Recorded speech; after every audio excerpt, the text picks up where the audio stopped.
Kristen Faust.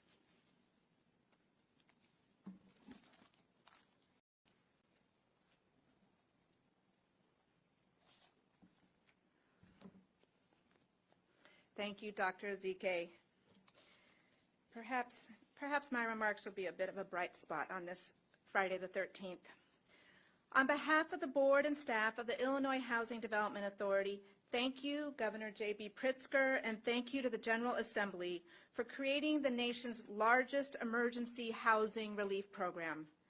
Thank you for highlighting the importance of stable housing to curb the spread of COVID-19 and for giving IDA the opportunity to administer this program. We embrace the opportunity wholeheartedly. Good morning, everybody, and welcome to News Now from Fox. It's Pilar Arias here with you this morning. It is Monday, November 16th. I am happy to be here with each and every one of you. I'm going to quickly say hello here in just a few seconds, and then we will get the ball rolling.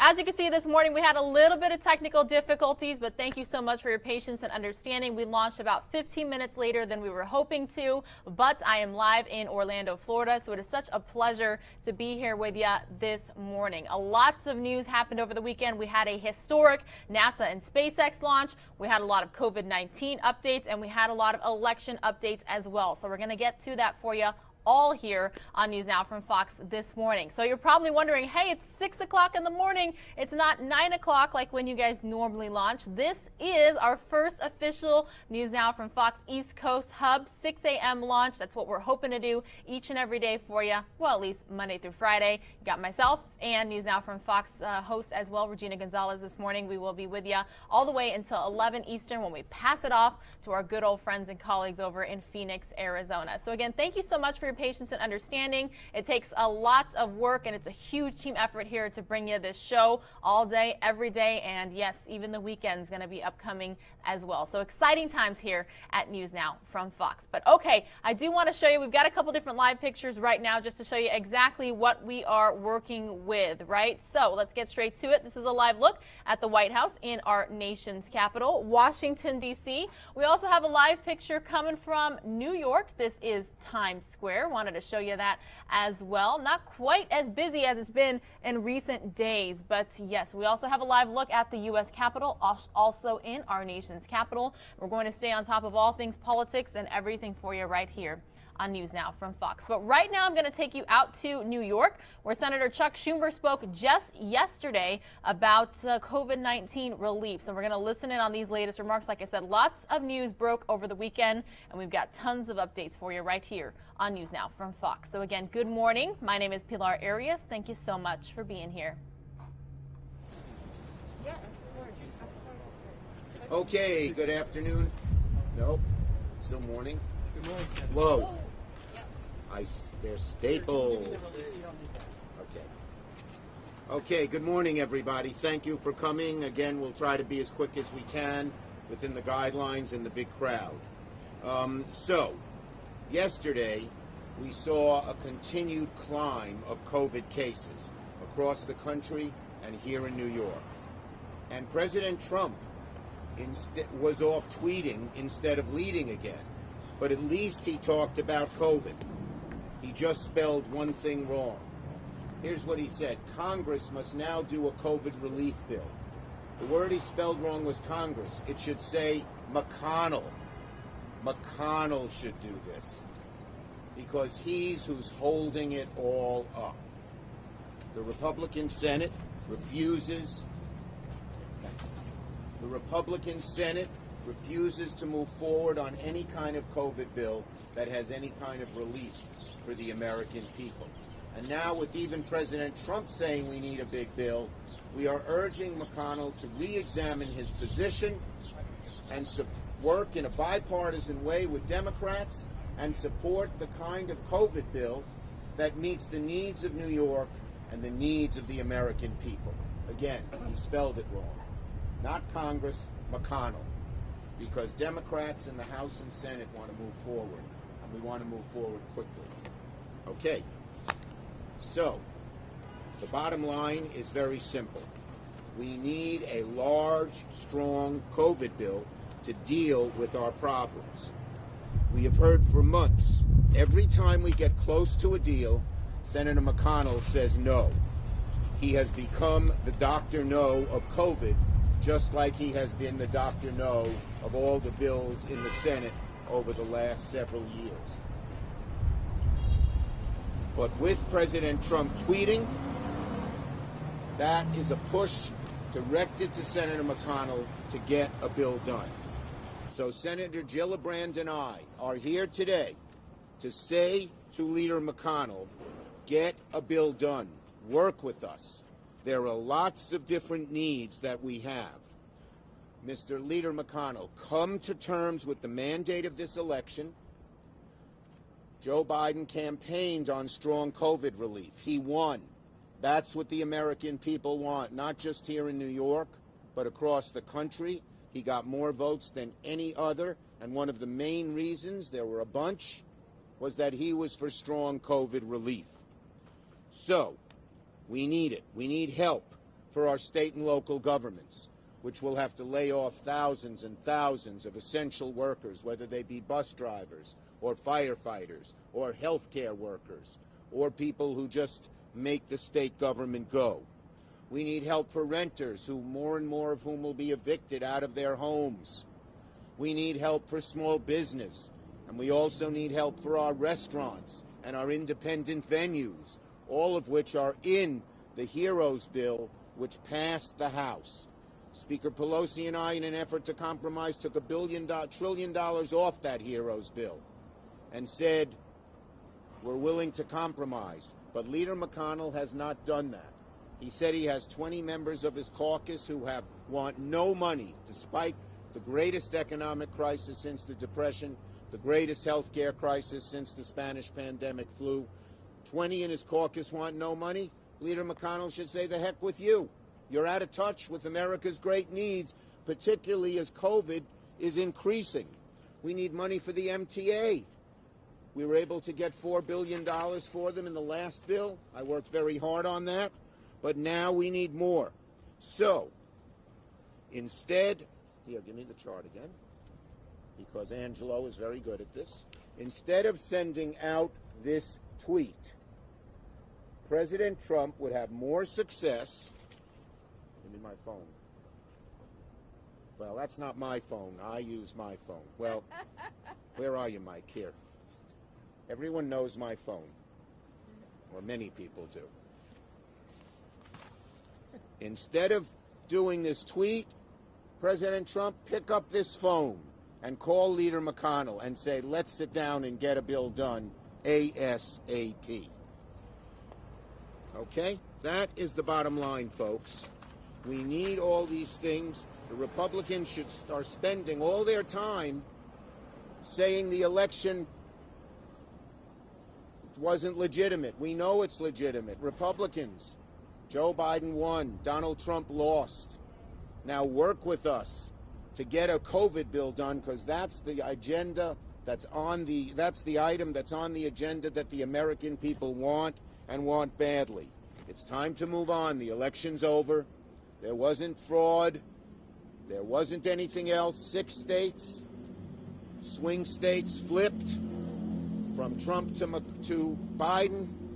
Those 6 states, in each of them, the margin is not even close. No court is going to overturn this election. Joe Biden will be installed as president. So Republicans, get over it. Stop spending all your time spreading lies about the election, and instead roll up your sleeves, sit down with us, do a COVID bill that New York and America needs. No more temper tantrums, no more stomping your feet. Get something done to help New York and get us relief from COVID. Thank you. Senator Gillibrand, my great partner, great advocate for New York in the United States Senate. Well, thank you, Senator Schumer, for your leadership and your vision and your dedication and determination to actually get package relief for New York and for our whole country. Unfortunately, President Trump and his administration and the Republicans in the Senate have not shown any kind of leadership during this COVID epidemic. More than 10 million people have contracted COVID. New numbers of cases are spiking all across New York, all across the entire country. Here in New York City, we are seeing the highest rates that we've seen since June. Families are struggling. More than 45 million people have filed for unemployment during the pandemic, and countless more aren't sure if they'll be able to pay rent or put food on the table or provide for their children. Yet, Mitch McConnell continues to refuse to act. Chuck is exactly right. President Trump should be tweeting at Mitch, not us, because he's the one who's refused to act. Mitch McConnell has had a bill from Speaker Pelosi since May. He's refused to put it on the floor. He's refused to debate it. He's refused to even talk about it. He also doesn't support the kind of policies that we desperately need. He is so fixated on liability protection, he's unwilling to send the aid that is needed to the cities and states around this country that are without the resources to make sure our frontline workers can keep being on the front line. Meanwhile, President-elect Biden, Democrats in the Senate, and people across America know exactly what relief is needed and has been arguing for that for months. Providing real relief means a coordinated, robust healthcare response. We'd like to have a health force to do the contact tracing, to do the testing, and eventually to bring and give the vaccines to all who want it. It's especially critical for the next few months. It also means giving our states and our local governments the aid they need to keep their operations open. Our public servants have been going above and beyond, meeting all the needs, but they can't do it without resources. As New Yorkers and other cities implement new safety restrictions and outdoor dining becomes less feasible in winter weather, helping our small businesses, restaurants, and theaters will be vital to our survival and the city's survival. Additionally, Congress has to provide more relief directly to families. That includes having a real national paid leave policy, because we are still the only industrialized country in the world that doesn't have access to paid leave. We also need to make sure that we have affordable daycare. Parents are scrambling. Daycare centers have shut. Before the pandemic, there was one slot for every 4 children that were needed. Now, there's one slot for every 8 children that need it.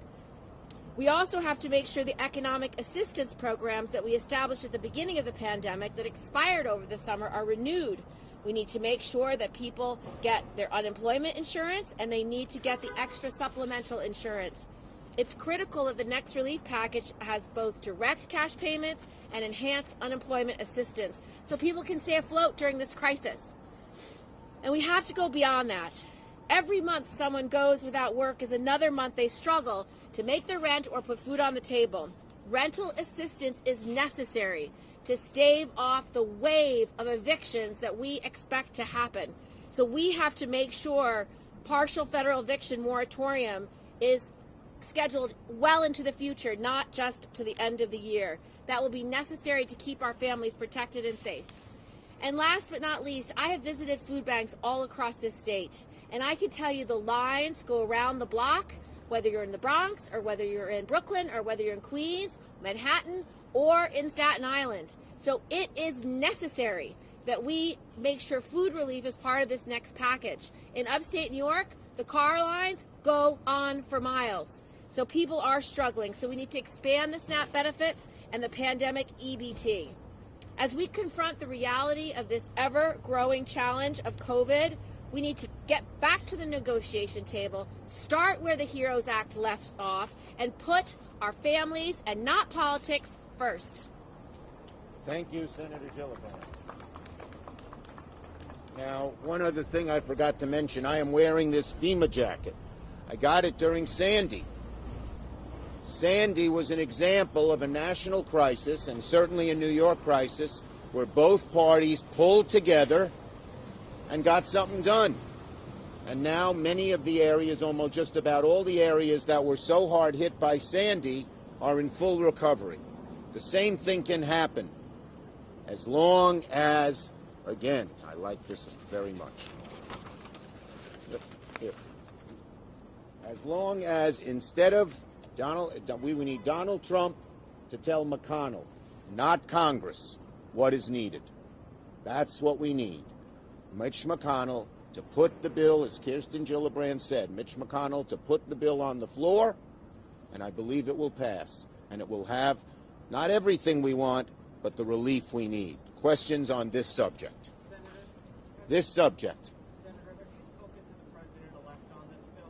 I have spoken to the President-elect with Speaker Pelosi last week, and he believes we need a strong COVID response as we do. What do you urge Senator McConnell to do? Well, I urge Senator McConnell to, best of all, put the bill that passed the House, the $2.2 trillion compromise bill, on the floor of the Senate. And if that can't pass because it doesn't have enough Republican votes, I think it will, to sit down and come together with Democrats on a fair compromise that meets the needs of New York and of the American people. Well, we hope he will. Senator, the majority leader said he wants a specifically targeted bill. So the question is, with Democrats...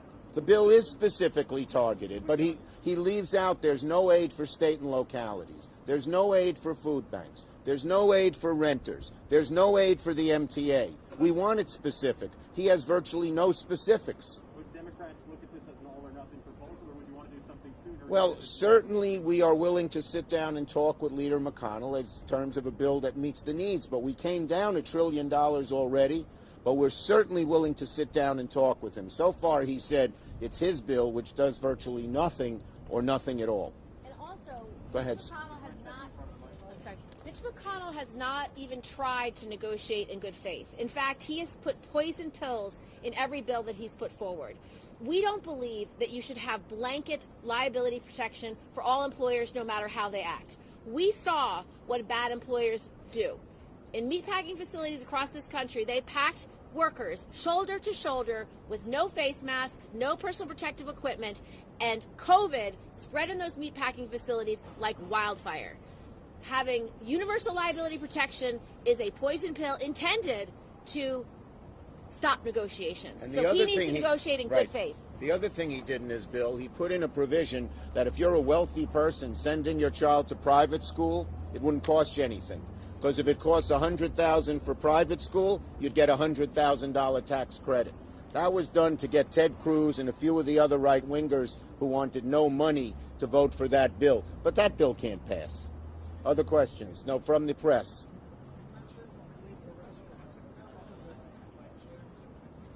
The bill includes all small business relief for PPP for all small businesses. There's a special provision for restaurants, a special provision for independent venues, but there's relief for all small businesses.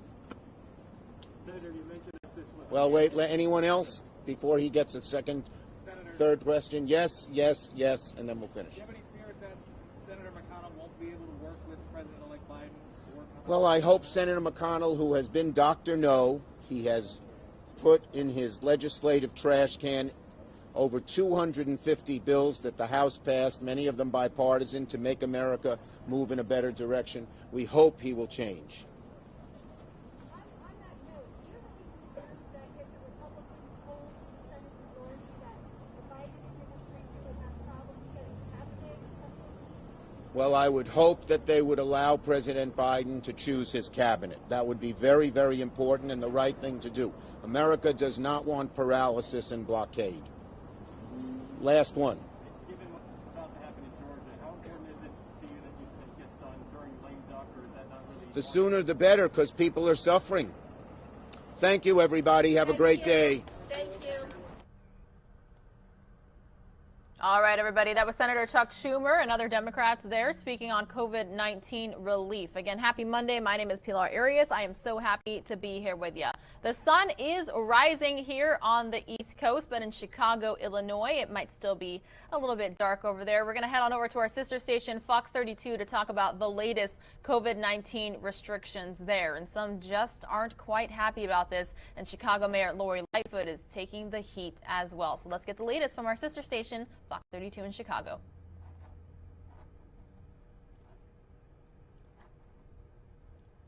Advisory, which caused many shoppers to go stock up on paper items, and there are shortages of things like that, things that seem to disappear during these times. Shoppers report the TP and paper towel aisles were bare over the weekend, Mayor Lightfoot announced last week that Chicago would have this stay-at-home advisory, giving the public time to prepare. People are asked to work from home and go out only for essentials to try to reduce the spread of coronavirus. Yesterday, the Illinois Health Department reported more than 10,000 new cases and 72 deaths. The second wave is upon us, and shoppers say they're going to try to limit their activities. Mayor Lori Lightfoot tweeted that 1 in 18 Chicagoans have active COVID-19 infections as of November 13th. The stay-at-home advisory also suggests that people cancel their traditional Thanksgiving gatherings. In Chicago, I'm Joni Lum.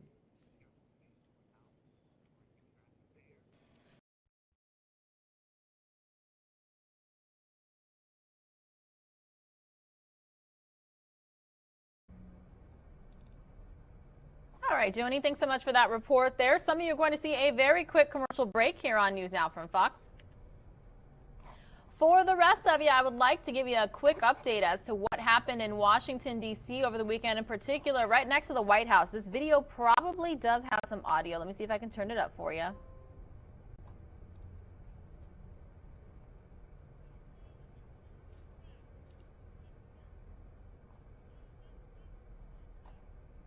All right, not very loud, but I do want to provide you the latest. Tens of thousands of President Trump supporters gathered Saturday in Washington, echoing claims of voter fraud and urging him not to concede to President-elect Joe Biden. And then they were rewarded by an appearance from the president himself.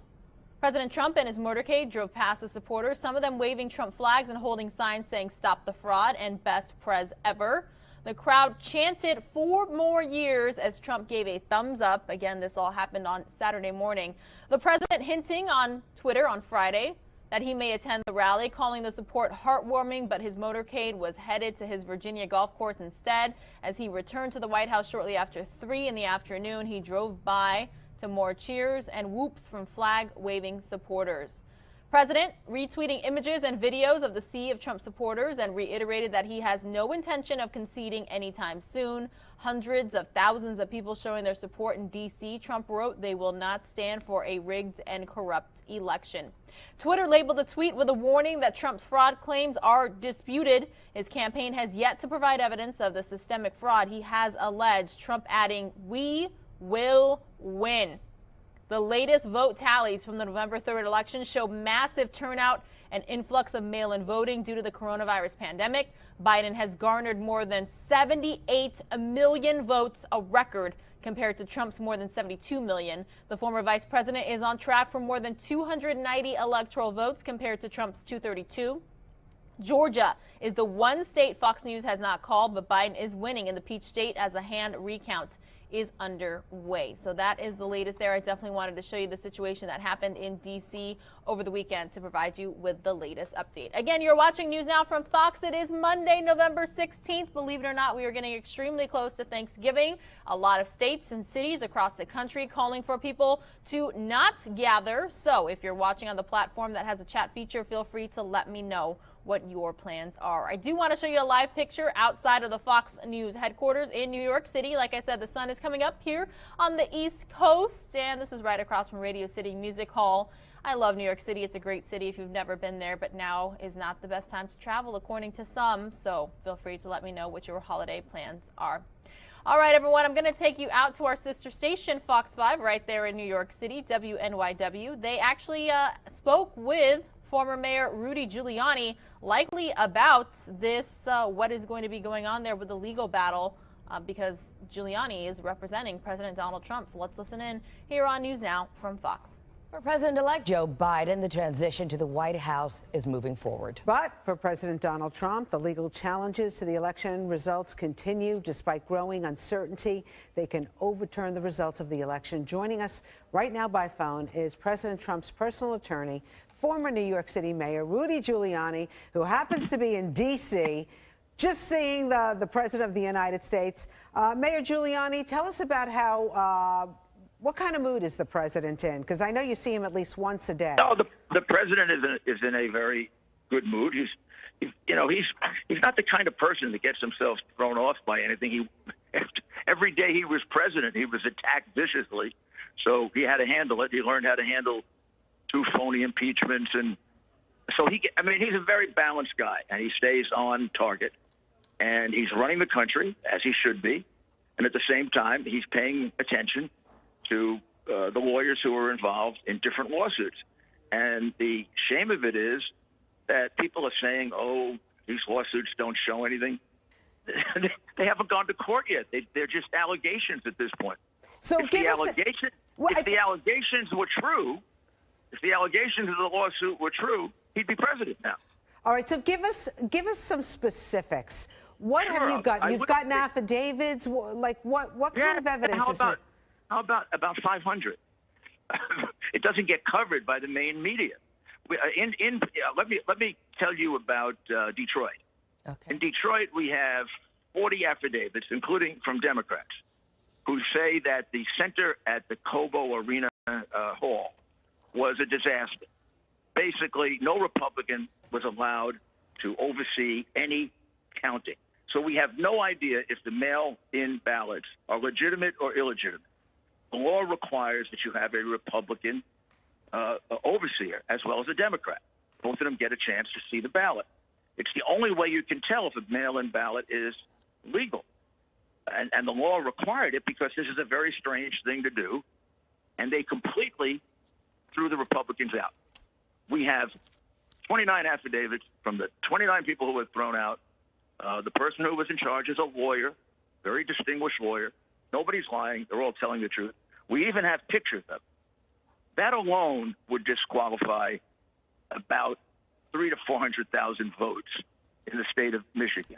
We also have evidence from 2 people under oath that at 4 o'clock in the morning, 100,000 ballots arrived, completely unexpected, from cars with out of state licenses, and they were counted, and they were all for Biden. Now, how do you not present that to a court? That's the evidence that we have. I'm not making that up. That's evidence that we have. In Pennsylvania, it's very, very similar. In Philadelphia, Republicans were excluded from watching the count of about 300,000 ballots. Those ballots could have Joe Schmedlap's name on it, as far as I know. So they could be phony ballots. They could be ballots from all the same person.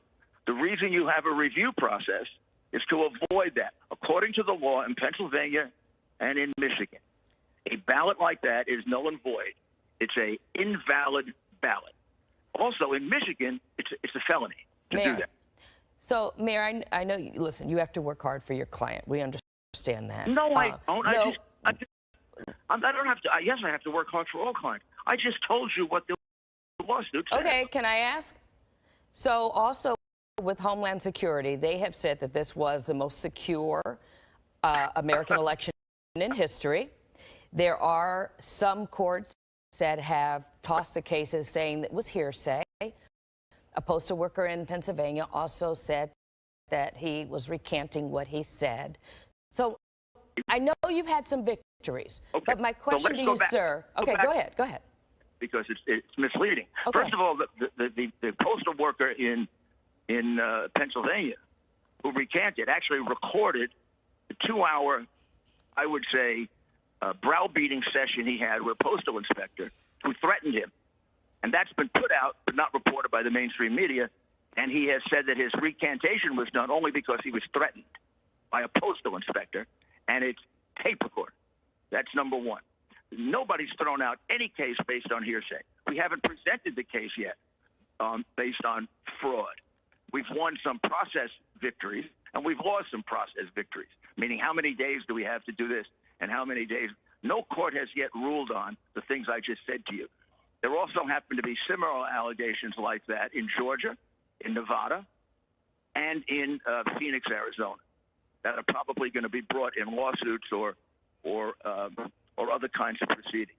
Now, the president has a right to pursue these things. He's not making them up. They come from people. If the press, which is dead set against him, and has basically set up a censorship of reporting this information, just like it did with the hard drive, if the press would report the truth to the American people, there's a valid concern about the integrity of this election. And when the intelligence services say it was secure, they're not talking about fraud. They're talking about foreign governments interfering with the election. We're not alleging that a foreign government interfered. The intelligence services wouldn't know if Republicans weren't allowed to see ballots. That's not what they're talking about. So let me... To conflate the two things is to mislead the public. Okay, let me ask you this, because the public would like to see the president. The only time we saw him was laying a wreath at the Tomb of the Unknown.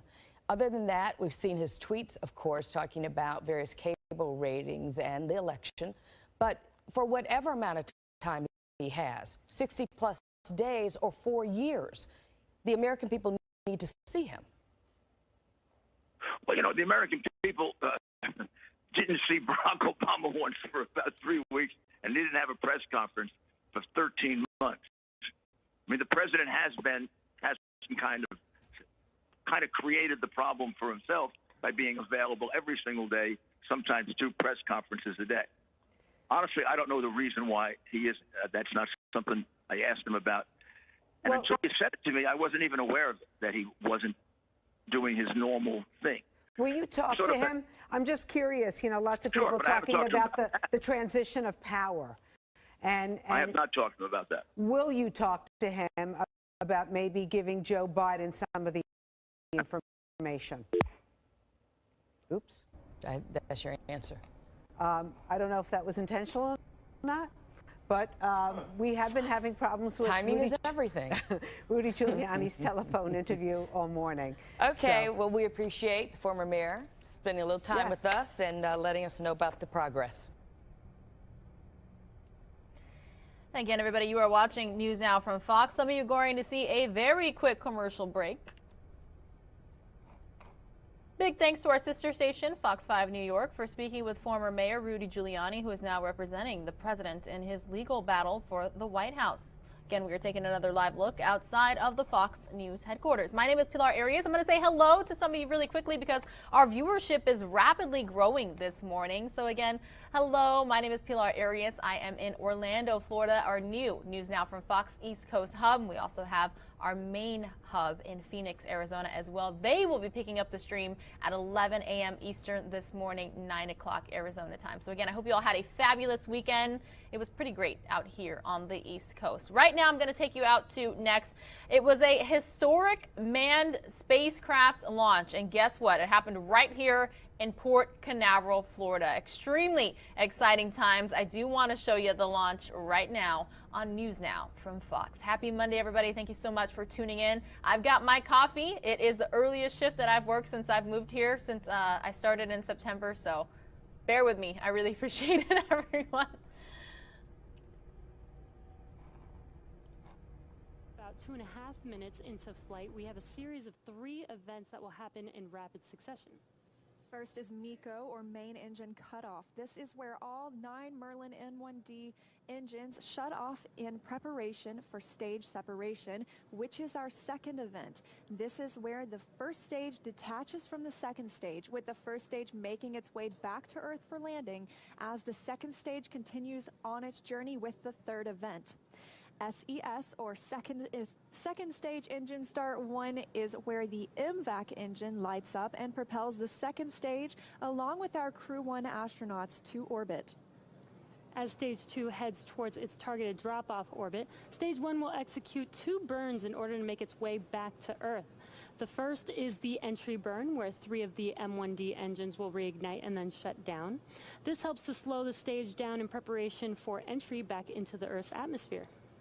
While the first stage is heading back to Earth, the second stage will cut off its 1 Merlin engine that was ignited right after stage separation. Once this happens, we will wait for confirmation of a good orbital insertion. And about 90 seconds after Dragon gets into orbit, Falcon 9 will land back on Earth. The landing burn, which is a single engine burn, will bring the vehicle speed down rapidly in order to land on the drone ship about 9.5 minutes into the mission. While Falcon 9 first stage is landing, Dragon is preparing to separate from the second stage. At about 3 minutes after the second stage gets into orbit, we should have a great view of Dragon with its 4-person crew drifting away from the second stage.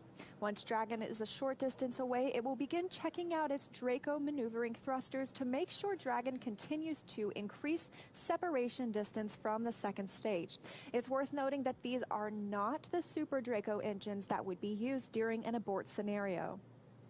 And about 40 seconds after separation, Dragon's nose cone deploy sequence will begin.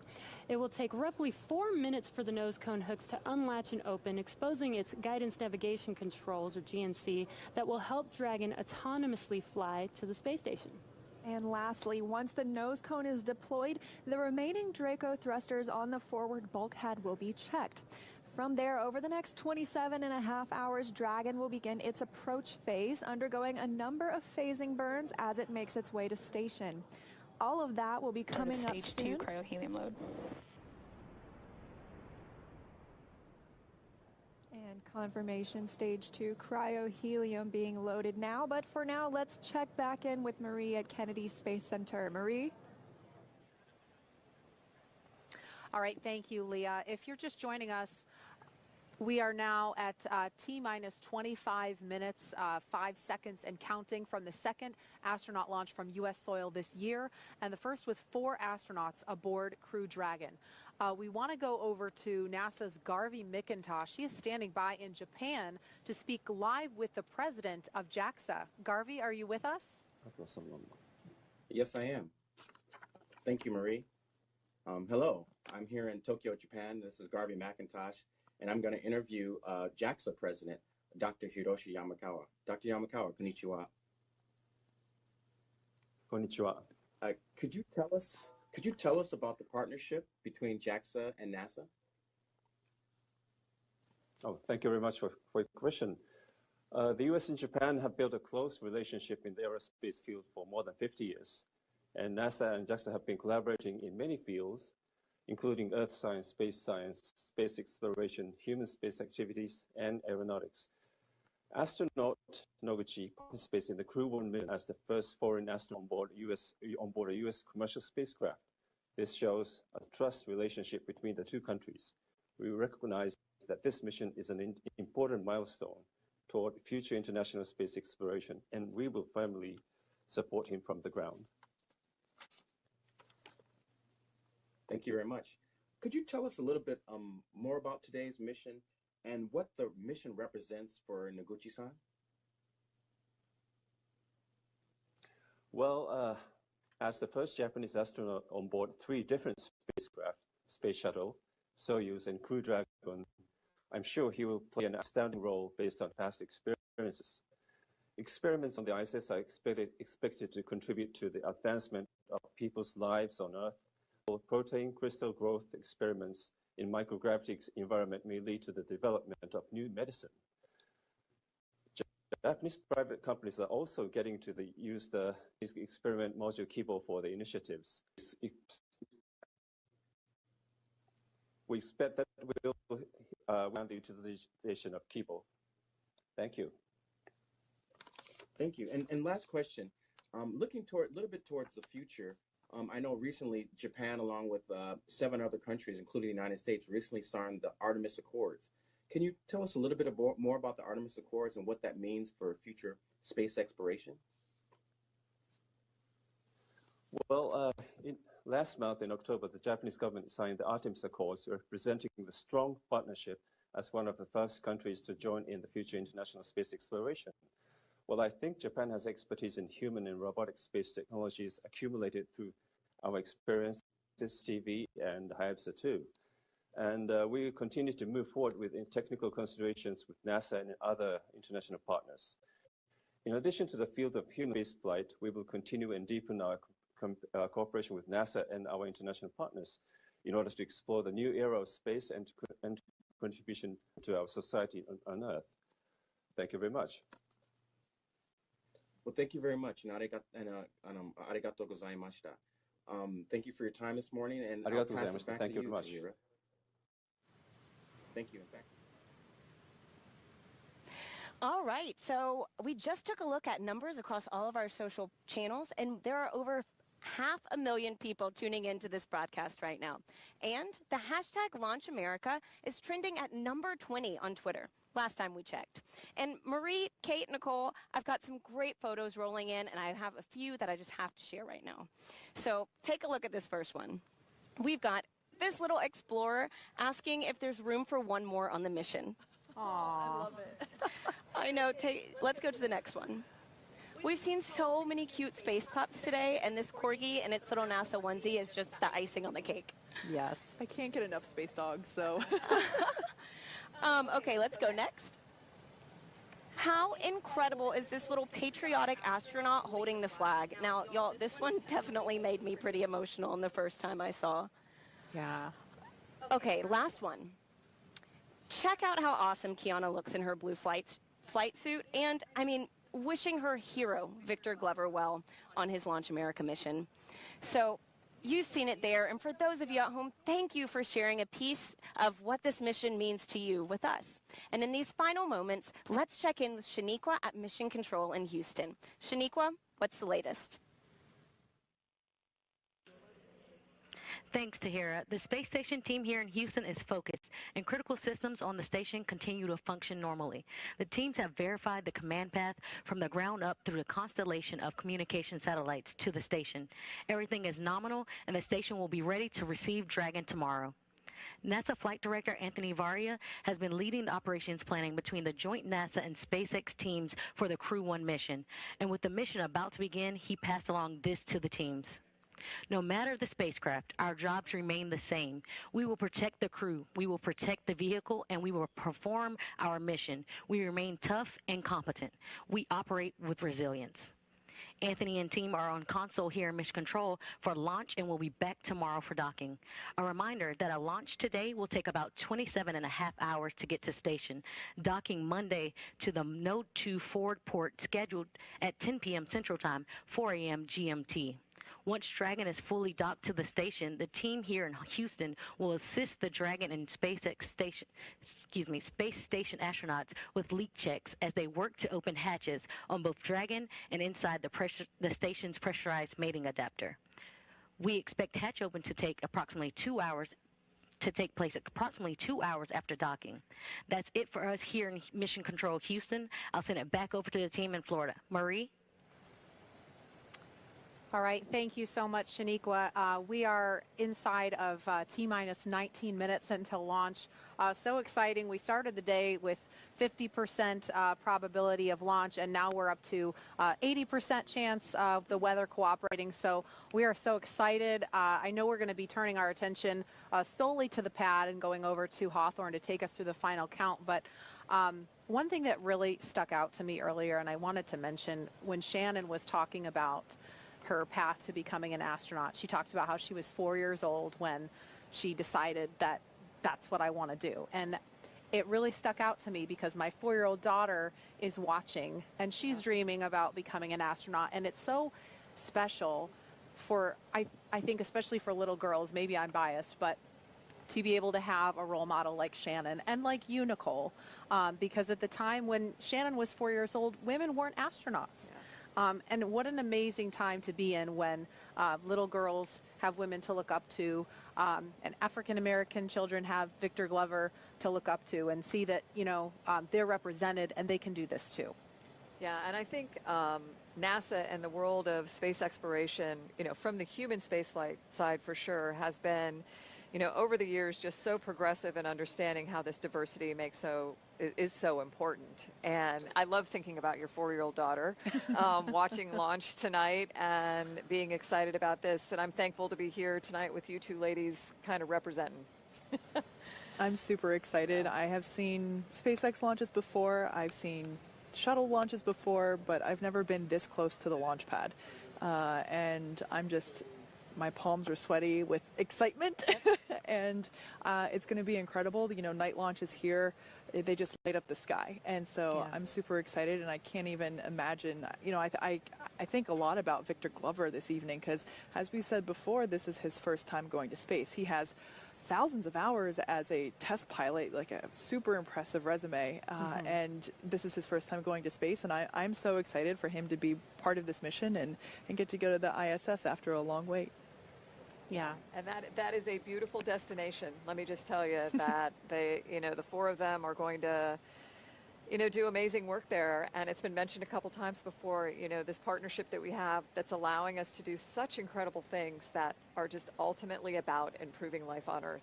It's very Absolutely. Cool. And Nicole, I think it's worth mentioning, we didn't talk about this earlier, and I know you are a very humble person and you're focused on the crew that's on the pad right now, but you are the last resident International Space Station crew member to launch from and then land back on U.S. soil. So I think that's significant.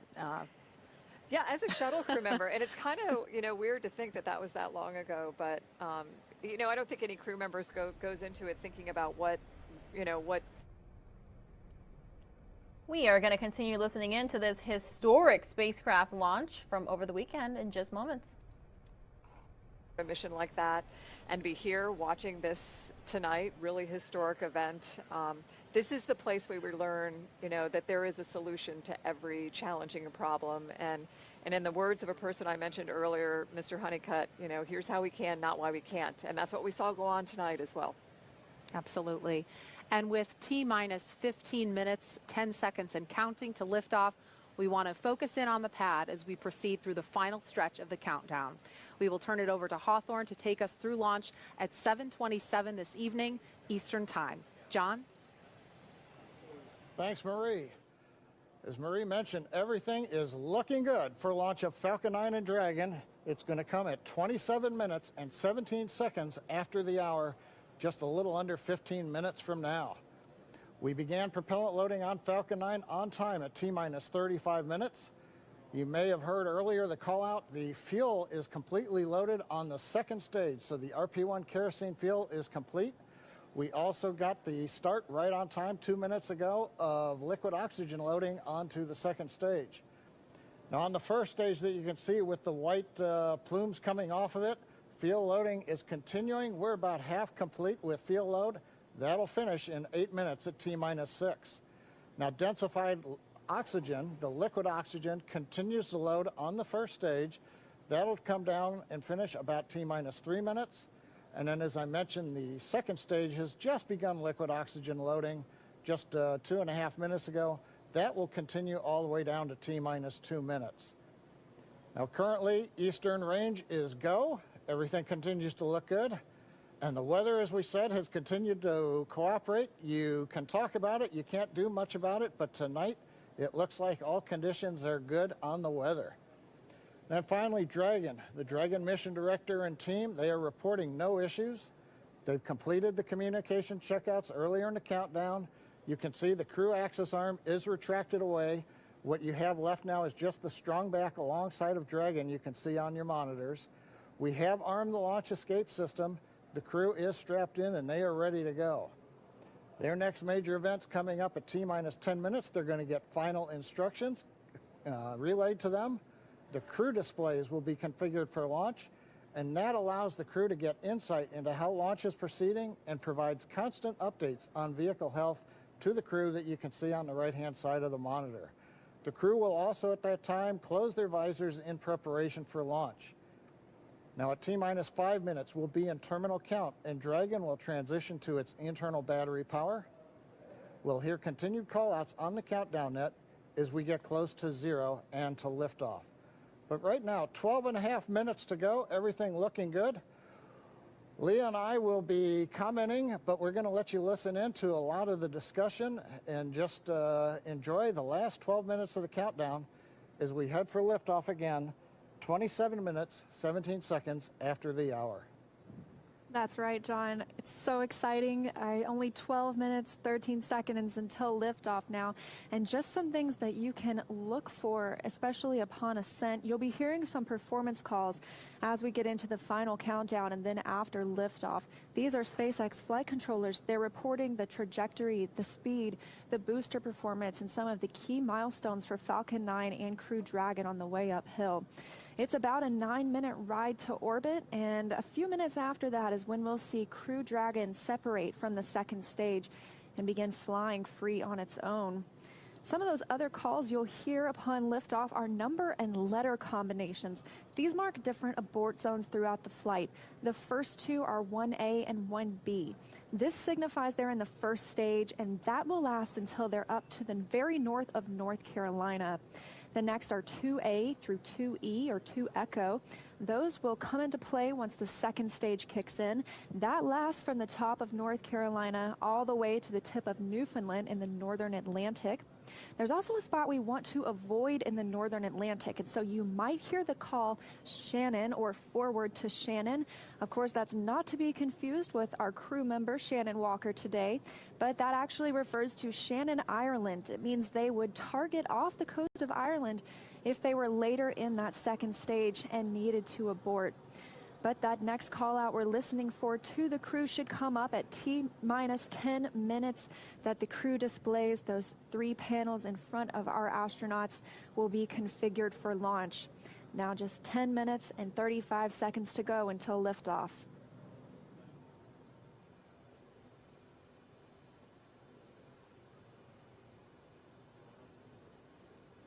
Also, as John and I mentioned, that stage 2 fuel load is complete. Stage 1 is at about 90%.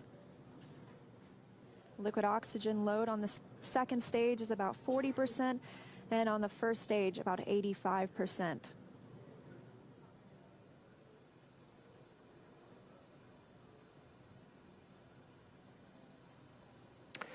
Dragon, SpaceX, confirm crew displays are configured for launch.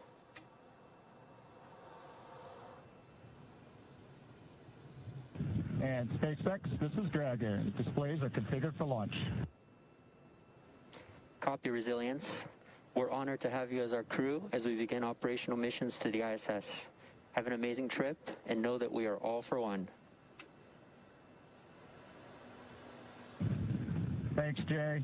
And to all the people at NASA and SpaceX, by working together through these difficult times, you've inspired the nation, the world, and in no small part, the name of this incredible vehicle, Resilience.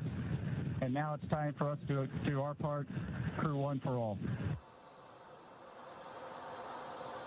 Copy all. Thanks, Hopper. That was the voice of Commander Mike Hopkins confirming those crew displays are configured, and that T-minus 10 minutes was another check for the Falcon 9 launch commit criteria. It was checked by some computers. It was the last check of a wide variety of the Falcon system data to make sure we are go. From here on, we continue to count down until T-minus 7 minutes when the pre-valves open.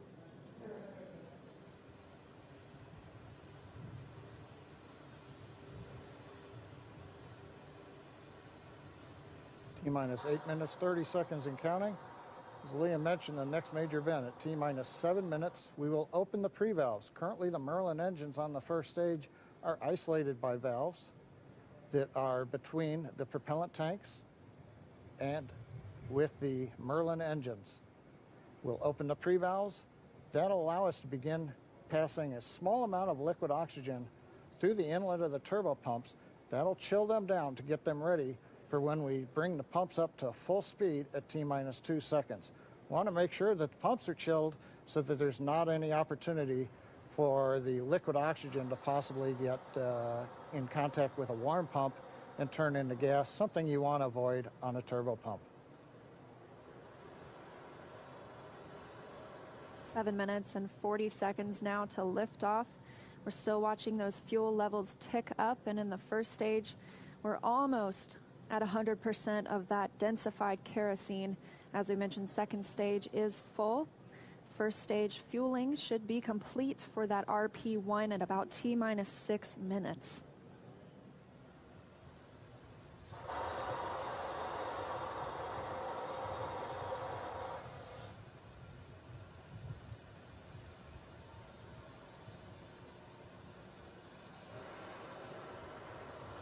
Standing by for pre-valve opening.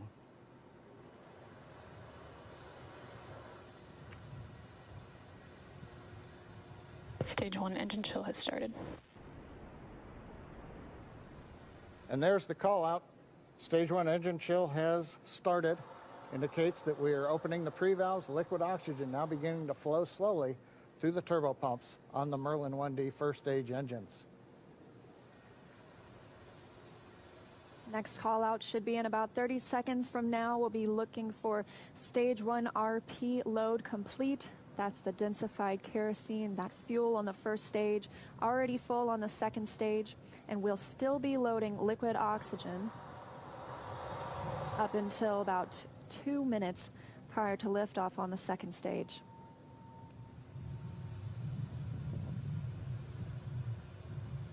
Standing by for that fuel call. Stage 1 fuel load is complete. Okay, right on time, and a great view of Dragon sitting on top of the Falcon 9 as we're continuing to load liquid oxygen onto both the first and second stages.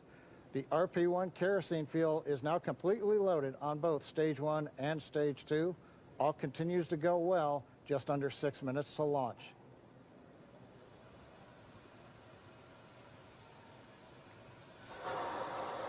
In about 30 seconds, we'll enter terminal count. Dragon's onboard computers will take control of the vehicle. Both fuel on first and second stage is complete, and liquid oxygen loading continues with the second stage at about 80%, first stage at 95%. Something else you might notice is water rushing the pad shortly before liftoff. That's to suppress the sound and keep any sound from imparting a load on Crew Dragon as it prepares to lift off.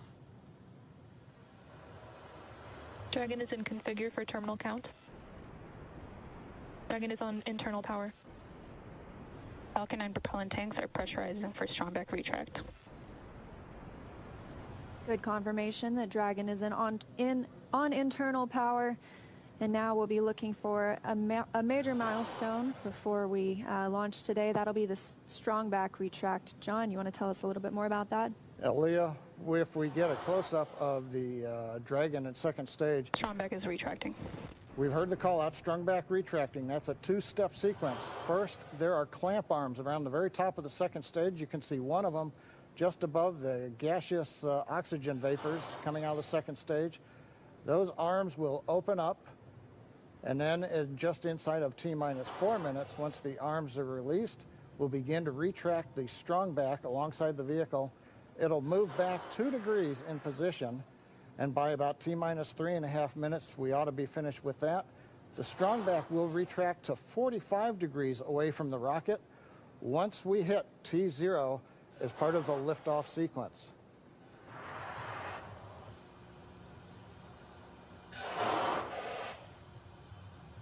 And at T-minus 3 minutes, we'll Right now, we're waiting for the retract. And there you can see the strongback is beginning to move away from the vehicle.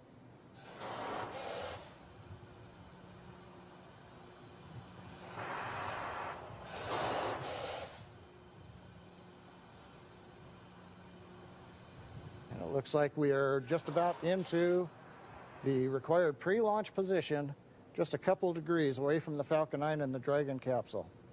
But right now, T-minus 3 minutes, 8 seconds, everything continues to be go on Dragon and Falcon 9.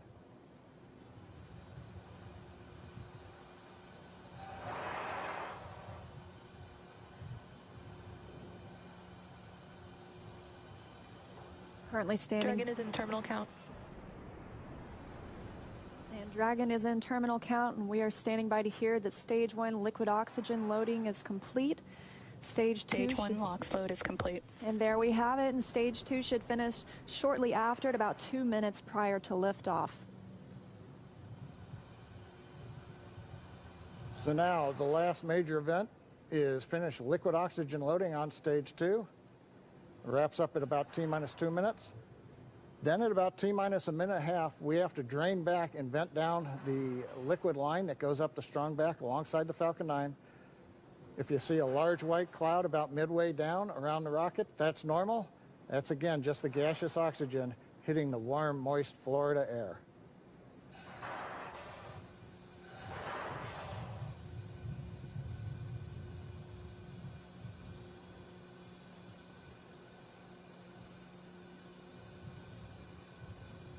Stage 2 LOX load is complete. Dragon is in auto idle. And good calls that stage 2 liquid oxygen load is complete. That means we have full fuel on the first and second stages, that densified kerosene, and we're full of the oxidizer. Liquid oxygen on the first and second stage as well. Now just a minute and 20 seconds until liftoff today. And as you can hear those sounds, like Soichi Noguchi said, the vehicle is alive. Coming up in 10 seconds, we'll look to hear that Dragon is in countdown and Falcon 9 is in startup.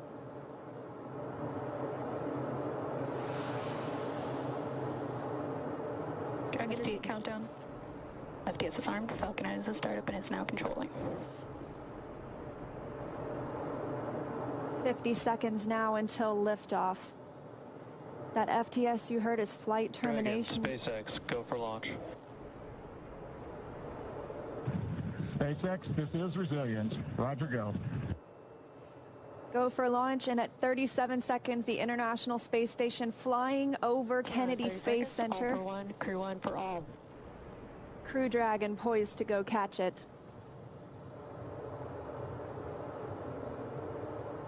"20 seconds till liftoff. T-minus 15 seconds. Falcon 9 is configured for flight. 10, 9, 8, 7, 6, 5, 4, 3, 2, 1, 0. Ignition.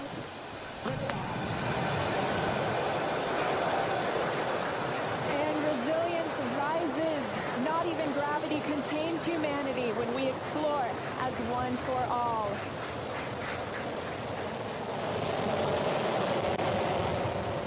M1E propulsion is nominal. That's the word we want to hear. Stage 1 propulsion is nominal.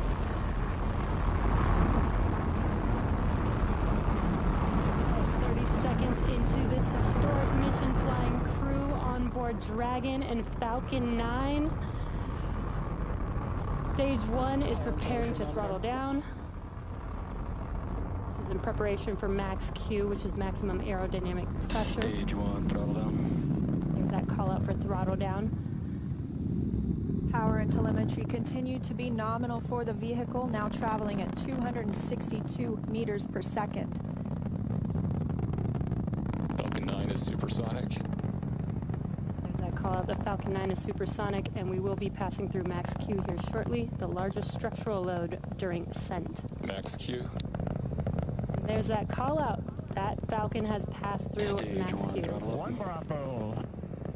And we've just entered Stage 1 Bravo abort mode. That's going to take them through the end of the first stage burning just before second stage activates off the coast of North Carolina.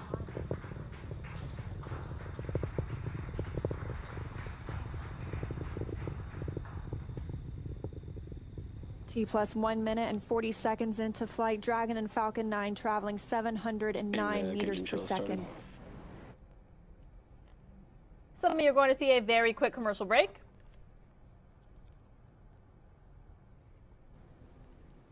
Now, with the call out of MVAC-D Chillin, similar to what we saw in the first stage Merlin engines, the second stage engine being prepared for its ignition coming up in just over 30 seconds from now. We're a half a minute away from 3 quick events in rapid succession. We're going to get main engine cutoff. The 9 Merlin engines will throttle down and then shut down. We're going to get stage separation. Stage 1, throttle down. And then ignition of the second stage engine. We've begun the throttle down in preparation for stage separation.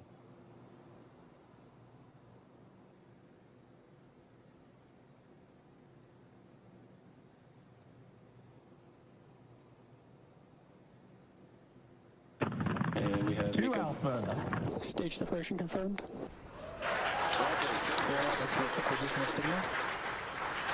And you see that stage separation has confirmed. There goes that MVAC engine. Stage 2. Crew 1 is now on their way to the International Space Station.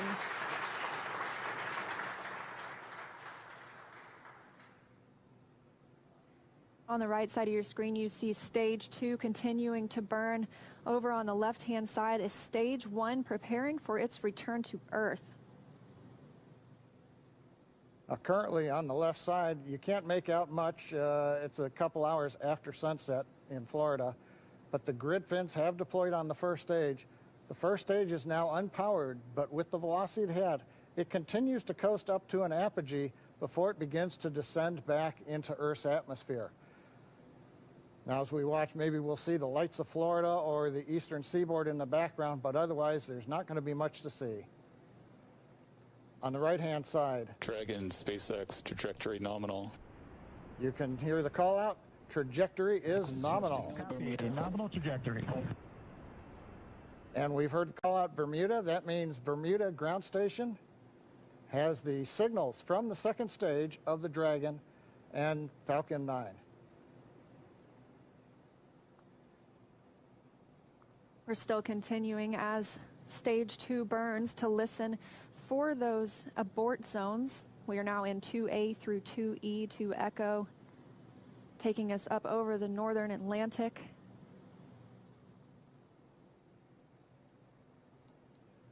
Right now you can see the second stage engine glowing with the standard red that we have come to see over all these missions. Indicates everything's looking good. Power on the MVAC-D engine continues to run at 220,000 pounds of thrust in the vacuum of outer space. Dragon, SpaceX, trajectory nominal. And trajectory nominal. Copy, nominal trajectory. And we hear the reply from the crew acknowledging we have a nominal trajectory. Dragon made it to the Falcon 9 second stage, heading into the low Earth orbit, where Dragon will then separate and begin its trip the rest of the way to the space station. We'll be looking for SECO, second stage engine cutoff, coming up at 8 minutes and 48 seconds after launch today. So about 3.5 minutes from now, Dragon and Falcon 9, second stage, currently flying 2,979 meters per second. Now currently the first stage has begun its descent. It is through apogee. It's beginning to come back down where it coming up in another couple of minutes, we will have the entry burn, where we begin to slow down the first stage. SpaceX, trajectory nominal. Copy, nominal trajectory. Another call out, another nominal trajectory, just what we love to hear. That voice you're hearing on board Dragon, that's Commander Mike Hopkins, speaking for our 4-person crew as they continue their journey, now 6 minutes and 12 seconds after liftoff. Trajectory still nominal. And Leah, you can see on the indicator altitude, 201 kilometers. We're now beginning to essentially level out and pick up velocity to get us into low Earth orbit.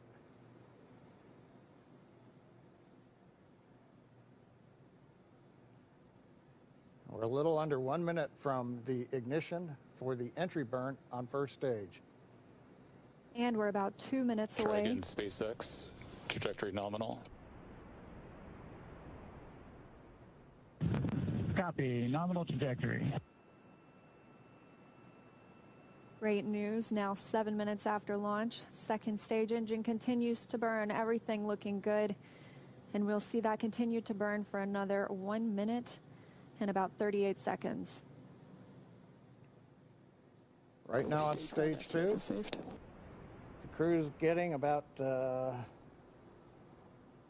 little more than 2.5 G's of acceleration. First stage preparing to ignite for the entry burn. Stage 2 FTS is saved.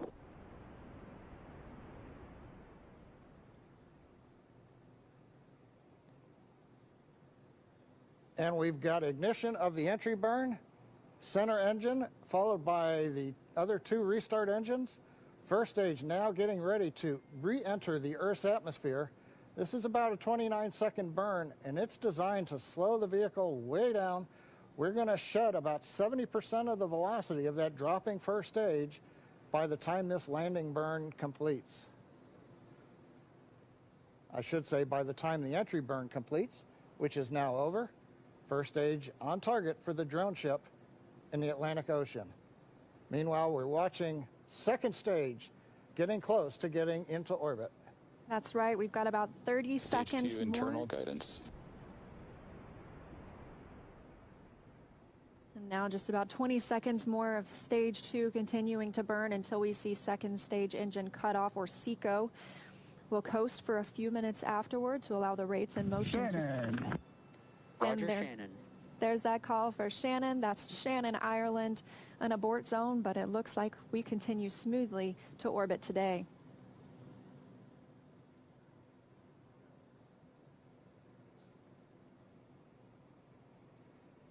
MVAC shutdown.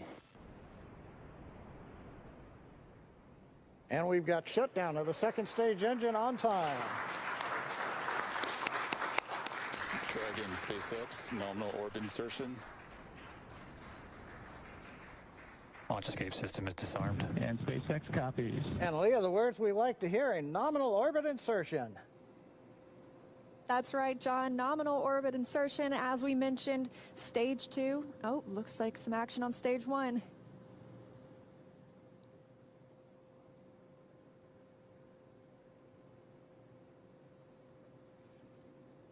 And I believe we've had a touchdown on the drone ship. We've got stage 1 has touchdown on the drone ship in the Atlantic Ocean. But now the more important news, second stage is in orbit, right where we want, right on time. And we're getting ready for our next major activity, which will be Dragon spacecraft separation. Now, currently on the second stage, we are essentially venting pressure, purging the engine out, making sure everything is quiet in preparation. Take a look. That's inside Crew Dragon right now. Our Crew 1 crew now coasting in low Earth orbit, still attached to that second stage. In just a couple of minutes, we should see that second stage separate, and Crew Dragon will be flying free. Leah, the mission timer shows 90 seconds to Dragon separation. Currently, Dragon is flying at 27,000 kilometers an hour.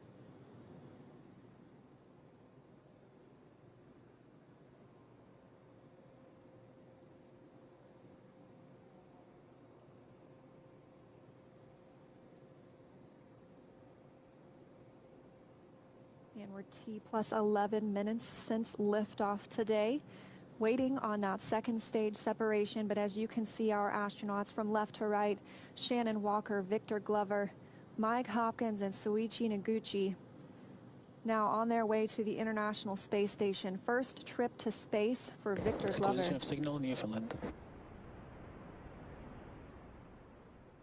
And that call out, acquisition of signal in Newfoundland. That means the Newfoundland ground station is now receiving telemetry from Dragon. This view inside Mission Control Hawthorne. Teams continuing to monitor the vehicle, now traveling at almost 27,000 kilometers an hour.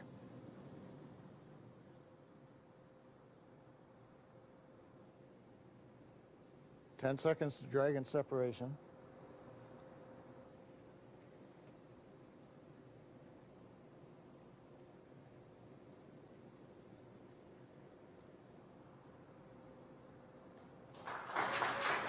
Dragon separation confirmed. And separation confirmed. You can see that second stage departing. Crew Dragon leaving it behind. Separation confirmed. Now 12 minutes, 25 seconds into today's flight. Our next thing we'll be looking for is nose cone deploy. Our hooks will start to open on the nose cone and reveal those forward thrusters underneath.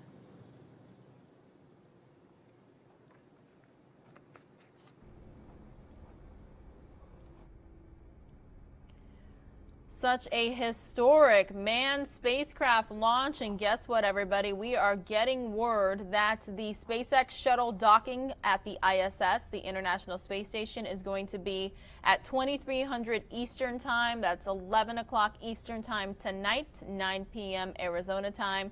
So we will likely have that for you here on News Now from Fox. Now an operation that you can always find by going to newsnowfox.com, a show that is here for you with all political news and election news, COVID-19 news, and everything in between. But again, my name is Pilar Arias. Thank you so much for joining us today. I hope you had a fabulous weekend. Believe it or not, we are just 10 days away from Thanksgiving. So that kind of makes you think, if you don't have things ready to go just yet, might need to start thinking about it, right? So again, 10 days away from Thanksgiving. So especially now during the pandemic, how do you make sure that you're a little less stressed? You know, you've got the kids, you're either working from home or you're working on location, possibly spouses involved as well. A lot of things going on into the mix, especially if you decide to host Thanksgiving. Some people are trying to decide whether they're going to keep it to their immediate family or they're going to try to do it COVID friendly and safe, you know, being masked up and socially distancing, possibly gathering outside.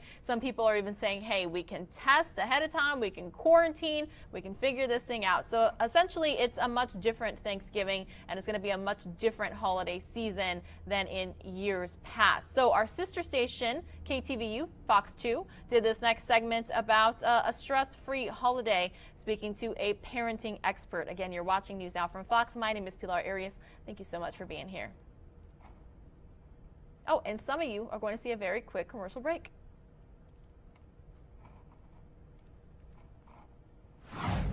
Hi, everyone. I'm Frank Malakut. I'm a news anchor reporter for KTVU Fox 2 here in the San Francisco Bay Area. My guest is a parenting expert. She's an entrepreneur, author of a brand new book that just came out this week called Parenting with Sanity and Joy, 101 Simple Strategies. I think it might come in handy these days. She's here to talk about the holidays during our COVID times, amongst other things. Let's say hi to Sue Groner. Sue, how are you? Good. How are you? I'm well. Well, you kind of got into this parenting thing by default through your friends who said, guys, you're very good at this. Why don't you make a living? Give us a little background. Yeah. You know, my goal really in what I do is to help parents be happier and more relaxed, sort of to, you know, reduce the everyday stress and anxiety that, you know, inevitably comes from being a parent. You know, no matter how perfect your kids are, you're still going to experience some kind of stress around what you're doing and what they're doing. And so I really work on that. The strategies obviously really help the kids too, but it always circles back to helping the parent be happier and more relaxed. Well, there's no perfect parents out there. We all know that, although we all try. Especially with the holidays coming, so you got to have the perfect tree, you got to have the perfect table, best tablecloth, buy the best gifts. And you got some advice for people out there. Throw it all out the window and enjoy the ride, right? Yeah, kind of. I think this is a year, you know, where we've all had to make major adjustments to things. You know, we got through Halloween. I think everyone did just fine. Kids survived. They got their candy.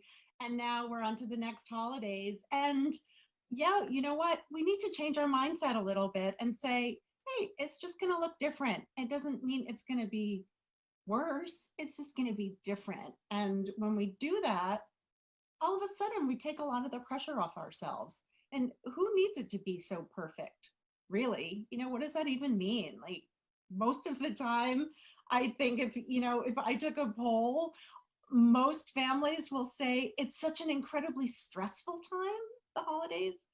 Either they have to travel and that's difficult with little kids, or their in-laws are coming and that's stressful. And now all of a sudden, we don't have to do any of that.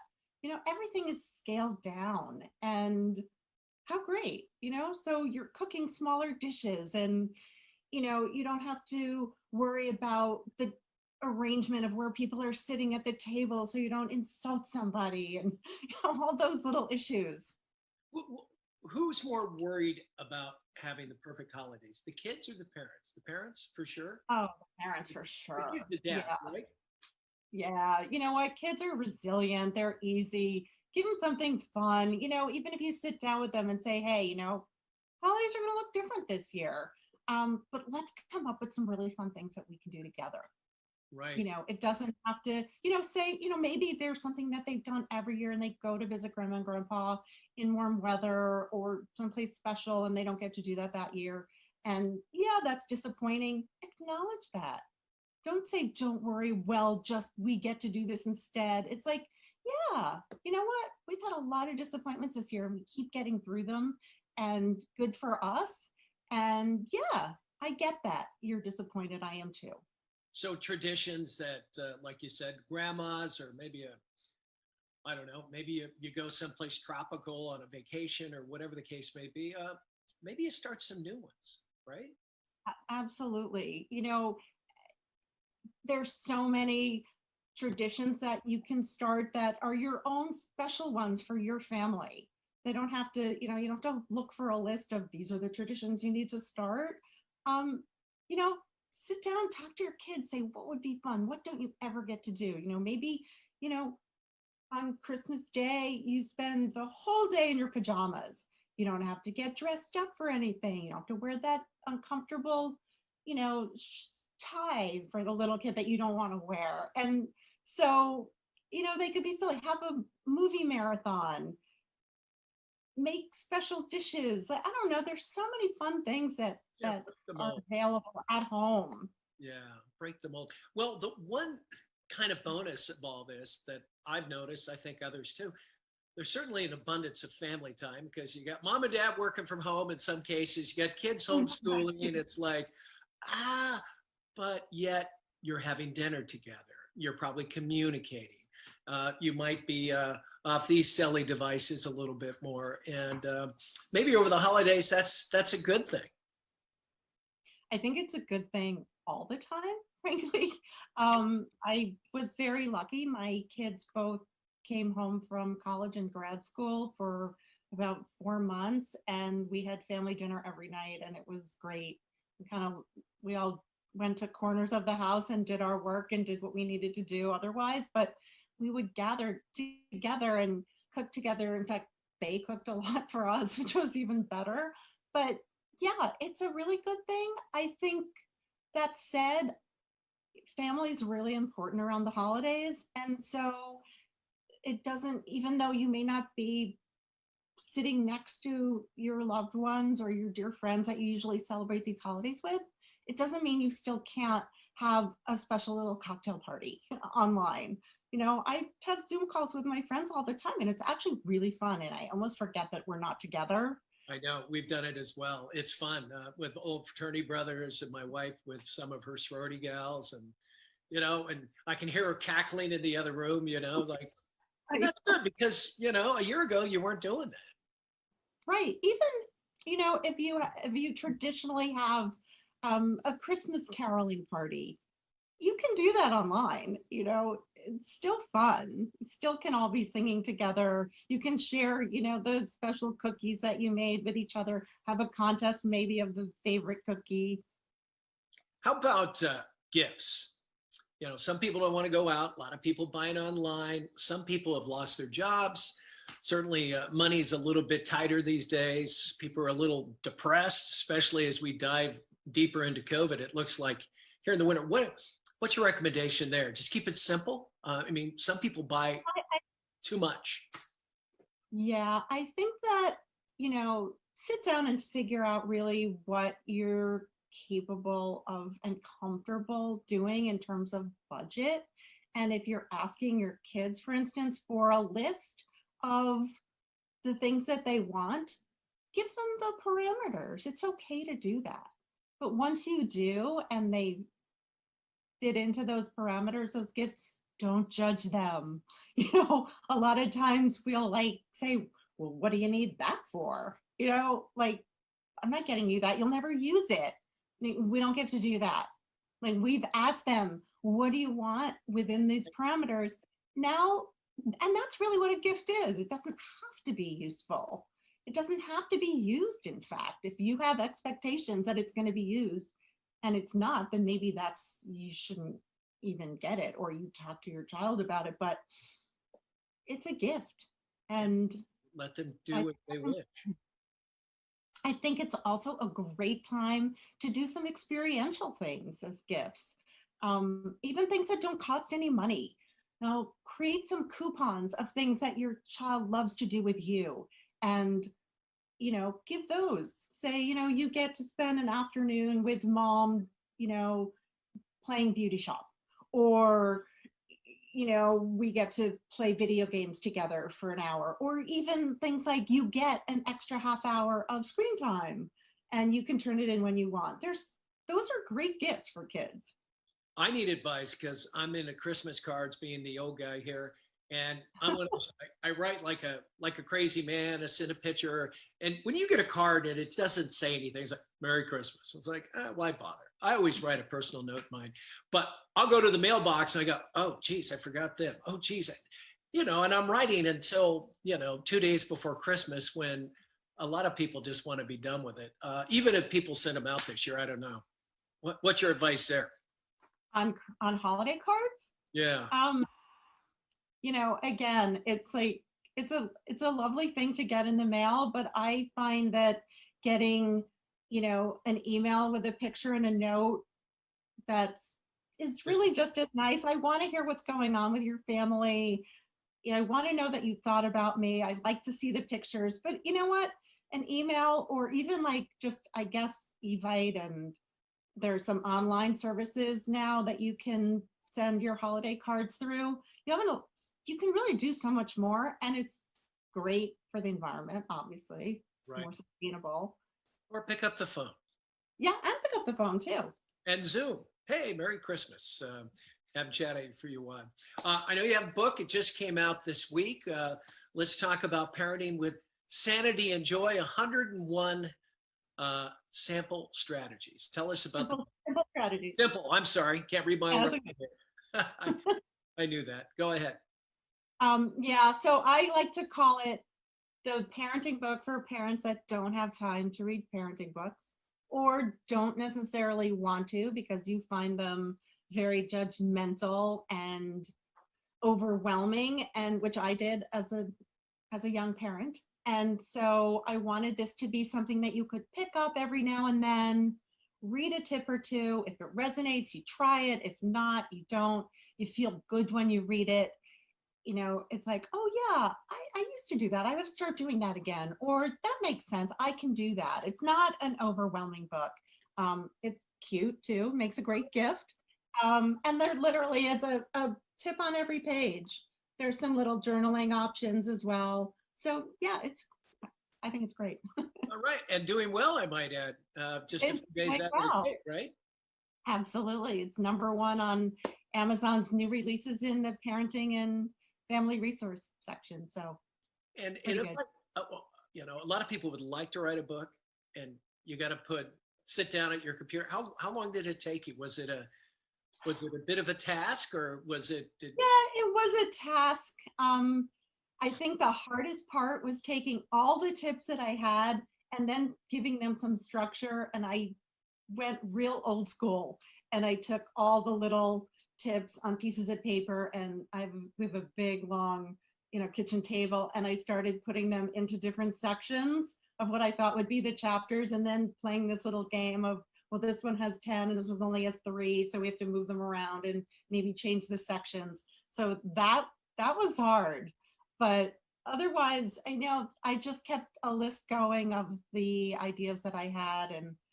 But yeah, it's a project for sure. I bet, but it's doing well, which is great. And finally, the CLEAR method. What is that? So that's my method that I developed for parents to consider anytime there's some sort of an issue or conflict with their child. It's an acronym, which I love, and it stands for communication, love, empathy, awareness, rules, and respect. And sort of once you learn how to use it, it's very handy, and it really can help you avoid being upset and angry. It avoids you yelling at your kids, and it helps you really understand what they're going through and provide sort of a format in which you can communicate to them in a loving, caring way and feeling like you're part of the team. It doesn't mean that there's, you have to have rules, for sure. I don't think a lot of rules, but if these are things that you're not bending on, make sure that you have those rules. If your kids are old enough, invite them to help you create the rules. There's more skin in the game that way for them. Yeah, very good. Well, are you ready for the holidays and all the stress it brings? No, I'm still trying to figure out what we're going to do, but it's going to be small. Fortunately, my whole family, my kids and my husband, we all like to cook. So, for me, just being together and listening to some good music and being in the kitchen and hanging out and drinking some good wine is enough for me, really. I'll be right over. Okay. Sounds great. I always love Thanksgiving the best, although sometimes I have to work, but just waking up, a little football, you got the Macy's parade, which I guess has been canceled now, but no gift giving. A modified version of the parade. In fact, I just read that even the Broadway shows they're somehow going to be a part of this online parade. Well, it's always a highlight. Well, she is Sue Grunner. She's an entrepreneur. She's a parenting expert. She just came out with a new book. Give it another plug. Parenting with Sanity and Joy, 101 Simple Strategies. Very good. Available at your favorite bookstore and, of course, anywhere online. Great. And if people want to get in touch with you and get more information, tell us about your website. My website is theparentingmentor.com. And everything's available there to find out. Well, Sue, thanks for sharing some time with us out here in California. We wish you a stress-free holiday, and hopefully people will pick up your book and find out how to enjoy the holidays as well. Great. Thank you so much. All right. All right, news nowers across the globe. Pilar Arias here. We're going to take a live look at the White House while I read to you this breaking news update that we are getting from foxbusiness.com.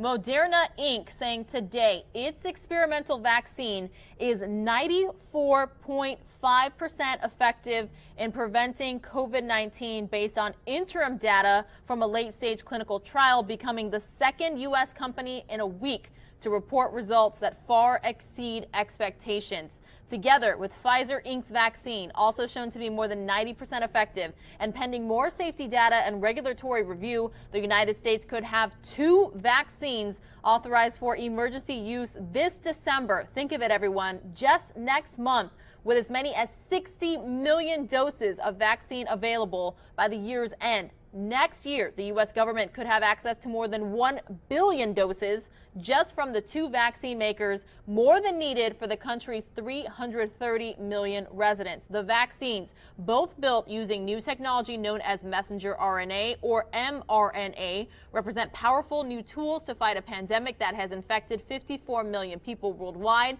and killed 1.3 million. The news also comes at a time when COVID-19 cases are soaring, hitting new records in the U.S. and pushing some European countries back into lockdowns. This is a quote: "We are going to have a vaccine that can stop COVID-19." That is from Moderna President Stephen Hoge in a telephone interview. Moderna's interim analysis was based on 95 infections among trial participants who received either a placebo or the vaccine. Of those, only 5 infections occurred in those who received the vaccine, which is administered in 2 shots 28 days apart. Now, a key advantage of Moderna's vaccine is that it does not need ultra cold storage like Pfizer's, making it easier to distribute. Moderna expects it to be stable at standard refrigerator temperatures of 2 to 8 degrees Celsius, which is 36 to 48 degrees Fahrenheit, for 30 days, and it can be stored for up to 6 months at negative 20 degrees Celsius. Pfizer's vaccine must be shipped and stored at minus 70 degrees Celsius, the sort of temperature typical of an Antarctic winter. At standard refrigerator temperatures, it can be stored for up to 5 days. Now, the data from Moderna's 30,000 participant-strong trial also showed the vaccine prevented cases of severe COVID-19, a question that still remains with the Pfizer vaccine. Of the 95 cases in Moderna's trial, 11 were severe, and all 11 occurred among volunteers who got the placebo. Moderna, part of the U.S. government's Operation Warp Speed program, expects to produce around 20 million doses of the vaccine for the U.S. this year, millions of which the company has already made and is ready to ship if it receives FDA authorization. So again, that is breaking news this morning here on News Now from Fox. As you can expect, the markets, the stock markets are likely going to respond to this breaking news a little bit later today. We are less than 2 hours away from stocks beginning to trade. So again, that's the latest there from foxbusiness.com. Pilar Arias here with you. Some of you are going to see a very quick commercial break.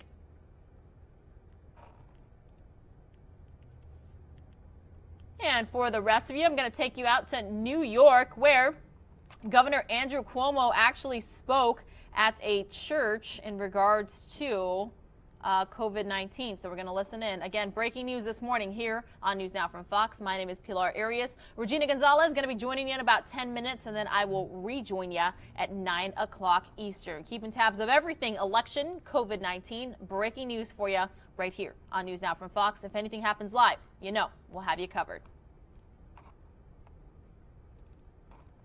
Reform, setting a model for what progressive government can achieve. At the same time, he's spoken out against hatred in all forms. Dr. King said, "Our lives begin to end the day we become silent about things that matter." We know Governor Cuomo isn't silent about the things that matter. While the Trump administration has remained silent during the civil unrest of the summer, or worse, tweeted conspiracy theories, Governor Cuomo wasn't afraid to speak truth to power. He said forcefully and with conviction, Black lives matter. Governor Cuomo is a people's governor with a sensible approach.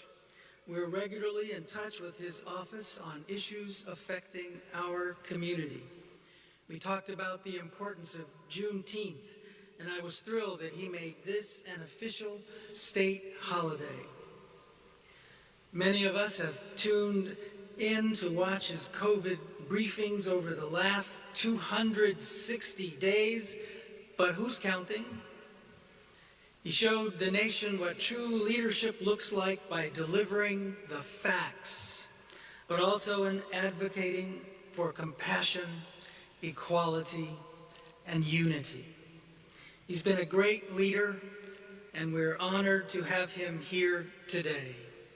Please join me from the safety of your homes and here in the sanctuary in welcoming Governor Andrew Cuomo.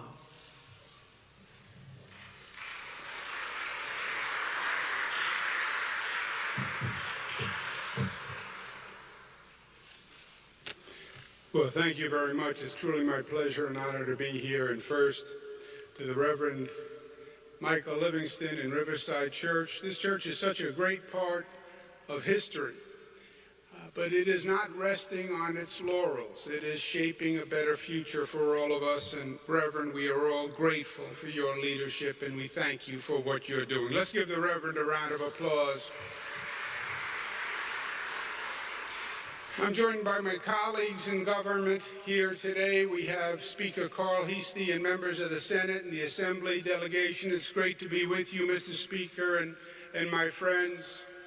We have Congressman Adriano Espaillat, my partner in Washington. Thank you for joining us. We have the godfather of the federal government here with us today. We all learned at his knees, the great Congressman Charles Rangel. Thank you very much for being with us, Congressman. We also have the President and the CEO of the National Urban League. Once a mayor, always a mayor, Mark Morial. Pleasure to be with you. We have our great Hazel Dukes, my second mother, the President of the NAACP. Let's give her a round of applause. We're also joined with Hawk Newsom and Shavona Newsom, who are the co-founders of the Black Lives Movement Matters. Pleasure to be with all of you. And to all the members of my administration, my special guests in attendance, thank you. Thank you all very much. 2020 will go down in the books as a truly bad year. We all know that. I can't wait for it to be over and celebrate a socially distanced New Year's Eve party. We saw great division. We saw anger, we saw violence, we endured great economic pain and fear, and we lost too many lives. There were some silver linings. Families came together. The quarantine brought my 3 daughters home. They are 25 and 25, twins, and 23, 3 girls. And they had flown the nest to make their own way because they needed liberation and individuality and freedom.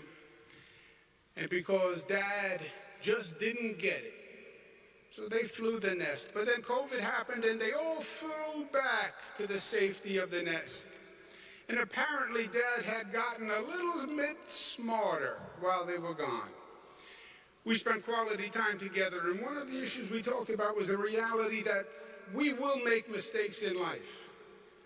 We try not to, but we do.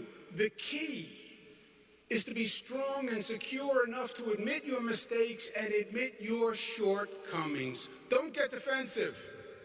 Denying the mistake only assures repeating the mistake.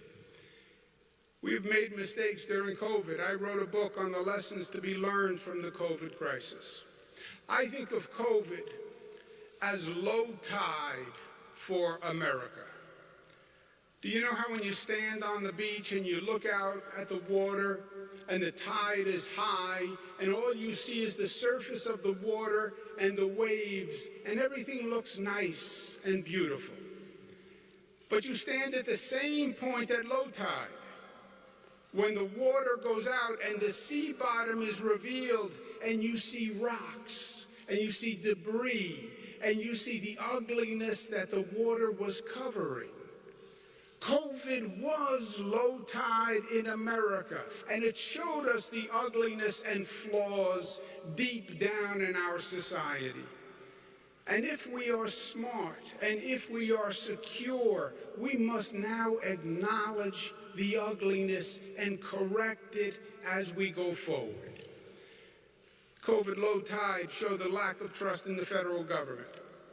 We have a vaccine on the way, truly great news. But polls say 50% of the American people say they would not take the vaccine if it were available today because they don't trust the way this federal government has politicized the process. So New York and other states, 7 in total, will simultaneously review the vaccine approval with independent medical experts so people know it's safe. Undocumented people distrust the federal government and believe they may use the vaccine process to identify them for deportation. New York must make sure that doesn't happen. We must restore trust in government because a vaccine will only work if people trust the government enough to take it, and that has to be our mission here in the state of New York.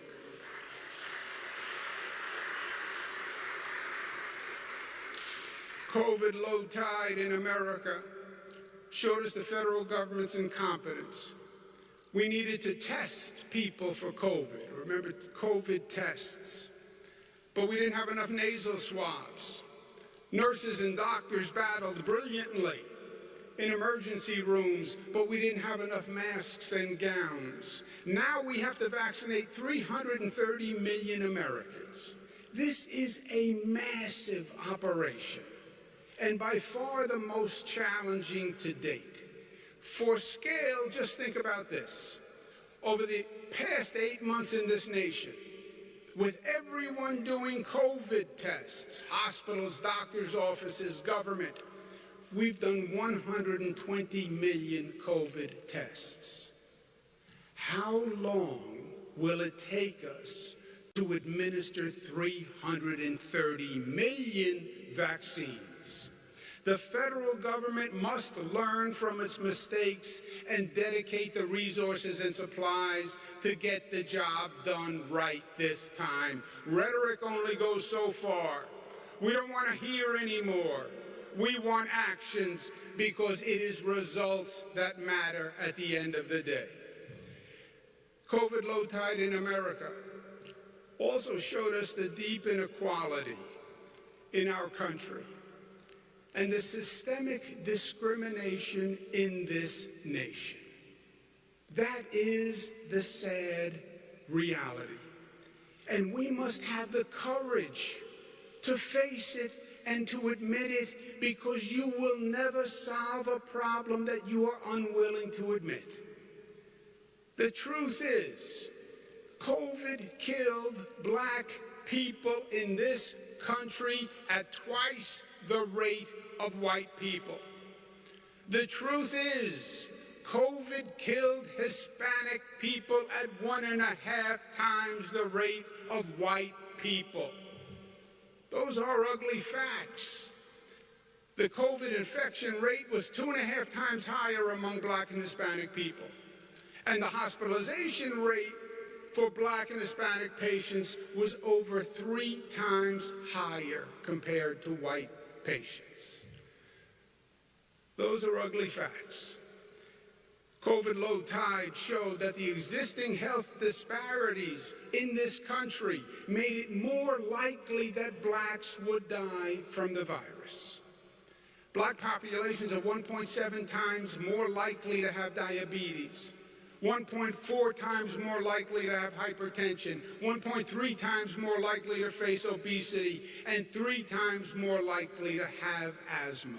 Those are the ugly facts. So now the vaccine is on the way. Great news. But the big question now is, who gets the vaccine? How is it going to be distributed, and will it be equitable, and will it be fair? The Trump administration is designing the distribution plan, and their plan basically has private healthcare companies administer the vaccine, hospitals, big drugstores, doctors' offices, etc. It sounds fine, right? But hold on. We know that our black, brown, and poorer communities have fewer healthcare institutions. Their communities are too often healthcare deserts. That's why we have more underlying conditions. And that's why the COVID death toll is so high for black and brown communities. We're not going to make the same mistake again, period.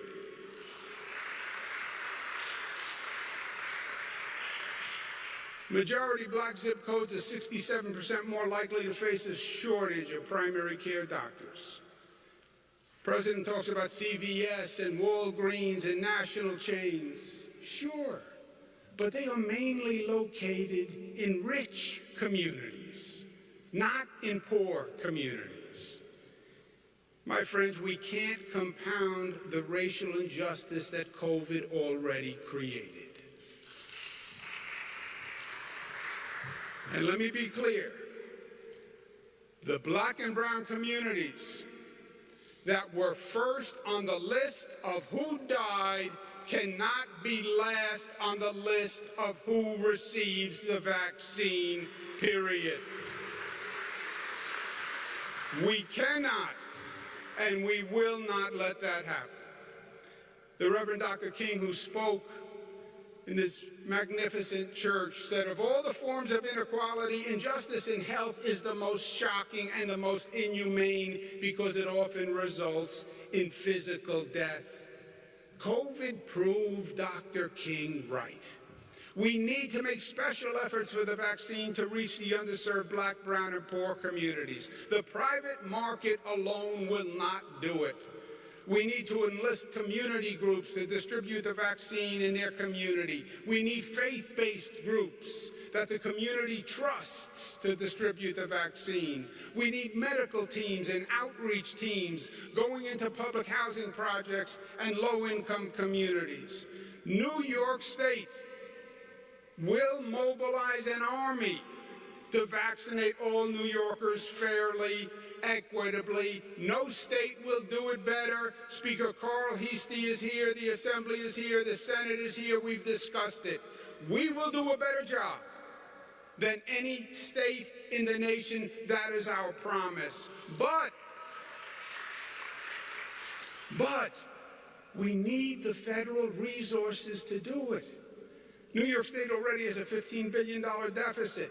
The federal government has been starving state and local governments, and they know it.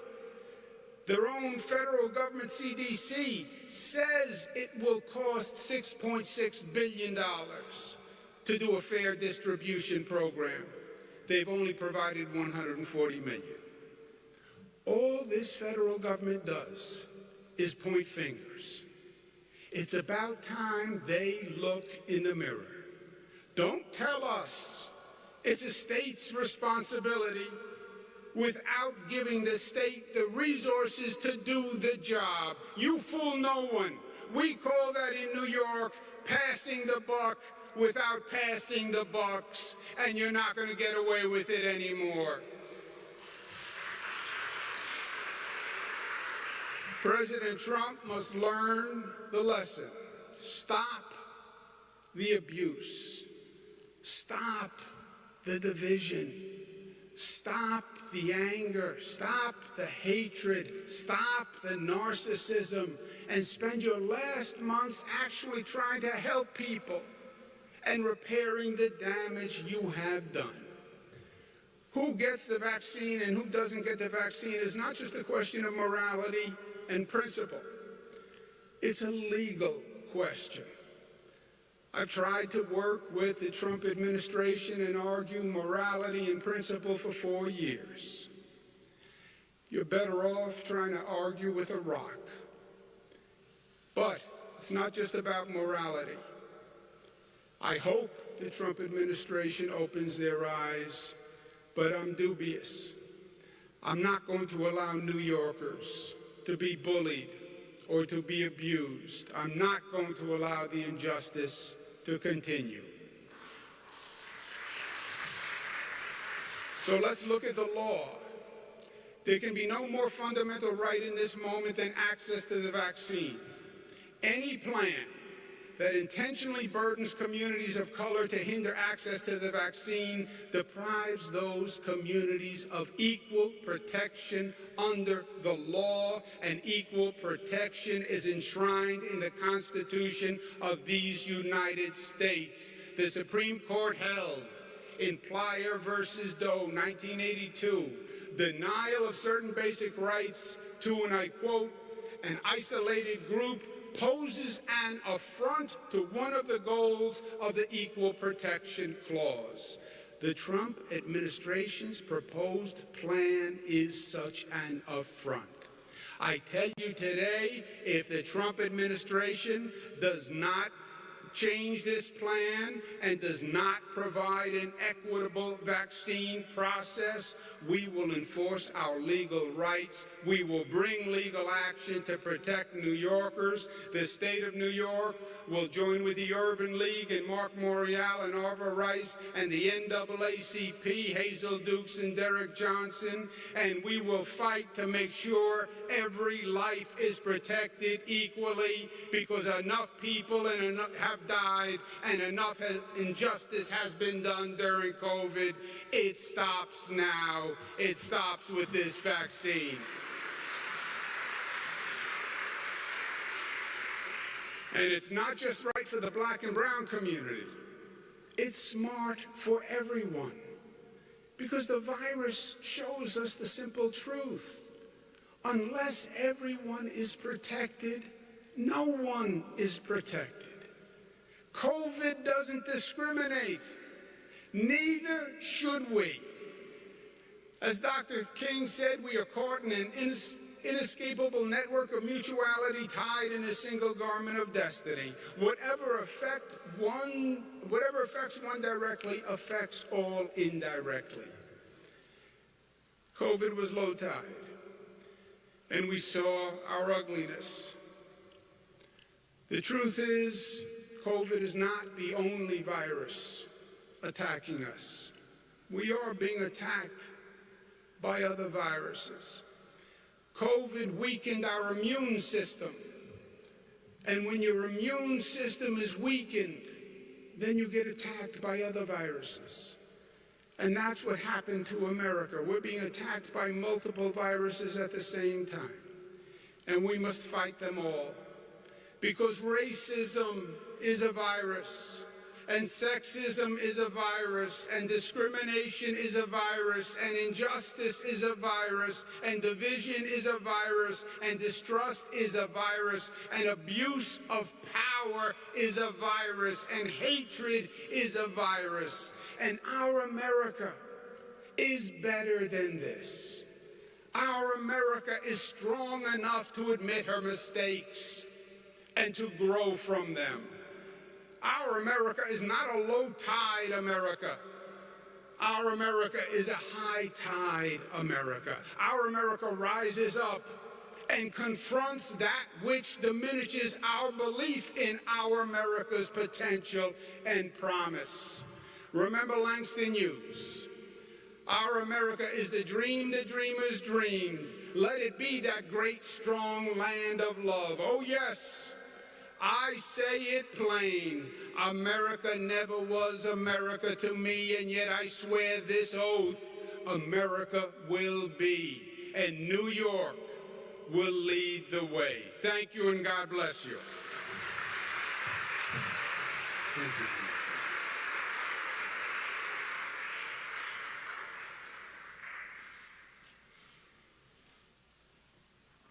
Who gets the virus? When and how? Fundamental questions that must be answered in the way that we've heard Governor Cuomo address. All right, good morning, everybody. You're watching News Now from Fox. I'm Regina Gonzalez, joining you on this Monday, November 16th. Me and Pilar Arias have been trying to update you all on everything that broke over the weekend. You just heard from New York Governor Andrew Cuomo about what he thinks regarding the COVID-19 pandemic. We actually did just bring you breaking news, a second COVID-19 vaccine showing positive trial results in the United States this morning. We've got the latest from Fox Business, and Pilar brought you that earlier. Now, a lot of what we are focusing on today and moving forward on this Monday, over the weekend, several states and cities implementing new COVID-19 restrictions as cases continue to surge in the United States. So right now we're going to take you to our sister station, Fox 29 Philly, who is giving you an update on how that city will move forward starting today on COVID-19 restrictions. Again, my name is Regina Gonzalez, and you are watching News Now from Fox. I hope you all had a great weekend.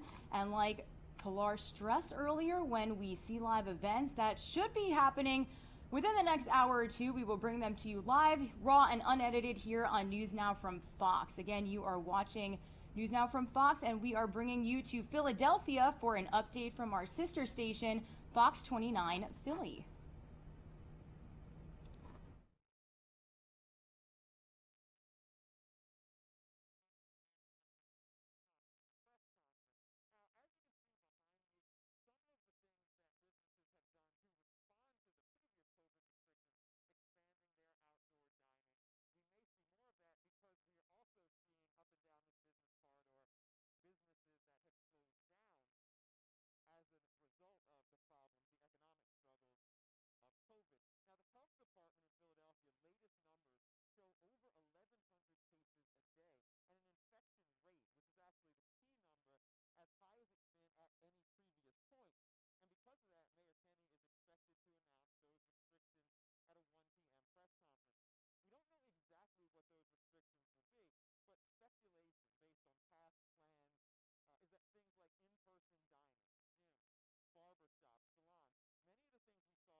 I think it's understandable given the current spike in cases, because I've definitely heard a lot about it on the news, like how that's definitely there's been like a really recent spike in cases, and New York's also scaling back. So I think it's definitely understandable that we want to try to like contain these cases, because obviously like the second spike, like people were expecting it, but I think people were also expecting it as a result of like all this outdoor dining. But they feel like the city has to figure out a way to balance that, guys. So we will know the specifics shortly. The mayor says they will do everything they can to balance keeping people healthy and safe with the fact that heading into the holidays, we've got to keep businesses economically afloat. So we await that press conference. In Philadelphia, I'm Bill Anderson for NewsNOW from Fox. All right, everybody, thank you for that update from Fox 29 Philly. We did have a bit of audio issues there, so I do want to play that for you one more time because it was such an important update. So one more time, I'm going to give you the latest from Bill Anderson here over there at Fox 29 Philly. Thank you so much for bearing with us on some of these technical issues that we experience. It is part of the beauty of being live, raw, and unedited. So one more time, in case you're watching from the Philadelphia area, Pennsylvania, or you plan on traveling there, we're going to bring you on what the city is looking forward to as far as COVID-19. So here in Philadelphia, we're expecting additional restrictions today from the mayor at about 1 o'clock in a press conference. Now, as you can see behind me, some of the things that businesses have done to respond to the previous COVID restrictions, expanding their outdoor dining. We may see more of that because we are also seeing up and down this business corridor businesses that have closed down as a result of the problems, the economic struggles of COVID. Now, the health department in Philadelphia latest numbers show over 1,100 cases a day and an infection rate, which is actually the key number, as high as it's been at any previous point. And because of that, Mayor Kenney is expected to announce those restrictions at a 1 p.m. press conference. We don't know exactly what those restrictions will be, but speculation based on past plans is that things like in-person dining, gyms, barbershops, salons, many of the things we saw before may be further restricted. Officials across the country say that part of that is because COVID fatigue is leading people to be more lax about social distancing and mask wearing. And many of our area that we spoke to, or in our area, I should say that they understand the need for additional crackdowns. I think it's understandable given the current spike in cases, because I've definitely heard a lot about it on the news, like how that's definitely there's been like a really recent spike in cases, and New York's also scaling back. So I think it's definitely understandable that we want to try to like contain these cases, because obviously like the second spike, like people were expecting it, but I think people were also expecting it as a result of like all this outdoor dining. But they feel like the city has to figure out a way to balance that, guys. So we will know the specifics shortly. The mayor says they will do everything they can to balance keeping people healthy and safe with the fact that heading into the holidays, we've got to keep businesses economically afloat. So we await that press conference. In Philadelphia, I'm Bill Anderson for NewsNOW from Fox. All right, everybody, thanks to Bill Anderson for that update from Fox 29 Philly. You're taking a live look over at our picture from the White House, sunny in Washington, D.C. today. Now, we are bringing you the latest news happening from over the weekend and what we can see moving forward. Bill Anderson did a great job at explaining what Philadelphia is doing as far as implementing new COVID-19 restrictions after seeing a spike in cases really all over the country. Now, I do want to bring you to the state of Washington, where yesterday Governor Jay Inslee announced that he will implement new sweeping restrictions on business and activities as the state reported over 2,000 cases a day over the weekend, and average coronavirus cases in the state have just doubled within the past 2 weeks. This is the latest from our Fox business team. Now, it says that according to Inslee's new order, bars and restaurants will no longer be allowed to offer indoor seating. Outdoor seating will be allowed as long as proper safety protocols are followed, including tables being limited to no more than 5 people at a time. Restaurants will still be able to offer their customers to-go orders at least. So that's some of the information we got from Fox Business, but I do want to take you to their entire COVID-19 update from yesterday in case you missed it. Again, you are watching News Now from Fox, and as we get live events happening within the next couple of hours, we will bring them to you right here. Thank you so much for watching on this Monday morning. Untold numbers of deaths. We will not allow these things to happen. Now, we know we've seen previously 2 waves of growth of this pandemic in our state. This is the 3rd wave. And if you look at this shot on your screen, Sam, I believe this is up. Now we're facing a third wave that is trending to be more dangerous than any we have seen before. Inaction here is not an option. We have to take bold, decisive action, and we are doing that today. Average daily cases in our state have doubled just in the last 2 weeks. It cannot go on like this. We have to get this under control, or our medical system will soon be overwhelmed. More people will get sick, sometimes with prolonged problems, and more people will lose their lives. We now have new record daily numbers that have surpassed anything or equal of any time during the pandemic. And as we can see on a chart that I hope Sam will put up, we have seen these numbers go up at a very, very steep rate, as the indicating chart indicates. And the unfortunate thing about this chart is that this will continue to go up at just as steep a rate left unchecked. That's why inaction is not an option here. So all along we have been focused to keeping our hospital system working has been a top concern for us. If the exponential growth of COVID-19 continues unmitigated, anyone who is afflicted with even kind of a need for routine treatment may not be able to get it because the hospitals will be full of people with COVID. So those today, if you were sure you're never going to get COVID, but you might be concerned needing a new hip or a knee or a cardiac operation or cancer, you're at risk if we do not get on top of the COVID pandemic, because we would have to avoid doing some of those other procedures. Yesterday, there were more than 2,286 cases. This is a record for our state. And preliminary numbers from the Department of Health this morning suggest that we will unfortunately break that record again today. Now, I'd like to put this in context of where we are relative to this pandemic. We are today in a more dangerous position than we were in March, when our first stay-at-home order was issued. We are in a more dangerous position due to a combination of the extent of this virus, which is now throughout the state and the nation, and because of the situation we are heading into the winter months.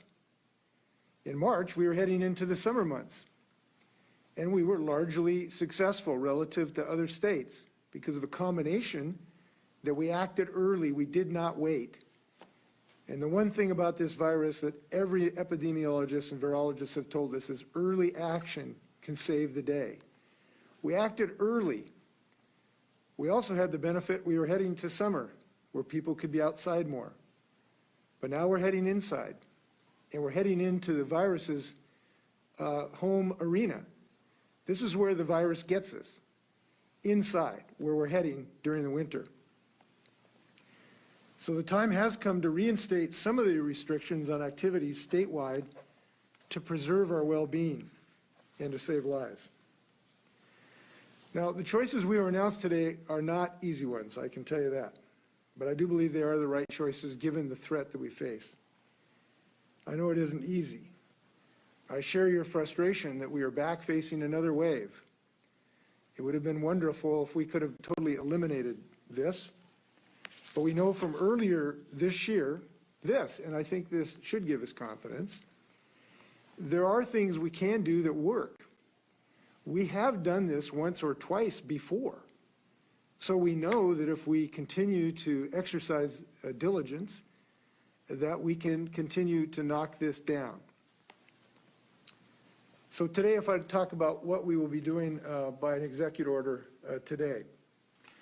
So accordingly, I'm announcing a series of measures that will give us reasonable hope that the success we enjoyed last spring can be replicated in reducing the horrific rate of transmission, where we were relatively successful compared to other states that did not take early action like we did this spring.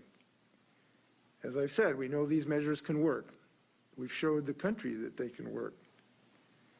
So the restrictions we're announcing today, which will be in effect through December 14th, are not as comprehensive or to some degree tough as our stay-home order in March.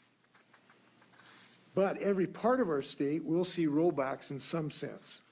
Most will take effect at midnight Monday. This is not forever. This is only for now. Thanks to the brilliance of our medical community, a vaccine is on the way.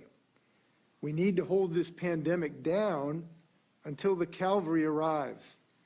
This is a temporary situation in our state where we seek a permanent healthy condition. And our goal is to keep the most people alive as possible until the vaccine and other therapeutic measures arrives. And that's a task I believe Washington is up to. So here are some parts of our plan. Indoor social gatherings with people from outside your home are prohibited unless they quarantine for 14 days prior to the social gathering, or quarantine for the 7 days prior to the gathering, and receive a negative COVID-19 test result no more than 48 hours prior to the gathering. This is an important part of our efforts because we know where this virus can get you, and that's in your own home or your friend's home, at a dinner party, at a get-together, at a birthday party, at a Seahawks celebration. Any of those events can end up being deadly. Outdoor gatherings are limited to no more than 5 people. Restaurants and bars are closed for indoor service. Outdoor dining with capacity restrictions and to-go or takeout services are still allowed under this rule. In-store retail, which includes grocery stores, is limited to 25% of occupancy and must close any congregate areas such as food courts in malls. Religious services will be limited to 25% of indoor capacity or 200 people, whichever is less. And choirs, bands, or ensembles are prohibited from performing. Now, I know that in plenty of communities and church services and singing are inextricably linked. And I understand and appreciate how much song can lift our spirits. Solo performances are allowed under this plan, but because of the way the virus travels through our breathing and our singing, it's just too risky indoors for choirs right now. We've already provided a full list of the restrictions to the media and stakeholders, and you'll be able to find those on our website as well. I'd like to talk about what makes these activities risky. The decisions we have made have been based on science, the science of this virus, the science of what conditions lead to its transmission, and the recognition of what works, because we've done these things before, frankly. We can very confidently assume where the risk is based on the science of how this disease spreads. It is most likely to be transmitted indoors, where people are not wearing masks, where they come into relatively close contact, and where they spend a good amount of time, such as a restaurant or a gym, or potentially a store that are unmasked. These are scientific facts. They're indisputable. Anywhere those conditions exist is a risk of transmission, anywhere. And anywhere that we can reduce the number of those conditions that exist is a way to reduce the transmission rate in the state of Washington, in any environment. So I want to address the business impacts. And they are significant, we know this. Look, people have been hurt by previous restrictions. We've seen people laid off because of previous restrictions due to this pandemic during the spring. We've seen some businesses that have not been able to survive. And every single one of those employees and business owners deserve a real feeling of empathy of what they're going through. I feel it right here. These are folks I know. And anybody who's unemployed because of this, even if we can help them, and we intend to do so, that I'll talk about in a minute, it's still terribly traumatic to these families. And we ought to be cognizant of that. And we ought to make decisions that are as unobtrusive to some degree as possible in this regard, and that's what we have done. But we have recognized that what is at stake here, which is life itself. And we're making some hard decisions in that regard. So the COVID pandemic is not just a public health crisis, it is an economic crisis as well.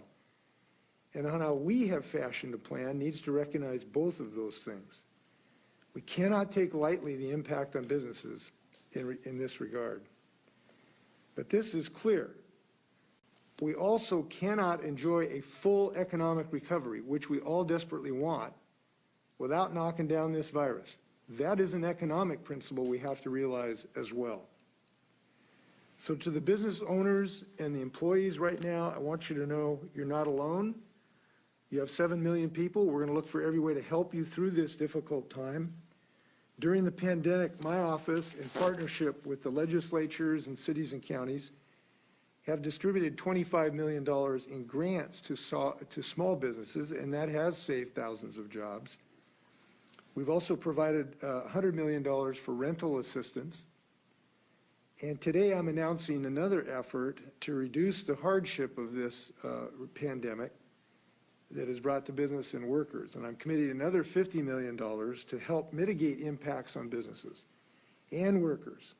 And we fully intend to get that money out as soon as possible. This will be in grants, combination of grants and loans, before the end of the year. And we're doing some pretty creative work in being able to do that and leverage some other dollars as well. I'll have more to say about that in the upcoming weeks and days. So we're going to work with our partners to get this aid out as swiftly as we can to folks who have been bitten by this. But we know that is not enough. This is not going to ameliorate all the economic suffering by a long shot. But it's what we've been able to do so far. And I'm going to redouble my efforts, and I hope everybody who's listening to this will redouble your efforts to get the federal government to step up to the plate. We have some big problems because unemployment compensation, which has been so important, will run out fairly shortly. And the Congress has not reinstituted the business support plan yet. It needs to do both those things. Washingtonians, Americans deserve that, and we ought to continue to lift our insistence that they get that job done. But we are also looking at some alternatives if the federal government does not. And I will be talking to legislators about other alternatives to help businesses and help employees if in fact the Congress does not act. I want to say that employers who have not yet used the Paycheck Protection Plan forgivable loans, businesses can still apply through the Small Business Administration at their local bank. We are going to regrow our economy. I'm very confident of that, in part because we created the best economy in the state, in the country, before COVID hit us. And I believe we are going to knock down this virus, but we need to act today. Today's announcement does not change our guidance for child care services or for K through 12 education. That guidance and its recommendations will remain in place for now. We know child care is critical, especially for essential and frontline workers, and we know how critical education is for our young folks. So far, the experience with schools in Washington and across the nation show that health and safety measures, when rigorously enforced, can limit COVID transmission in the school environment. At this time, we are not asking districts currently offering in-person instruction to close, unless the local health officer advises them to change course, and the local school board makes that decision, as you know. We have some guest speakers today. I'm very pleased we have State Health Officer Dr. Kathy Lofi, Seattle Mayor Jenny Durkin, King County Executive Dow Constantine. We're also joined by Dr. George Diaz of the Providence Health Center in Everett, and Clint Wallace, an ICU nurse in the COVID unit at Sacred Heart Medical Center in Spokane. So Dr. Lofi. Great. Well, thank you, Governor Inslee, and good morning, everyone. The current trajectory of this pandemic has put us in a really difficult position as a state, as the governor just mentioned. We don't make these decisions lightly, so I do want to talk to you all a little bit about the rationale behind some of the new restrictions that the governor just announced. So first, we are extremely concerned about how quickly COVID-19 is spreading through our state. We have entered a phase of accelerated or exponential growth of the outbreak. As the governor mentioned, during the past 2 weeks, the number of cases reported each day in our state has more than doubled from about 1,000 cases reported per day to more than 2,200 cases reported per day. If that doubling time continues, in 2 more weeks, we'll be seeing over 4,000 cases per day. Especially concerning is that during the past week, the number of patients currently in our hospitals with COVID-19 increased about 40%, from 401 on November 6th to 566 on November 13th. This next slide demonstrates that this is a statewide problem. We have high disease rates throughout the state, as indicated in the dark orange. And many counties are seeing a dramatic uptick in disease activity. This increase is simply not sustainable. We will eventually exceed the capacity in our hospitals to adequately care for all patients, including patients with and without COVID, and ultimately will lead to more deaths. When cases are accelerating, we need to act early because the effects of the measures that we put in place this week will not be shown in the data for another 3 weeks. So we don't want to wait until we are dark red on the map that you can currently see. That is too late. Second, I want to talk to you all about the rationale for the specific measures the governor just announced. Over the course of the pandemic, we've learned a lot about how this virus is transmitted. We initially thought it was spread primarily through large droplets that only traveled a few feet in the air and rapidly fell to the ground. We now know that this virus can also spread through very small droplets called aerosols that are expelled from our mouths when we talk, cough, sneeze, and sing, and can linger in the air. We also know that a primary risk factor for spreading the virus is contact with an infected person in indoor spaces. The infection risk increases with the duration and the proximity of contact with an infected individual, with certain activities, when masks are not worn, and where ventilation is not good. The CDC recently acknowledged growing evidence that droplets and airborne particles can remain suspended in the air and travel distances beyond 6 feet during choir practice, in restaurants, and in fitness classes. Many of the measures the governor is taking today are intended to reduce opportunities for prolonged close contact indoors with people outside of our household. Even though we know more about how the virus spreads, in many cases, it's not possible to pinpoint exactly where COVID-19 is being transmitted in our communities, and this problem is not unique to Washington State. When we interview cases, it's often difficult to determine with certainty where the individual was infected because they often have more than one potential exposure, and because many people may not remember all their activities in the 14 days before becoming ill, or may not want to share all their activities with us. Occasionally, we can identify where 2 or more people have been infected, which we consider an outbreak. But these identified outbreaks likely only represent a portion of transmission that's occurring in the community, and will likely only detect, and we likely are only detecting a fraction of these outbreaks. So with limited data on where transmission is occurring in Washington, we also rely on the science around how the virus is spread and reports of outbreak investigations from other areas. Our leading national infectious disease experts at the Infectious Disease Society of America have stated that eating indoors in restaurants, going to an indoor gym, attending a church service with singing, going to bars, and going to movie theaters are activities that put us at high risk for spread of COVID-19. A recent CDC study also reported that dining in a restaurant, bar, or coffee shop was associated with an increased risk for COVID-19. Flattening this curve is essential to saving lives and ensuring that our hospitals don't become overwhelmed with COVID cases like we're seeing in many hospitals in the Midwest and elsewhere in the country. If we act now, we can be successful. And with that, I'll turn it back over to you, Governor. Thank you, Dr. Lofi, and thank you for your steadfast science throughout these efforts. I have really appreciated it. We now have Clint Wallace, who is with an ICU nurse at the Sacred Heart Medical Center in Spokane. Clint, thanks for joining us.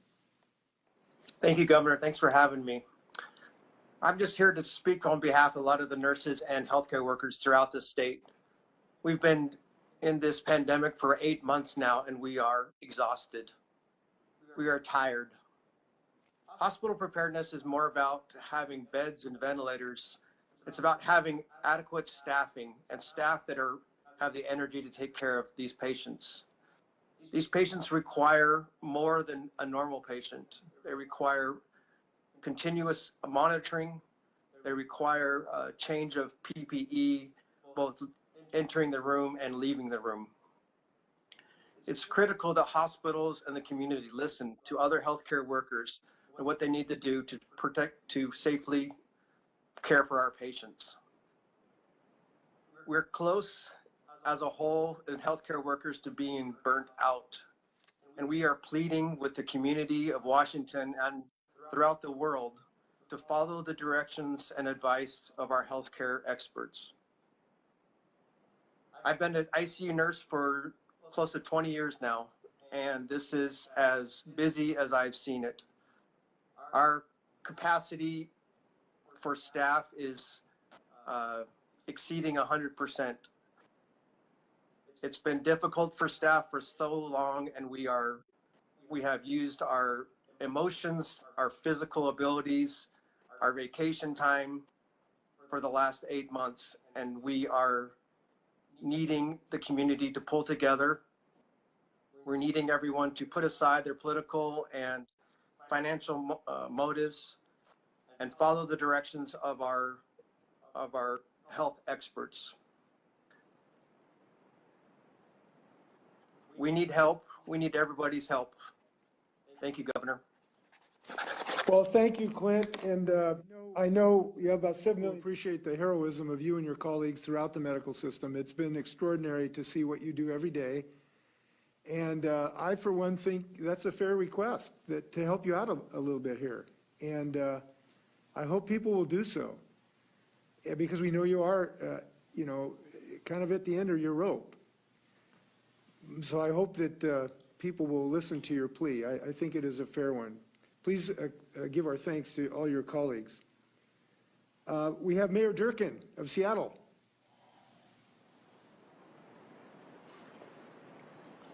Mayor Durkin. Thank you, Governor. Thank you for your leadership and for your introduction today.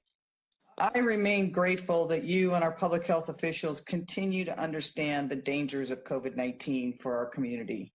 I have the honor of serving as one of 11 mayors that sits on a global panel of mayors talking about global COVID recovery. There's no part of the globe, no part of this country that is immune to this disease. And we are at the forefront here in Washington State, King County, and Seattle, and the other cities fighting this pandemic from the beginning. And I thank you and my fellow electeds for their leadership, but mostly I thank the people of our region, and particularly for the city of Seattle, because people have unselfishly, every time we've asked them to do something, done so. We all wish we were in a different place and that we did not have to take these actions today. I know that there is an unprecedented amount of complications and challenges that you face as governor, and I appreciate your leadership in this. We know you're doing this to save lives, and that at every step of the way, we must speak as one, as elected officials and public health officials. We also know, as you mentioned, how devastating this virus has been for so many families, so many businesses, and so many workers. And we will double our efforts to try to address that as the governments. We know that as the original epicenter of COVID-19, we were the first to face this pandemic, and that you and other local officials standing up together helped us reach first flattening the curve and not ending up like some other places. Since the start of the pandemic, I want to call out Seattle residents and businesses because they have been taking the public health guidance so seriously, and their actions have saved lives. Of the largest 30 cities in America, Seattle has the lowest hospitalization per capita. We also have the lowest death numbers. When I think how terrible this year has been for so many, I think how hard it is to make these decisions to change the trajectory of this deadly virus. But we know what happens if we don't. Right now, there are cities with no ICU capacity. There are cities like El Paso, which is just slightly smaller than Seattle, that now has 10 refrigeration trucks using as morgues and 150 deaths since November 1st. This spring and summer, we all witnessed the horrific images of doctors, nurses, and healthcare workers at overwhelmed hospitals. I want to thank Cliff and all the frontline healthcare workers for their devotion and their work. We all can make a difference for them. They are our first and our last defense. We owe it to them and to our communities to take steps. Together, we in Washington can make a difference. While we have one of the lowest rates of any major city, Seattle's not immune to the surge of this virus in our state and county either. Just in the last week, we have had more than 100, nationwide, we've had more than 1 million cases and 181,000 on Friday. In Washington state, as you mentioned, there's been record levels. And in Puget Sound, every county and city are seeing a rise. We looked at our own data and found that in Seattle, nearly 20% of total cases are just from the last 2 weeks. I want to say that again. That means 1 out of every 5 cases of COVID for the 7-month period is just from the last 2 weeks. And we know that the health and economic impacts of this virus have disproportionately hit our communities of color and our vulnerable communities. We're lucky that we've not seen the hospitalization that others have, but it is increasing in Seattle. This virus is surging everywhere, and that's why, Governor, I want to thank you and all the nurses, doctors, and public health officials who are doing so much to protect all of us. Acting today will mean saving more lives in the future. But as you noted, these new restrictions and these economic impacts are going to be hard. These times have been devastating for so many families and small businesses. People are hurting. There's no doubt that any restrictions will cause further economic impacts in Seattle and across our state. As Seattle implements these new restrictions from the state, we are committed to finding ways to support our small businesses, particularly our restaurants. In March, we launched the first in the nation small business grant program. We reopened that fund this past week, and I will be exploring all options to increase that fund to help people on an emergency basis. And in the coming days, I'll also be proposing a small business relief package to include more assistance for small businesses, more flexibility for outdoor dining, and other measures to help people through the holidays and the rest of the year. We have hundreds of businesses and restaurants using our curb space for takeout and other things, and we will continue to fast track those programs. Seattle will continue to provide direct financial aid to our workers and small businesses. We worked quickly to launch the COVID-19 relief program, including rent relief, expanding shelter for people experiencing homelessness, grocery vouchers for working families, direct cash assistance for immigrants and refugees, and financial assistance for small businesses. Ultimately, Governor, we will rely on the state to provide as much emergency aid as we can, and all of us need the federal government to do its job and to step up and to immediately pass a COVID-19 relief package that really meets the needs of our communities. We in government will continue to do all we can to really help through this virus, from the testing programs the city of Seattle has set up to the relief packages. I again want to thank you and your team. We know for every family out there that the coming weeks are going to be so difficult. It is a time we are used to getting together, and now we have to be apart. But this is how we will save lives and go into the future. I also believe that we will have a vaccine and that hopefully this time next year, we will be having a much different conversation and giving a much different kinds of Thanksgiving. This virus is unrelenting, and our efforts to beat it have to be just as unrelenting. I want to thank everybody who has done so much to get us to where we are. I want to urge everyone in the city of Seattle, please show some love for your local businesses. Go and buy from your local restaurants and your local retail shops. This is the holidays, the time when they really rely on so much of that for their well-being and for their workers. Thank you, Governor. Thank you, Madam Mayor. I want to thank all of your colleague mayors who've been so creative helping businesses with curbside delivery and takeout and outdoor dining. You've shown a lot of creativity to help these businesses, and we need to redouble that. So thanks to all the mayors out there who've been working on that. And by the way, one comment, I know all of us would like to have sort of the financial aspects of this totally resolved when we announce this today. That's going to take some work, but we had to get this done today, but because, again, time is of the essence here. What we know is if you act early, you can save lives, and if you don't, you'll be swamped by a tsunami of this virus. We're acting early and appropriately, I believe. Dow Constantine, Executive, King County. Well, thank you, Governor. I really appreciate being invited to share a few thoughts this morning. You know, like everywhere in the state, our case counts are soaring, and that is also true nationally. The number of hospitalizations in King County last week increased by over 70% compared to the previous 4 weeks. In fact, it was just... All right, everybody, welcome. You are watching News Now from Fox. You were just watching an update from Washington Governor Inslee talking about how new COVID-19 restrictions will affect gyms, restaurants, small businesses, and social gatherings. No social gatherings with anybody else besides the people inside of your household. That goes into effect at 11:59 p.m. this evening and will go as long as right now it is projected about December 14th. So this will affect people's Thanksgiving holidays. That's what they were talking about before. Now, we also want to talk about and switch gears here a little bit on the topic of COVID-19, but we haven't talked about students in a second. Now, a lot of students all across the country have either been in the classroom or opting to do distant learning. And for not only students, but some parents, it has really been a struggle to keep their children on track.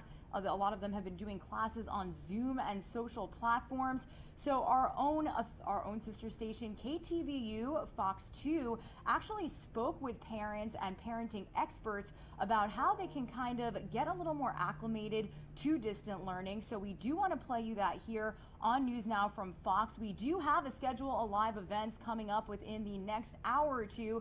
And when we do get sight of those, we will bring them to you live, raw, and unedited here on News Now from Fox. So thank you for watching on this Monday. I hope you have a great rest of your workday. And again, I'm going to take you to Fox 2, where they speak to parents and parenting experts about distant learning and the struggles that come with it.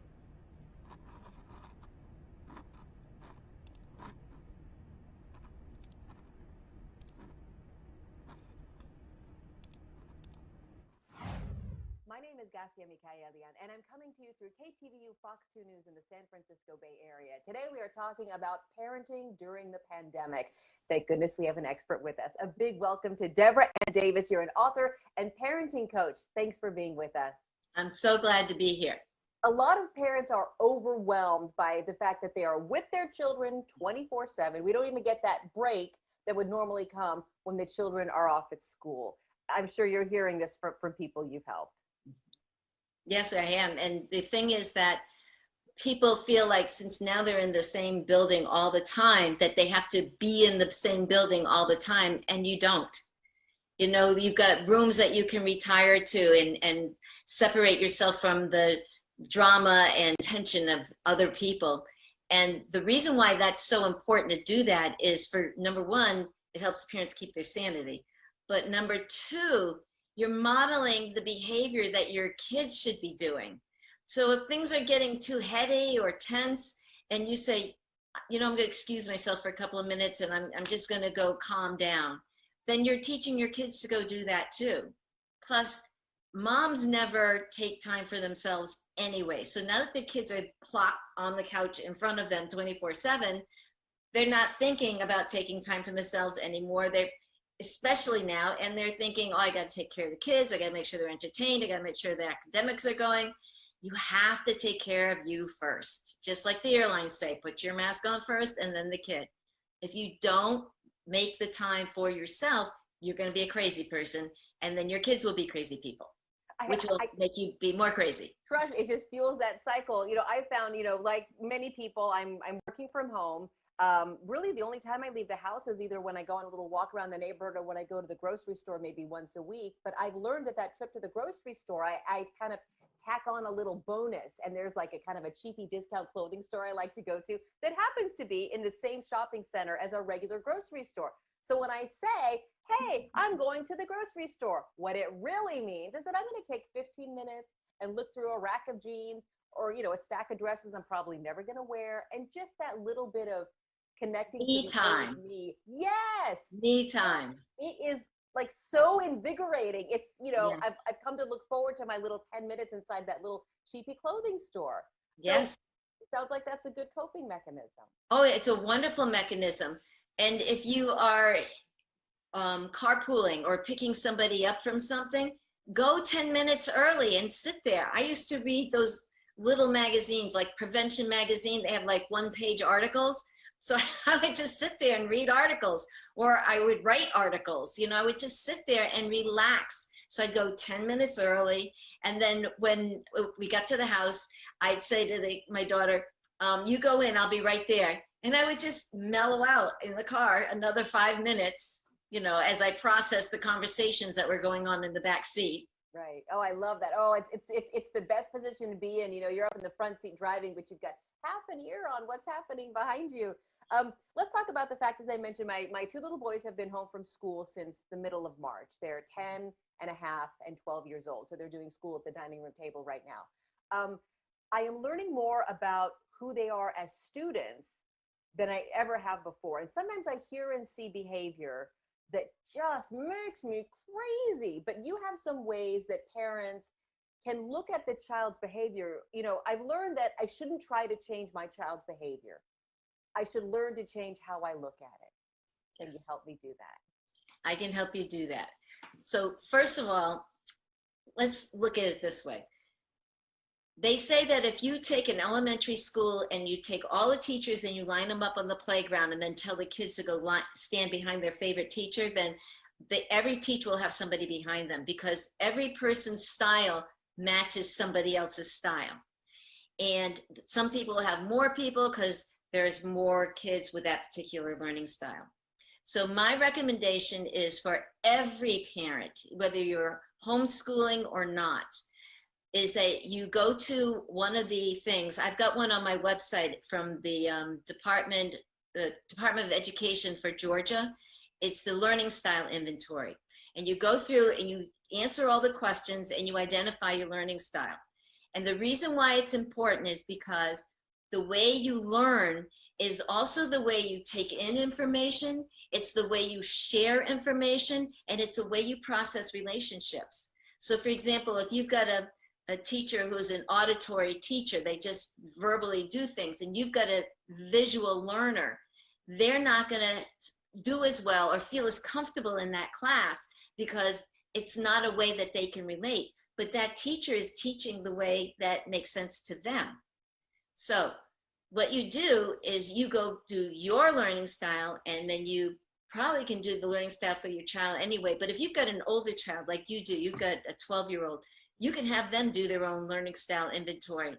And then you can go research, if I have this style, my kid has this style, what do I do to help them listen to me? Because there's no child in the world who starts out by saying, I'm going to figure out a way to thwart my parents. Every single kid wants to be loved. They want to be admired. They want to feel secure. And they want to know that this relationship is going to be there for them forever. And every parent wants the exact same thing for themselves. So you know you got that in common starting out. Figure out how you're different from your kids and how you're the same. And then you can say, this is how I bridge that gap. So if you got a kid who's just like you, then you're probably not banging heads with them, because the things you do and say make sense to that child. But the things that they say and do also make sense to you. But for a child that has a different personality type or different learning style type than what you have, they proceed in ways that make no sense to you at all. And by taking the learning styles inventory, you can learn what it is that they're doing and what makes sense to them. And then you'll be able to move more smoothly between your relationship. And there's also a section on my website where they have the things, if the teacher's like this and the students like this, and this is how you bridge the gap. These are the kind of projects that are better. This is the way to help them study. I mean, it's a whole 9 yards is over there. But it also clues you in about how to remind them to take out the garbage. You know, if they're like watching TV and you've got an auditory learner, you could say, take out the garbage when that show's over. They'll hear you, they'll process it. But if it's a visual learner, they'll say, okay, okay. And then the show's over and they'll forget. So you put a sticky note on the table in front of them. When the show's over, take out the garbage. And they will see that, and that's what they'll process and go do and remember. And that doesn't really cost us more as parents. It's the same 2 cents worth of effort if I say it or if I just jot it down on a sticky. I like it. I mentioned to you that I have 2 little boys. You know, the older one is 12, the little one is 10 and a half. And especially with the older one, and when I'm around some friends who have children about the same age, kind of, we're getting to those delicious adolescent years, you know, where everything is full of angst, and you know, it's the deepest hate, it's the greatest love, it's, you know, it's the biggest pimple in the world. Yes. I have such memories from middle school, you know, not all of them good, but I have discovered that my son loves to hear about the time that, you know, all my friends ganged up on me, or the time that I had this huge crush on a boy who wouldn't even, you know, look my way ever, or, you know, things that I feel like sort of traumatized me when I was young. He just loves hearing about it. And I feel like, you know, he's not going to go into middle school once he's finally allowed back on campus thinking he's going to be, you know, the most popular kid in school, he's going to get straight A's, you know, kind of all those expectations I feel like I had that never came true. What do you think about parents sharing their own, you know, failures or missteps or feelings of embarrassment to sort of help ease the way for their children? First of all, I'd like to say that the reason why he's enjoying that so much is because it's making him feel normal. I'm not the only person who goes through that. The second thing is, occasionally they're going to ask you questions that you don't feel comfortable answering. And my solution for that, I would say to my daughter, like she'd say to me when she was in middle school, do you and dad still have sex? And I'd say to her, don't ask me a question you don't want to know the answer to. And she'd like turn around, walk out of the room. Right. So that's how I handle those things. But the other thing is, if they ask you questions that you don't feel comfortable with, you could say, why do you want to know? And then that redirecting of the conversation is going to tell you what actually is going on with them. Right. But in terms of sharing the information, your experiences, there's no answer for that, because it depends on your child. It depends on your experiences. It depends on your relationship, and it depends on what's going on in their life. But if there is something that you want to share, that you want to use like as a life lesson, and you're not feeling like they're going to welcome it, go in the side door. I will get something, anything from like a comic to a magazine article or a funny video on YouTube, anything, and I'll show it to them, and I'll say, you know, this reminds me of when I was a kid, blah, blah, blah. How do you think your best friend would handle that? How do you think your best friend's mom would feel about that? So you're not focusing on them, and you have the conversation. But when you're doing that, the important thing is when you're done, get up and leave them back there wallowing in the warmth of a great conversation. You know, so it doesn't have to turn into a life lesson when you've directed it elsewhere, and they will still run around thinking, wow, my mom knows all this stuff. Yeah. Which I is have, really what we all want. Right. My children have yet to say that. You know, we, what feels like 100 years ago, back when they were in preschool, we had two incredible preschool directors, one of which had, at the time, an older teenage daughter. And she said, my daughter will come home from a bad date and say, oh my gosh, mom, can you believe, blah, blah, blah, you know. And I just remember thinking, oh, I never told my parents any of that. Like, my parents are the last people I would go to. And I mentioned that to her, and she said, look, the trick is, and she you know, she did this thing where you want to keep the, you know, like, if like the conversation is like a ribbon that's all coiled up inside their brains, just keep it coming. Because as soon as you say, you know, comes home from a bad date, and I say, oh mom, you know, he wasn't really that nice. Well, why'd you go out with a jerk like that? Or, well, you should have known by the way he treats his friends. Or, you know, well, then why did you come home at 11:30? I should have seen you home by 9. And all of a sudden, I'm the idiot for choosing the guy who doesn't treat me well and who, you know, kept me out too late. And there goes the communication. Yeah, and you so put them on the defensive. right. And so just that visual of keep the conversation coming. I love that. Even though I'm cringing inside when I hear some of these things that these little boys tell me, I just tell myself, I don't ever want to snip that ribbon, because you can't ever really go back in there and get it. And the other thing is, their opinions are their opinions, and they're entitled to them. But the problem is that if you want to focus in on one opinion, and then the next thing you know, it changes. They're not in that ballpark anymore, and you've made this big mountain out of a molehill over something that they don't care about anymore.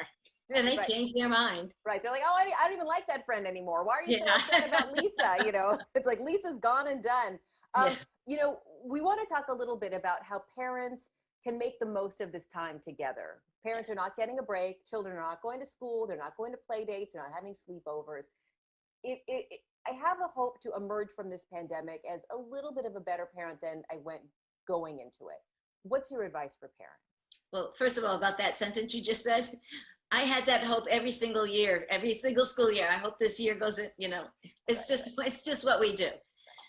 I would say, first of all, you have to understand what the new normal is. And if you can communicate the new normal to your kids, they will feel calmer. The new normal is change. Things are not staying the same. And whatever's going on in school right now, 2 months down the road, they may have to revamp the whole thing. But the way you communicate to your kids is, if things stay the same, I got your back. If things change, I got your back. And if I don't know how to do it, I will find someone who does. So you don't need to worry about it. You don't need to worry about what's going to happen. And you got juniors and seniors, you don't need to worry about how are we going to go do college visits. I will figure that out. You worry about what's going on right now, that relationship you're having with that kid right now, your homework right now. You don't worry about it. You take care of being a kid. I'll take care of being the parent.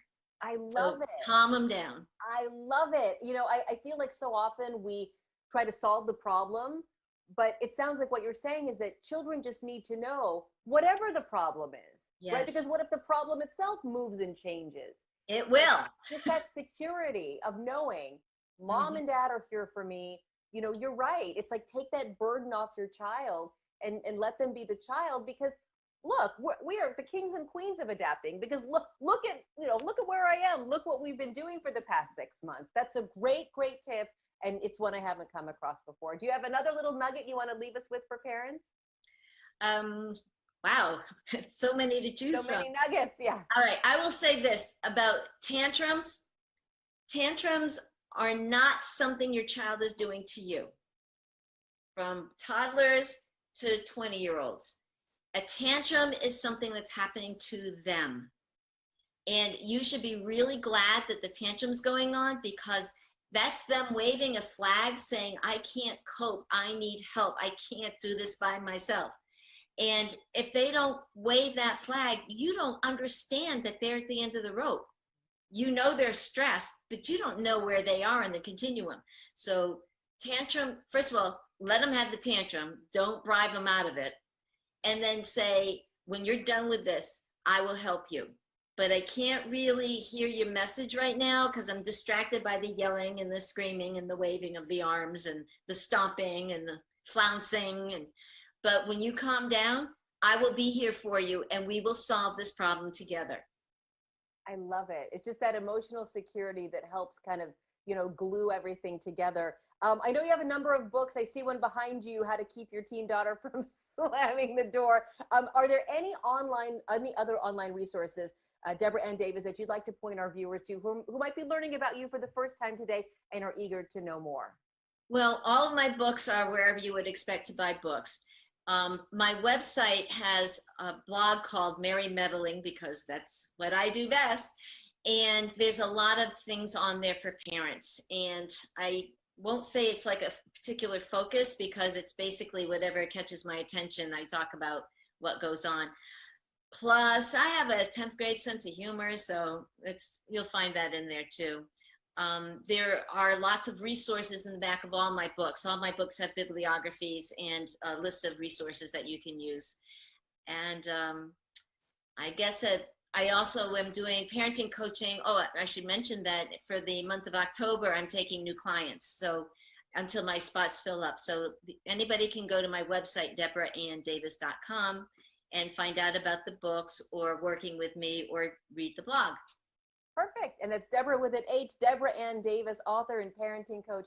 Thank you so much for joining us. Thank you very much.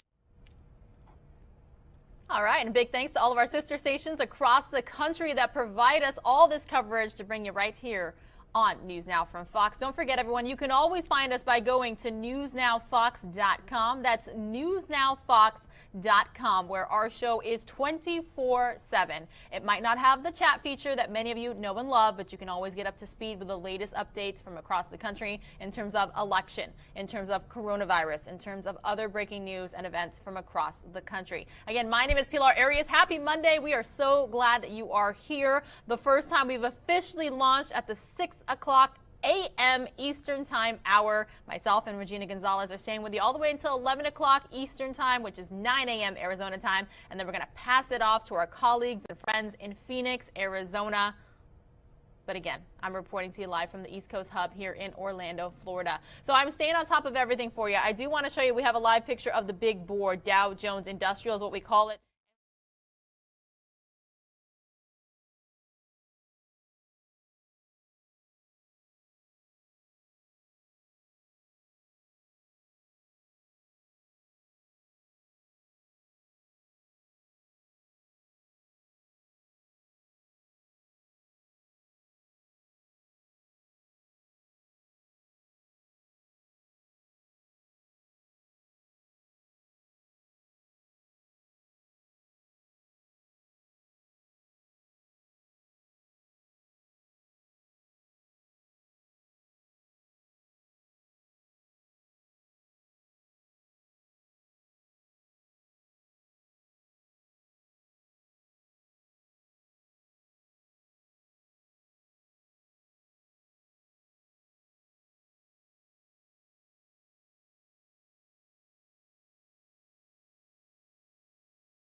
All right, everyone. I just realized my microphone was not on here, but I am showing you the Dow Jones Industrial Big Board. And I just want to let you know we are waiting to see how the markets are going to react this morning after the news that the Moderna vaccine trial for COVID-19 even more effective than the Pfizer one that was announced last week at 90% effectiveness. Today, Moderna announcing 94.5% effectiveness. We're talking about distribution. We're talking about the millions and billions. We're also talking about the storage of the vaccine itself. So lots of changes, lots of updates there. We're going to stay on top of that for you here on News Now from Fox. But as of right now, I'm going to take you out to our sister station, Fox 29 in Philadelphia, with Dr. Mike Sirigliano's daily coronavirus updates.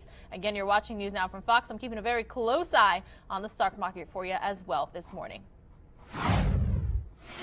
Dr. Mike Sirigliano with Penn Medicine joining us out of Philadelphia. Good to see you, Dr. Mike. Always a pleasure, Thomas.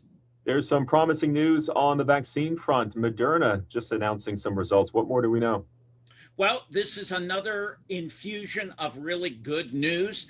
Exactly what the doctor ordered. 94% effective. That's what is expected to be released in data today. It is another mRNA vaccine, just like the Pfizer vaccine. And let me tell you, I am very excited about this news. Remember, the way we're going to get through the logistical aspects of getting everyone vaccinated is by having a number of companies being able to produce a viable, effective, and safe vaccine. So now this information, this data needs to be reviewed. Who's going to review it? Well, basically the FDA, and it gets peer reviewed, it gets validated, and if it proves to be as effective and safe as it appears to be, then it will get emergency use authorization, just like they are working on with the Pfizer vaccine, and we will be ready to rock and roll. So could we see a vaccination by the end of the year, whether it be Pfizer or Moderna, as far as vaccines being distributed to our healthcare providers? The way things are going, I believe absolutely correct. I think that a vaccine will be available before the end of this year. It'll be in limited supplies, but it will go to the high-risk individuals, first-line responders, and the most vulnerable, the elderly and people with underlying health conditions. And then hopefully, Thomas, we will roll this out, and by March, April, May, we will start getting it to the public. And if we can do that, as Dr. Fauci said, there is a glimmer of hope that we will get it back to some form of normalcy. Yeah, we certainly need it. I mean, it's been about 2 days since we last spoke, Dr. Mike. We're starting off a new week. How are the numbers looking? Not good, Thomas. The numbers are going way up. And I can tell you for a fact that in my own practice, I've never seen anything like it. Over the weekend, I dealt with 2 or 3 patients with bona fide COVID-19. I had to send one to the emergency room. So it's the real deal. I'm seeing it in my own practice. Remember, even when a vaccine is available, we need to continue to wear a mask, we need to socially distance, and we need to make sure we use good hands hygiene. Remember, with the holidays coming, Thomas, it's critical that we limit our social gatherings, even in small groups. And remember that you must do the right thing to protect not only your family members, but as we talked about last week, wearing a mask can actually protect yourself.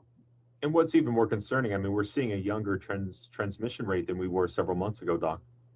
Well, we are seeing the fact that younger people are the ones that are leading this uptick in numbers. And that's because, frankly, they are not socially distancing and not doing what they are supposed to do. That is another reason why the mortality rate is a bit down, but you're seeing record numbers of people dying and record numbers of cases. We're filling up our hospitals in many parts of the country. It's getting into a crisis mode with that surge. And remember these terms, flattening the curve. We have to flatten the curve. And one issue that we're seeing with this virus is clotting of the blood in younger patients as well. What's causing this, Doc?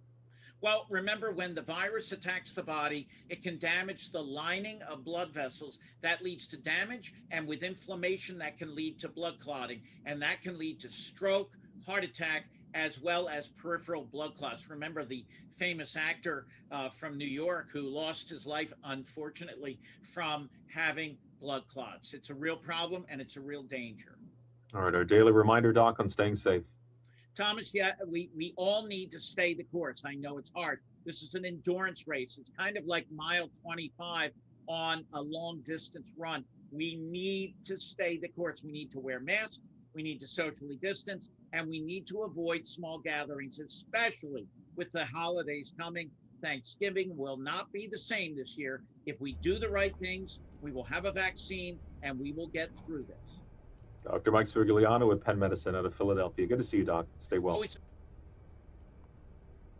Big thanks to our sister station Fox 29 in Philadelphia for those daily updates there. We are taking a live look outside the Fox News headquarters in New York City, Manhattan, that is, the Big Apple, right across from Radio City Music Hall. You do see taxis back on the roadways, you see buses as well, and you see New Yorkers walking the streets, not nearly at pre-COVID levels just yet, but a little bit of normalcy getting back. We're hearing about all these COVID-19 spikes. It's troublesome for a lot of people. You know, we are a couple weeks out from when we celebrated Halloween, and we are we're exactly 10 days away from Thanksgiving, so a lot of people are trying to finalize their plans for the holidays. I'm going to take you out next here on News Now from Fox to the state of Michigan, where they provided a COVID-19 update as well. So remember, it's very important right now with these spikes, all these cases that we're hearing about, to see whether or not there are further restrictions in place, lockdowns happening, such as in Chicago, such as in the state of Washington, and essentially, you know, there's other restrictions that are in place. So we're continuing to follow all this for you right here on News Now from Fox. Don't worry, everybody, excuse me, if there's any live updates from across the country or any breaking news, we'll have you covered right here on News Now from Fox.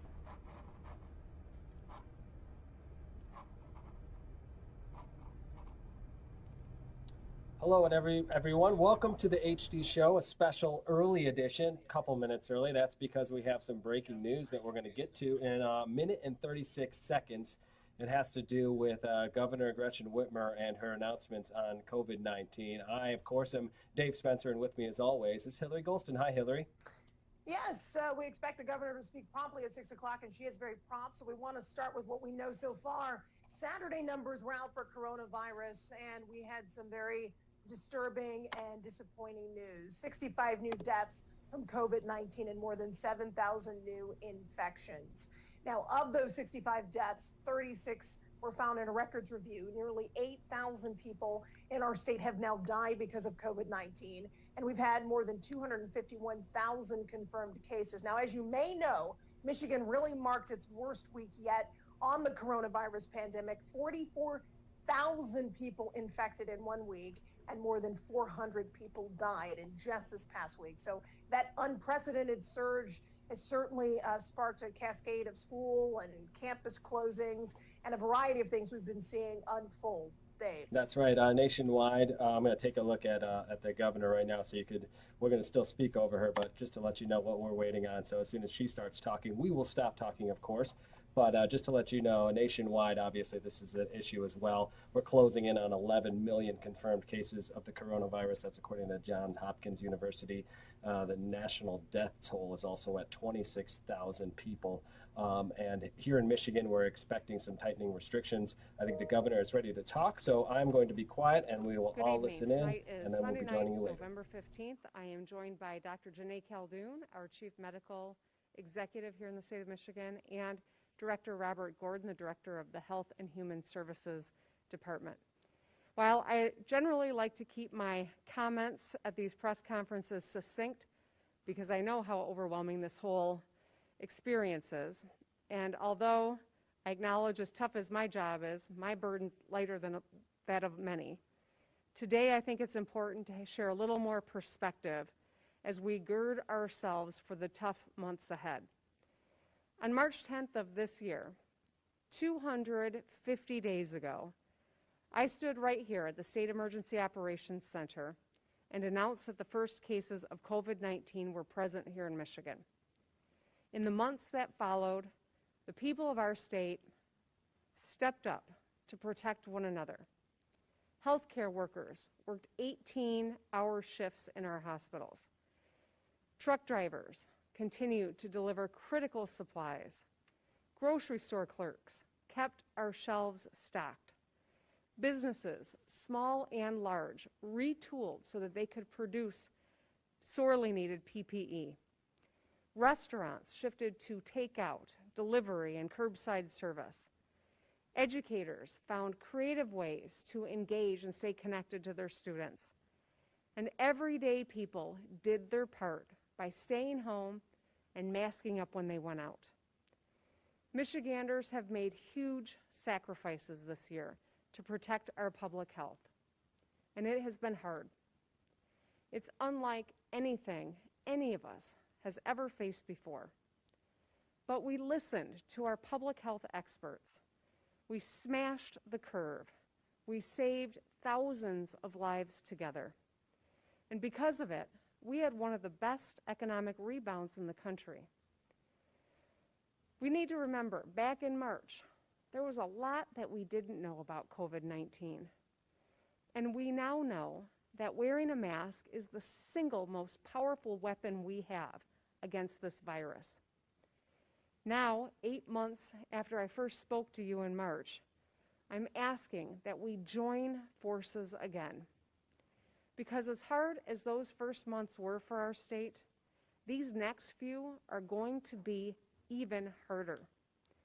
For months, we have been sounding the alarm about the heightened dangers of a fall and winter surge, fueled by more contacts than ever, the convergence of that with school, complicated by flu season, and accelerated by low temperatures, driving us all inside.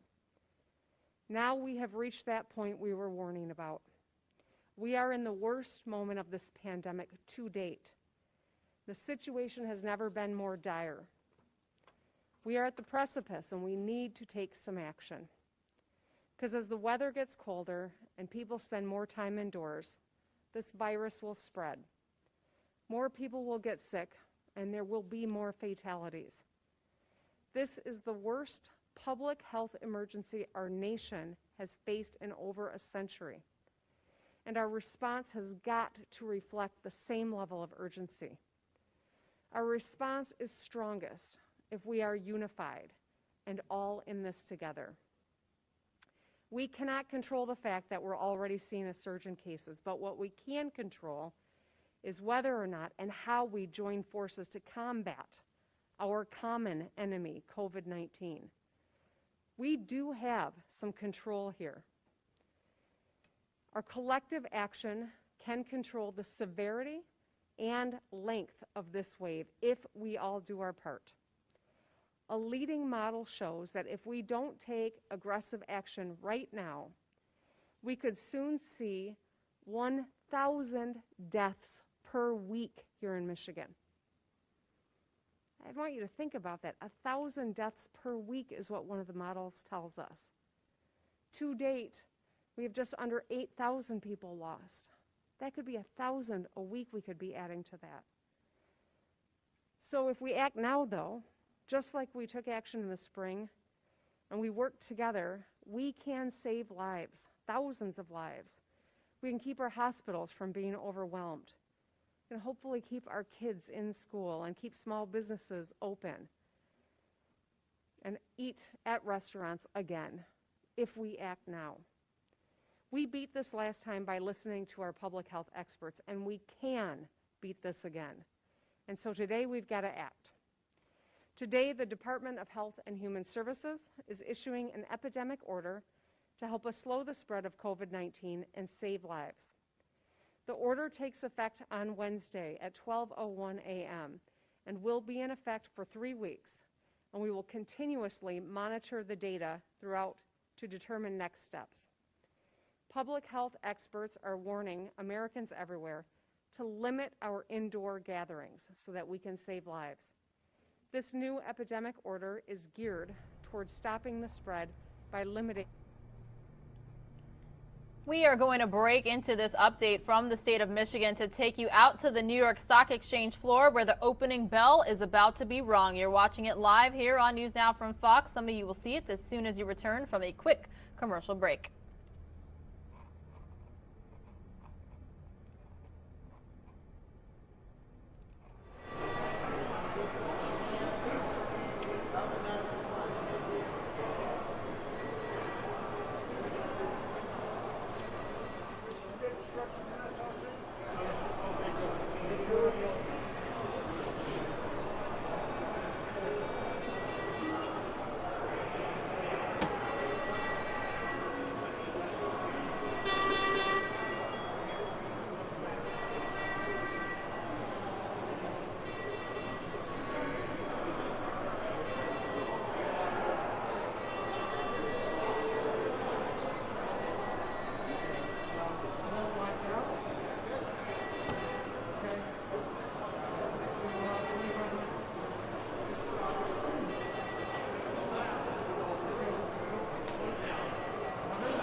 For the second time in a week, everyone, we are closely monitoring stocks, the Dow Jones Industrial, as well as other stock exchanges to see how things are going following COVID-19 vaccine trial news. Today it was Moderna announcing 94.5% effectiveness there for their vaccine trials. We will continue to keep a very close eye on it for you right here on News Now from Fox. As you see, starting out the gate after the opening bell, up about almost 400 points. So again, we'll keep a very close eye on it today here on News Now from Fox. I'm going to take you back out to the state of Michigan. I'm hearing we're getting an update from our sister station, Fox 5 in Atlanta, about the Georgia recount. We should be getting that on for you here pretty soon as well. Remember, we're all about live, breaking, raw, unedited. If it's happening, you're going to see it right here on News Now from Fox. And don't forget, we're now a 24/7 operation. You can always find us by going to newsnowfox.com. My name is Pilar Arias.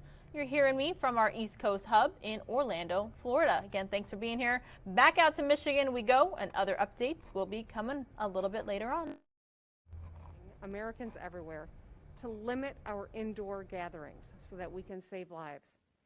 This new epidemic order is geared towards stopping the spread by limiting indoor gatherings. These steps are what the public health experts say we must take to avoid overwhelming hospitals and death counts like we saw in the spring. The rapid spread of this virus requires that we take aggressive action now to save lives. Getting this health crisis under control is absolutely essential to getting our economic crisis under control. If our public isn't healthy, our economy isn't healthy. You just look around the country. We have to beat this virus to strengthen our economy. I want to thank businesses that have made the tough choices and stepped up to protect their employees and their customers and their families. I saw this morning that Long Road Distillers in Grand Rapids has ended in-person service to protect the Grand Rapids community. Steps like these are crucial to getting this virus under control, and I want to thank them and all of the other restaurants and restaurant workers who've made incredible sacrifices this year.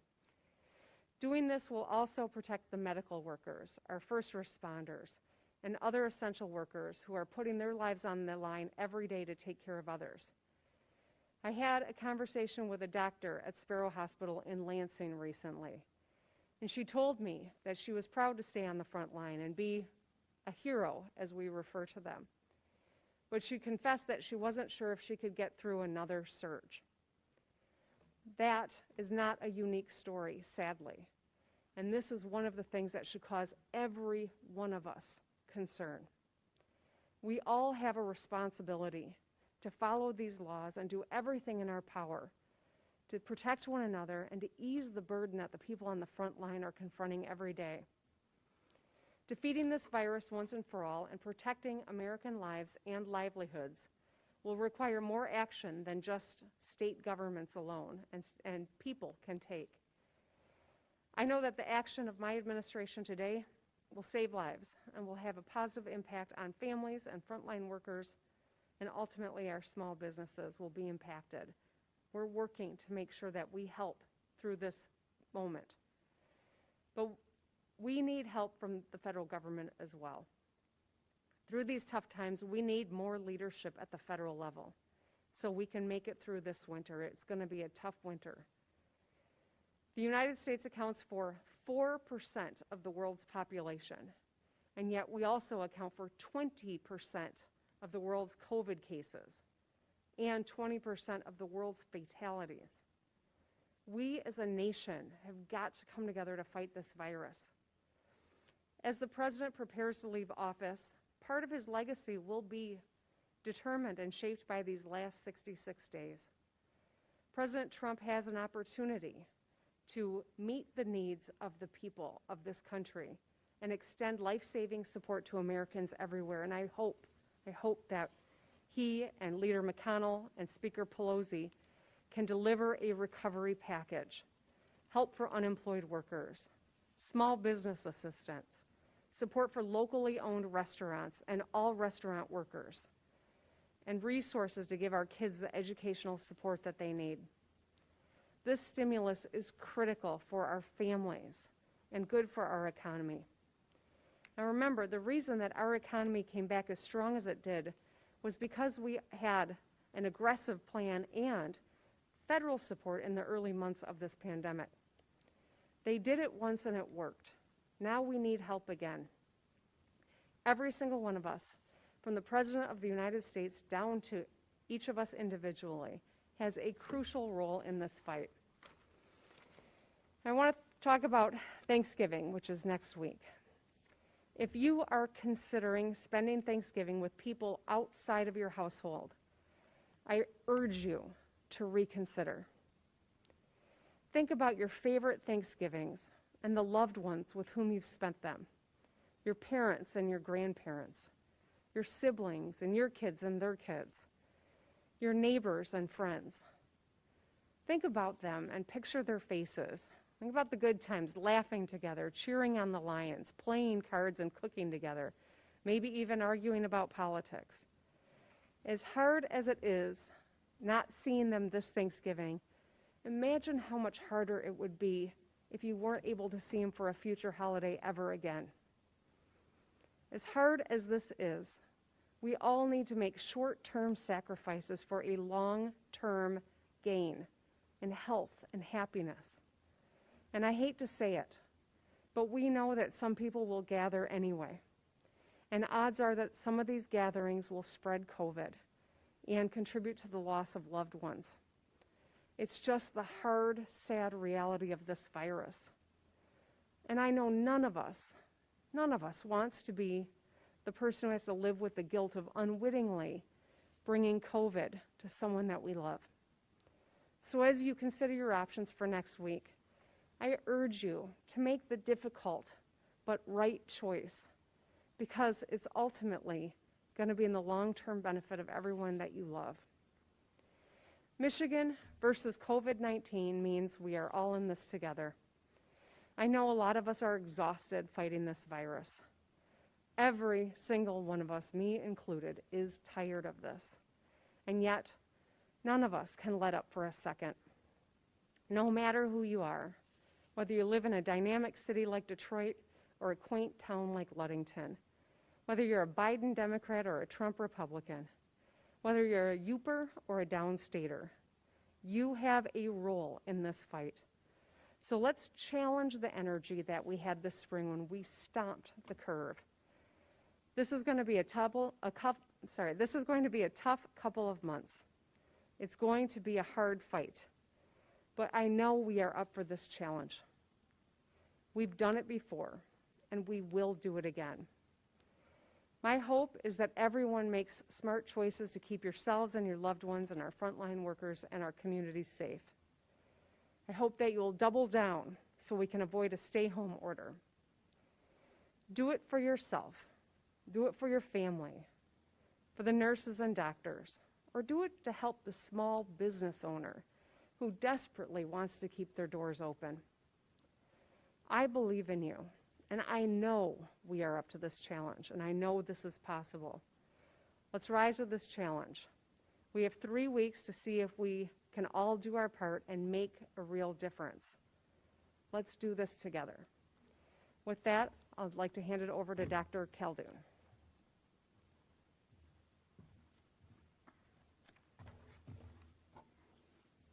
Thank you, Governor.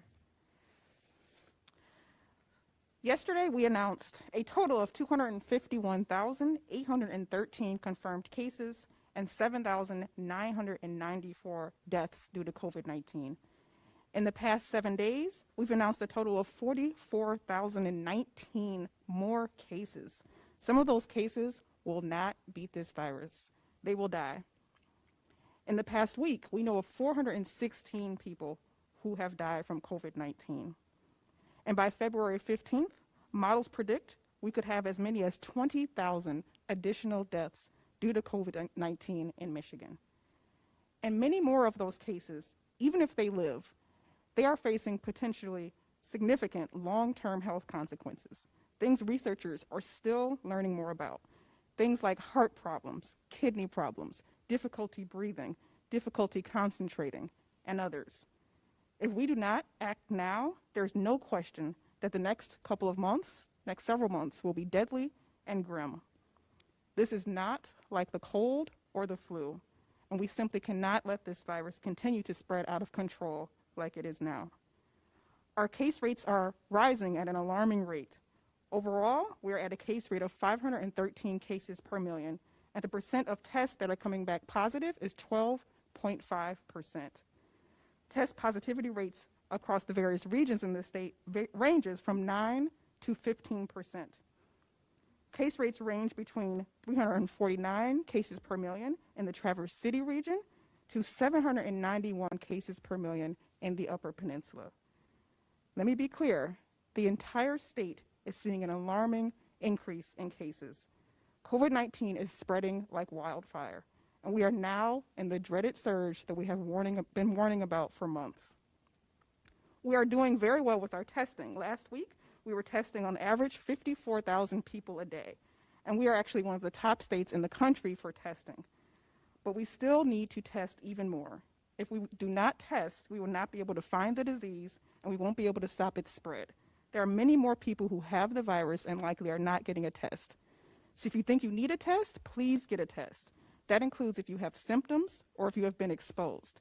You can go to our website, www.michigan.gov/coronavirus test, or you can call 211.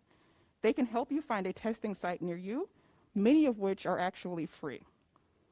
Many of you out there are already doing the right thing. You're wearing your mask. You're not gathering in groups. You're washing your hands. Thank you. Please keep on doing that. But unfortunately, based on the data that we are seeing, our messaging and our warnings are simply not enough. It's putting us all at risk, including those who are doing their best and doing the right thing. We continue to see outbreaks, many of which are associated with being indoors and gathering. We are now investigating 980 total outbreaks, and every week that number is increasing.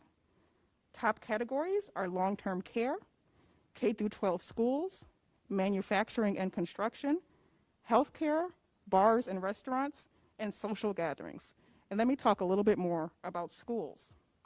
Of the 200 outbreaks that we are currently investigating among K-12 students and staff, 49% of them are associated with high schools. Of the total number of individual cases associated with these outbreaks, almost 2/3 of those are associated with high schools.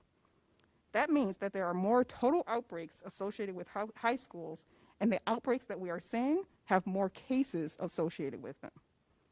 So the thing is, this is preventable. That is what gives me hope. There are concrete things that we can do right now to stop the spread of this virus. We know outdoors is safer than indoors. And the larger the gathering, especially indoors, the more likely someone who has the virus will be there and spread it to others. And at the rates we are seeing right now, that likelihood is quite high. Avoid indoor gatherings if you can, and if you must gather indoors, you should not be interacting with more than one household. And make sure no one in either of your households are engaging in any risky behaviors. Otherwise, you're putting all of you at risk. I'm an emergency medicine physician. When someone calls 911, I'm the one who takes care of people when they are dropped off by ambulance. Oftentimes, I am the last person someone sees before they are put on a ventilator. And I'm often the one who has to tell a loved one that their family member is dead. My emergency physician colleagues across the country are tired. These are not just numbers. This is not just about projections and graphs. This is about real people. People who are mothers and fathers, grandparents, sisters, brothers, people's children.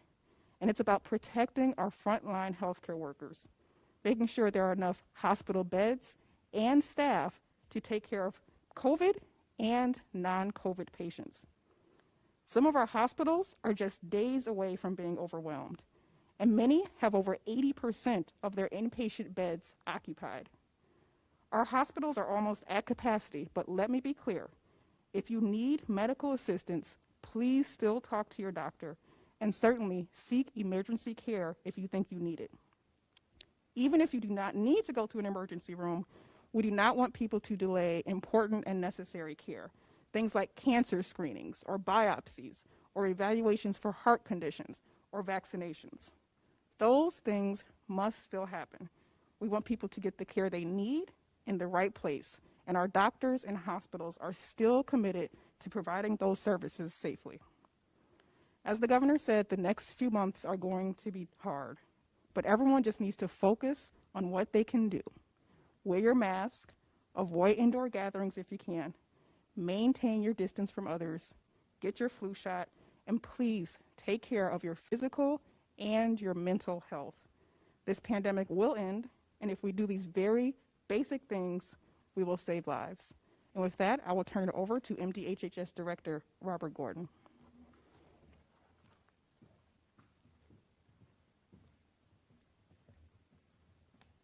Thank you, Dr. Khaldun, and good evening. When firefighters pull people from burning buildings, we call them heroes because they are. With COVID on track to kill 1,000 Michiganders each week in every corner of the state, Michigan's house is on fire. Some of you are going to see a very quick commercial break. We'll see you in about 2 minutes.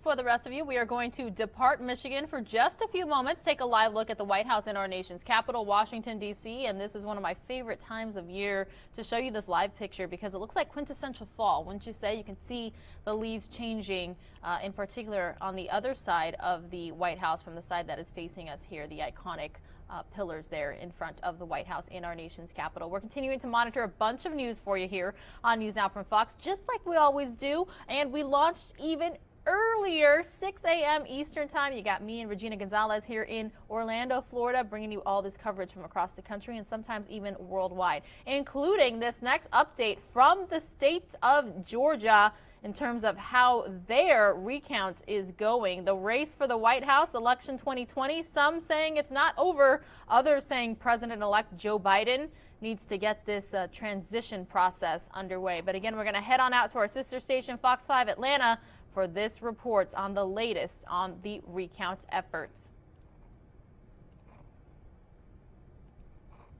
Here on this Monday morning in Cobb County, they say that they've got about 50% more to go, but election workers in Fulton and DeKalb breathing a sigh of relief and meeting the deadline, finishing up over the weekends. I expect that the hand count is going to come out different than the machine count. I mean, it's just the nature of the way this works.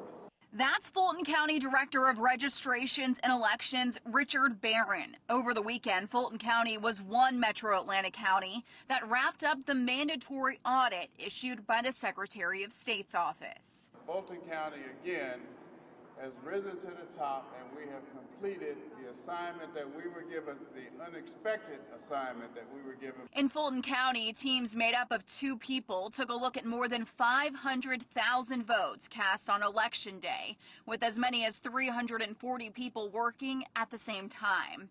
The audit consists of the election workers pulling the ballots out, determining which candidate the voters selected, and placing the ballot in the corresponding bin. Once that's complete, the bins are counted and the final numbers are uploaded into the state's database. Put this together that quickly was onerous, but we were able to, through the help of the county, get this facility and get it organized and make sure it happened. In DeKalb County, election workers finished counting their final 9,000 votes Sunday night. So still some work to be done here in Gwinnett and Cobb County, but both counties say they expect to meet Wednesday's deadline. I'm Natalie Foltz, News Now from Fox. Natalie, thank you so much for that live report. Again, everyone, my name is Pilar Arias, one of several News Now from Fox hosts. You've also got Regina Gonzalez, whom you've seen this morning. You've got Mike Page, Daytona Everett, Andrew Kraft in Phoenix, Arizona. And then you've probably also seen Stephanie Weaver on the show as well. So our team has grown. We have expanded. We now have an East Coast hub and also our main hub in Phoenix, Arizona. And eventually we will be up and running in Los Angeles, California as well. So it's such an exciting time here. And I want to thank all of you News Nowers, not just here in the U.S., but worldwide. And speaking of, if you're watching us on the platform that has a chat feature, please feel free to check in. Let me know where you are watching from. And yes, the News Now from Fox hosts do chat with you as well. in that chat. So again, thank you so much. Happy Monday. It is November 16th. We are exactly 10 days away from Thanksgiving. So we're likely going to be having a lot of holiday coverage as well, not just from us, but from our sister stations across the country. I'm going to take you out now to New Jersey, where I'm being told that there's some coronavirus updates there. But first, really quickly, though, I do want to show you this gorgeous live picture from the headquarters, the Fox News headquarters, right in New York City. Just want to make sure that you're actually going to be able to hear me talking over this live picture this time around. It appears we are good to go. So this is right across the street from Radio City Music Hall. It looks like it's a little bit windy there because you do see the flags wavering. But other than that, it looks like a Monday morning here on the East Coast, almost 10 o'clock, and the New York Stock Exchange has already started for the day. The opening bell happened, and we streamed it for you right here live. I want to show you how stocks are doing. Currently up about 350 points, nothing but green on the big board so far, but trading has only been going on for about 20 minutes. So before we head to New Jersey, I want to provide you the latest. It appears that Governor Phil Murphy announced this morning he's preparing to announce some new restrictions on gatherings as coronavirus cases reach new records in the Garden State over the weekend. State health officials sounded the alarms as the state broke the record for the highest daily coronavirus cases 2 days in a row. It was a reported 4,500 new cases and 18 new deaths just yesterday. The state has recorded we're nearing 280,000 total cases and 15,000 total deaths since the start of the pandemic. So again, this is the latest that we're hearing from New Jersey, and we're going to listen to it right here on News Now from Fox. Another day of record coronavirus cases in New Jersey. Over the weekend, officials saw the highest number of cases since the start of the pandemic. And if you're tired of wearing a mask, Governor Murphy has quite a message for you. What is your message to the people who apparently are tired of wearing the mask over their nose as well as their mouth? They think it's uncomfortable and annoying, and it's just too much for them to handle, so they're just not doing it. Thank you. Thank you. You know what's really uncomfortable and annoying? When you die. There you go. So now we want to bring in Governor Murphy, who's joining us this morning. Thank you so much for talking to us. The Governor. Good to be with you, folks. Thanks for having me. And of course, a lot of people are reacting to that clip. I'm seeing it put around everywhere.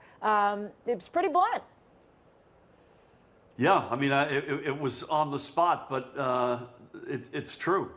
You wear a face covering, you social distance, you wash your hands with soap and water, you take yourself off the field if either you don't feel well or you got exposed, you get tested. I mean, those are very basic things, but right now that's all we have. The vaccine news is really good. It keeps getting better even today.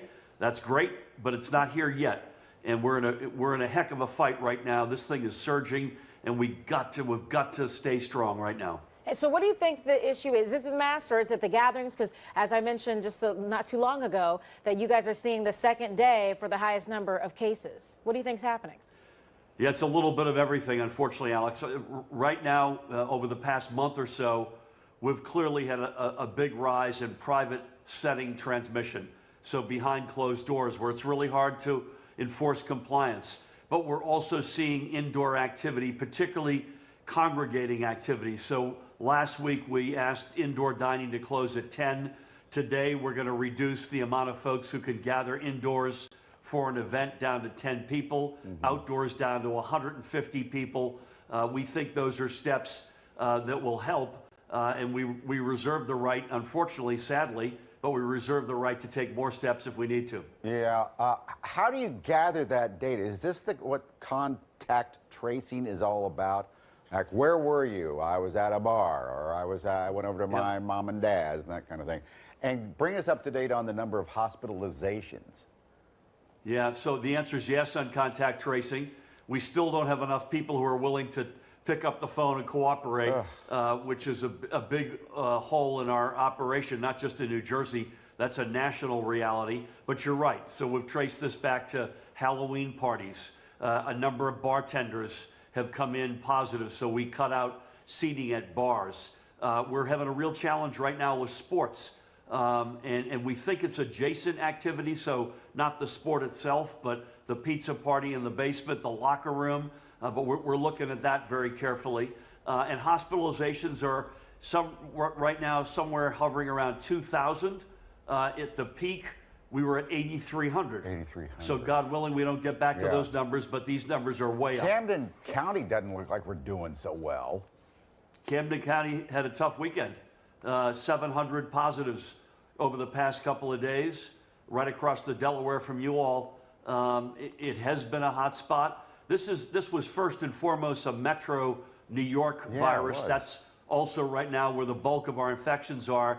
But Camden and Burlington County yesterday had 300 cases. So it's everywhere. Well, you just mentioned that coming today, we're going to hear more restrictions on gatherings. Is that a product of the meeting that you had yesterday with governors around the area, New York and some of the other governors, or is this just separate just for New Jersey? Yeah, it was separate from the meeting, but the meeting was good. So it was Governor Wolf, Cuomo, Lamont, Carney, and myself. A really good discussion. And we've got a couple of other allies in the fight who could not make the call yesterday, but we're going to try to do as much as we can regionally. Our steps may not be exactly the same rather in each of the states, but the overall thematic approach is very consistent across the states. Could we see limits again on state-to-state travel? I'm sorry? Could we see limits again when it comes to state-to-state travel? Yeah, Between those governors? my answer is don't travel. Travel only if you have to. One of the big topics we had yesterday were returning university students. What are the protocols? What are we going to ask them to have to do in terms of testing, quarantining? But if it's not essential travel, if you're not just going to work and coming home at night, don't travel. Yeah. As of November, what is it, 16th, Governor, how we looking with the schools? We got some schools closing over here in Pennsylvania. Schools, I'm knocking on wood, Mike. Schools have been a bright spot. That's not to say we don't have transmission, but they are, I think we've had 52 in-school transmissions impacting a couple hundred people. That's in over 3,000 buildings that we oversee. So there's transmission, and we take each case deadly seriously, but it's a lot less than any of us had feared. Yeah, because we did see a tweet that you did a couple days ago saying, I will not. There's a rumor going around, I will not close schools. But yet we're seeing other schools make different decisions, and some in Pennsylvania. Right. But so some people were wondering, could those words eventually change? Because you were pretty adamant with this tweet. Yeah, they could eventually change. There was an internet rumor going around that we were closing schools, so that was directed at that. We look at this district by district, and yeah, clearly if you've got some in-school transmission, a given district may take certain steps, and all options remain on the table. But right now, so far, so good on back to school, and we're now 2.5 months or more into the school year. We have so many people that watch this show that own restaurants. They're freaking out this morning, Governor. Is there any way we can keep these restaurants open? Listen, I hope. We're at 25% of indoor capacity. As I mentioned last week, we eliminated bar seating because we saw a lot of transmission there. But we gave restaurants the ability to have more tightly packed tables if they had barriers. We're still all in for outdoor seating. By the way, I paid attention to your weather report, and it looks like it's a decent week. Yeah. Takeout service, delivery service is good. I hope we can. There's no question this virus is a lot more lethal indoors than outdoors, but the restaurant sector has been crushed. We need federal money, by the way. That would help us a lot. That would help that sector a ton. Yes. All right, can I end on a lighter note? All right. I had a couple of tweets, Governor, that says, why did you let the Eagles come back down through Jersey from playing the Giants? Because they're making a lot of people in Philadelphia sick. Oh, God. I can't get in the middle of that one, man. Certainly not. So I'm going to plead the...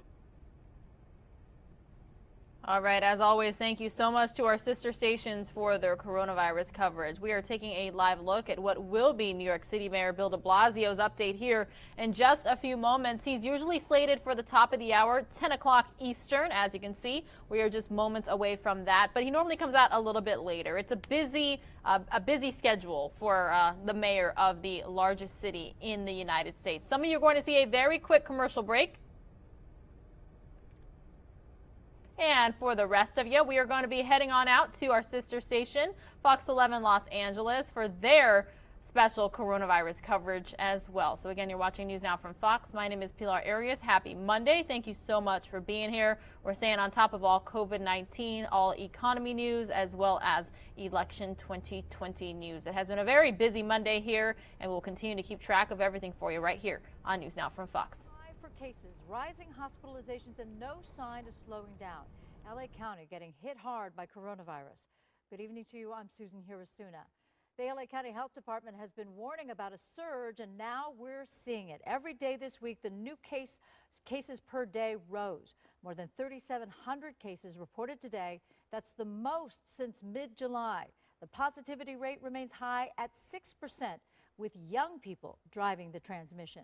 That includes a young R&B singer now fighting for his life. We'll get to that a little later on.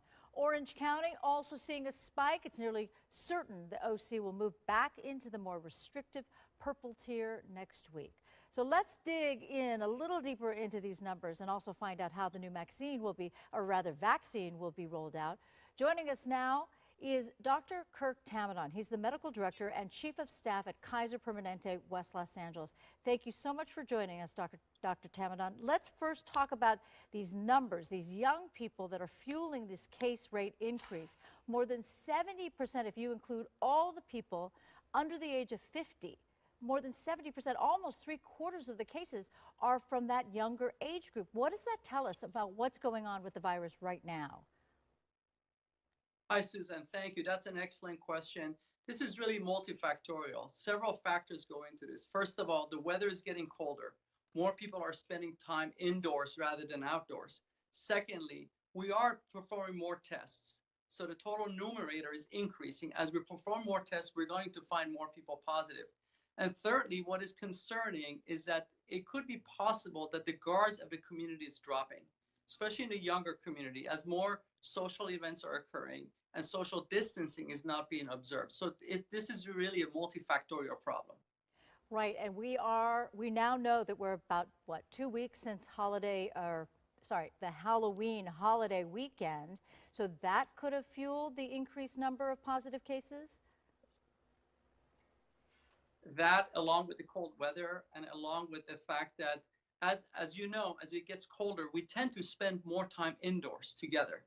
And what's more concerning is with the new holidays coming our way, with Thanksgiving and Christmas, what is concerning us in the healthcare community is that cases may continue to go up if our guards drop, if the community's guards drop. So I definitely have talked to people who are under the age of 50 who say, you know, if I get it, I'm sure I'll be just fine. But you tell me why it is so worrisome that anyone gets the virus. Absolutely. First and foremost, Susan, we have seen healthy patients get admitted to the hospital. Unfortunately, we see healthy patients at some points getting intubated and sadly even passing from this condition. Healthy patients are not immune from this, obviously. And meantime, don't they help spread it? Exactly. It's not so much the healthier population. We worry about our grandparents. We worry about our frail and elderly neighbors and others that we're in contact with, colleagues, co-workers. So it's not so much about our healthier population as it is about protecting the frail, the elderly, the folks that are most at risk of possibly having comorbidities and ending up in a hospital and at higher mortality and morbidity rates for this condition. We are seeing hospital rates go up as well. Are we anywhere near the possibility that the hospitals can be overwhelmed and therefore affect the population that is not COVID-19 positive? That's a great question, Susan. That possibility is there, and our healthcare community is very concerned about that. Currently, we're not there. We're definitely, our infection rates are higher, our admission rates are higher, our intensive care unit admission rates are higher.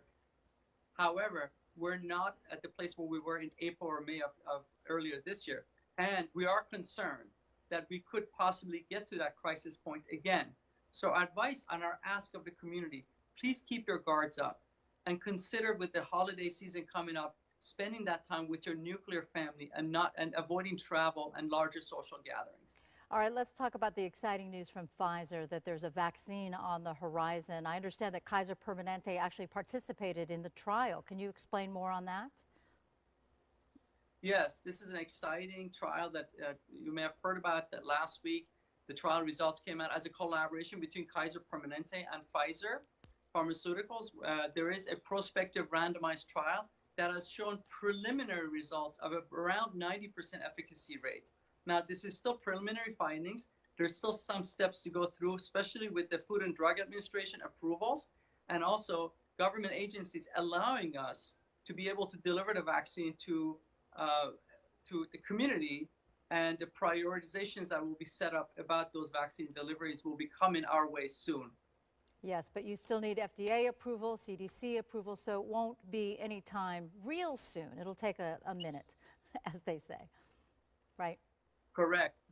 I'll tell you, as a healthcare provider myself, this vaccine trial has been very accelerated. And I assure you, the safety aspects of this trial has been no different than any other vaccine. So because of that, it does take a little bit of time, but the preliminary results are very optimistic.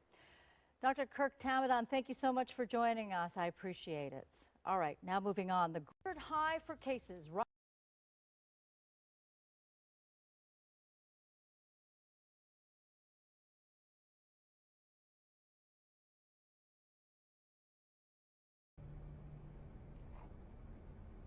Take another live look at the big board. Dow Jones Industrial currently up about 320 points. There was some major breaking news this morning in regards to Moderna and a COVID-19 vaccine trial.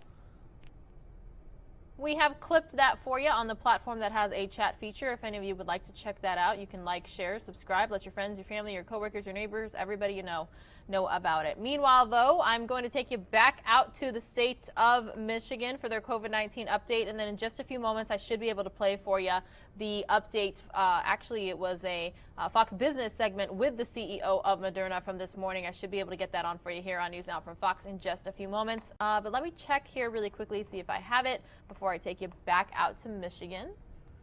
And yes, remember, we're all about live, raw, and edited here and watching things in its entirety. So this is about a 7-minute segment for you right here on News Now from Fox. Placebo. This study was 30,000 people. 15,000 people got the vaccine. 15,000 people get the placebo.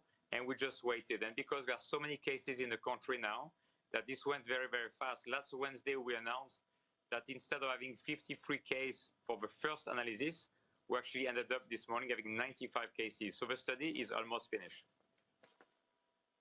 What about the refrigeration part of this? It needs to be freezing cold, and that gives a longer shelf life. Tell me about the refrigeration and how that will work with the distribution. Yes, that's one of the other great news of this morning that actually we learned on Friday at the company, which is the vaccine has 6 months of shelf life in a regular freezer, minus 20 Celsius, like the freezer you have at home to store, your frozen food and your ice creams. Those freezers are widely available at pharmaceutical distribution centers because they are FDA-approved products that require minus 20 storage. So that's not a problem. The thing we're very excited is we used before to have data for 7 days for stability in a regular fridge. And now we have, as of this morning, 30 days of stability, meaning a month, where you can take the product out of a freezer, let's say in a big distribution center, like McKesson, who's going to do distribution for the US government. And then you put it in the fridge, regular fridge, like you store insulin at your local CVS or Walgreens or pharmacy or doctor. So that's a big, big change in terms of the usability of a product that we are very excited about. So Stefan, tell me about the grades. It's actually a shot, right? This is an injection?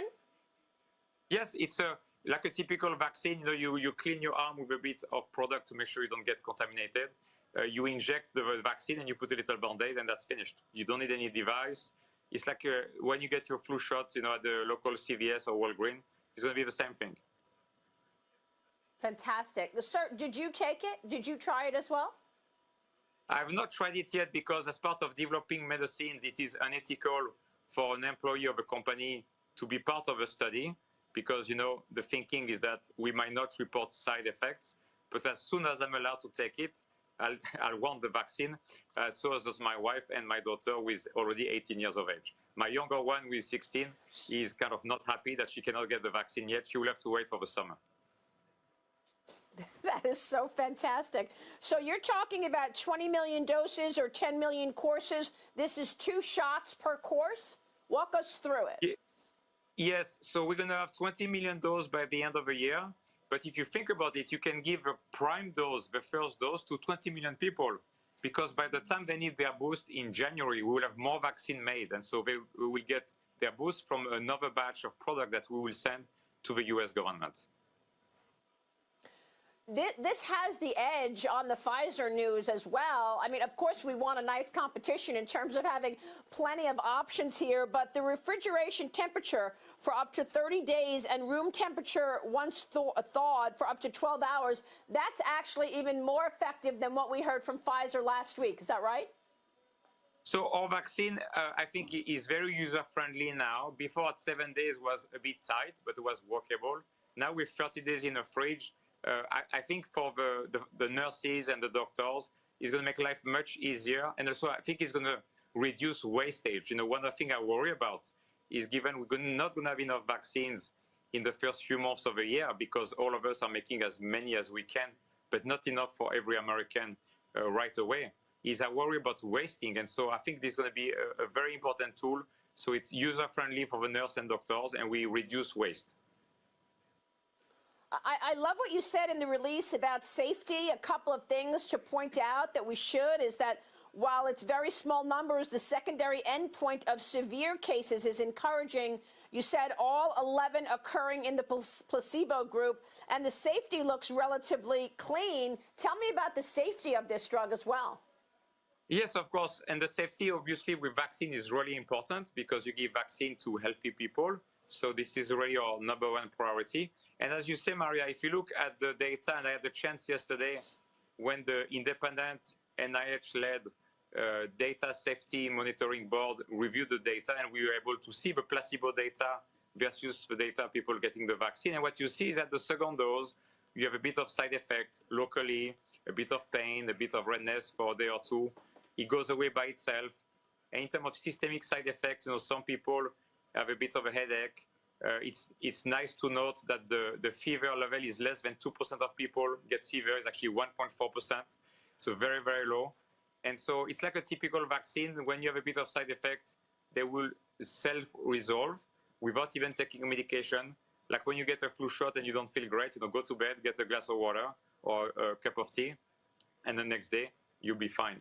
It's actually a good thing. My immunologist always remind me that having a bit of immune reaction is a good signal that your immune system is working because the vaccine is being activated. Yeah, you want to know that. It's a nice reminder there, right? So talk to us about the manufacturing ramp up that you no doubt are going to have, Stefan. You said that you are going to be applying for emergency usage in the coming weeks. What does that mean? 2 weeks, 3 weeks? What's your timeline? And then walk us through the ramp up in manufacturing and distribution that you're expecting. Yeah, so in the next few weeks, it's tough to really know precisely at this stage, Maria, just because we need to count cases in a study before we have a 151 case, so it's tough to be precise. And then what you want to ensure is that we have time to do good quality control check of all the data that we will submit to the FDA, because of course this is extremely important, and quality of a vaccine review process is fundamental for the public trust. And so we want to be careful to go fast, but not to rush or make mistakes, of course. So, and the FDA will review, and I expect in a few weeks we should be able to get approval. Stefan, it's really fantastic news. Thank you so much, and a big thank you to all of your scientists and wonderful people working on this. Great to have you this morning, sir. Stefan Bancel with the incredible news from Moderna. We'll be right back.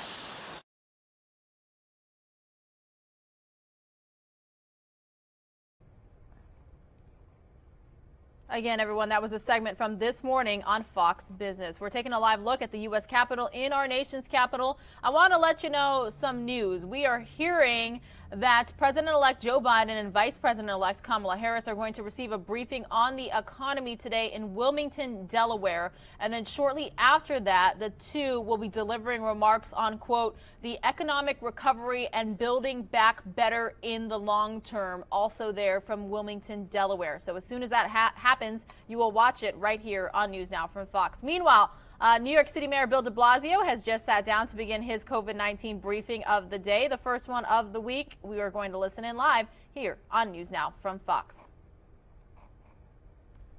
Oh, and some of you are going to see a very quick commercial break. New Yorkers taking matters into their own hands in the best way. And I'm also seeing all over the city an extraordinary amount of mask usage.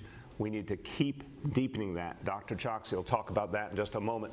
But look, the things we've talked about from the beginning, starting with testing, that's what works. So I'm going to keep saying it to everyone. If you haven't been tested, get out there. It's available. It's free. It's easy. It's quick. If you haven't been tested at all, get tested. If you haven't been tested in a while, get tested. It makes such a huge difference at this moment. And so many New Yorkers are responding. And I think New Yorkers understand, after the heroic efforts of these last 8 months, that it really makes a difference what each person does. So we're going to keep talking about this. We've seen such horrible problems around the country. We know everyone's going through a lot of fatigue, but New Yorkers are tough and New Yorkers are resilient, and we can keep fighting back this second wave. It will not be easy. If anyone says, look at what's happening around us, isn't it overwhelming, the challenges we face? We face profound challenges, that is true. But the way to respond to these challenges is not to give up and not to be mesmerized by the extent of the problem, but to remember our ability to fight back. That's the only thing that's going to make a difference. So we're going to talk about the things that matter, testing, obviously, mask usage, tough things we're going to ask of people, like not traveling for the holidays. Again, it pains me to suggest it, but it's what we need. People really should not travel for these holidays, really should keep family gatherings as small as possible. Won't be easy, but it's the best way to stop this upsurge that we've seen lately. Now let's talk about our schools. It's on everyone's minds. I'll go over the indicators in a moment, but today New York City schools are open. Tomorrow they will be open as well. We've got a fight ahead to keep them open. But I'm not giving up, and you shouldn't give up either. Every day that we can keep our schools open is a blessing for our children and our families. So we set the 3% standard, and that was part of how we were able to open our schools to begin with. I remind people, you go back to August, September, many doubting Thomases, many folks said New York City Public Schools would never open, largest school system in the country. I am proud to say that so many of us believed they could open and they needed to open and we could do it safely, and we did do it safely. Now a lot of the same people are saying, look how safe our schools are. Well, that's a blessing. They are safe. It's been amazing. And thanks to parents and students and educators and staff and our healthcare workers who have done so much to keep our schools safe. But we made a promise that we would set a gold standard for safety in our schools, that we would provide every conceivable measure, whether it's face coverings for all students and staff alike, social distancing, ventilation, constant cleaning, so many measures. 10 kids in a classroom typically, things you couldn't have imagined. All of those measures together have kept our schools safe, but we also said that we would hold to a 3% threshold. We said that to give people confidence that we would put health and safety first, and we have put health and safety first, and we will put health and safety first. So we're sticking to that threshold. And I believe there's still a chance to fight back this disease and keep our schools open for a good while ahead. But if that is not our reality, if in fact we surpass the threshold, then we will have the immediate effort to get schools back and get them back quickly. In the meantime, our Learning Bridges initiative, our child care, will be available for essential workers and for anyone in particular need according to the priorities we've set. And we're going to make sure to accommodate those who have those great needs. But remember, we're not to that point yet. Our schools remain open, and you can help them remain open by participating, by going out and getting tested if you haven't, by wearing a mask, by practicing social distancing, by helping everyone in your life know to avoid indoor gatherings, particularly without masks on. So again, it gets back to what you can do, particularly as the weather gets colder. The bar is being raised on us that what we have to do is more and more to fight back. But again, this is the place that fought back before and succeeded. So here to tell you about how important it is to wear masks and the other measures that we need to implement right now to fight back this second wave, our Health Commissioner, Dr. Dave Choksi. Thank you, Mr. Mayor. As New Yorkers, we all know someone who has been affected by COVID-19. For some of us, it has been a firsthand, often painful, sometimes lingering experience. For others, it's someone near to us who suffered because of the virus, perhaps a neighbor, a friend, or a relative. Or it may be someone we know, even if we don't know their full name, the bus driver, barber, bodega owner, and the people who write the news that you read every day. What those fellow New Yorkers went through must be a reminder of what's at stake right now. Many of us are experiencing pandemic fatigue. Look, I get it. But we can't let COVID fatigue turn into compassion fatigue. Trying to prevent more suffering is why I won't be traveling or seeing people who are so close to me this holiday season. We do have some difficult weeks ahead, and what we do, what we say, and the choices that we make, they all send a message. Making that decision not to host a holiday gathering and telling your loved ones why conveys a message of care and caution for those who are closest to you. We have suffered so much from the spread of the virus, but we have to remember that positive behavior spreads as well. One important action that we are asking all New Yorkers to take is to mask up, both outdoors and indoors, anytime you're outside of your own home. That includes when you're getting together with people whom you know well, whether they are friends or relatives beyond your immediate family. The virus takes advantage of our familiarity and often transmits in smaller social gatherings, such as birthday parties or friends gathering to watch the big game. That's why our new health department campaign, Indoors or Outdoors, Keep Your Face Covering On, is reminding New Yorkers that COVID-19 can spread easily indoors, particularly as the weather becomes colder. So unless you're younger than 2 or you have a medical condition that prevents wearing your face covering, please wear it, indoors and outdoors, and make it into an everyday routine, just like putting on your jacket or coat before you head out. The CDC recently affirmed that face coverings protect those who wear them, and that mask in someone else's home or wherever you may encounter them is yet another message of care for those around you. In the days ahead, spreading these positive actions must be more contagious than the virus itself. That's how we're going to get through this together. Thank you so much, Dr. Choksi, and that's a clear message to us all, everything we need to do.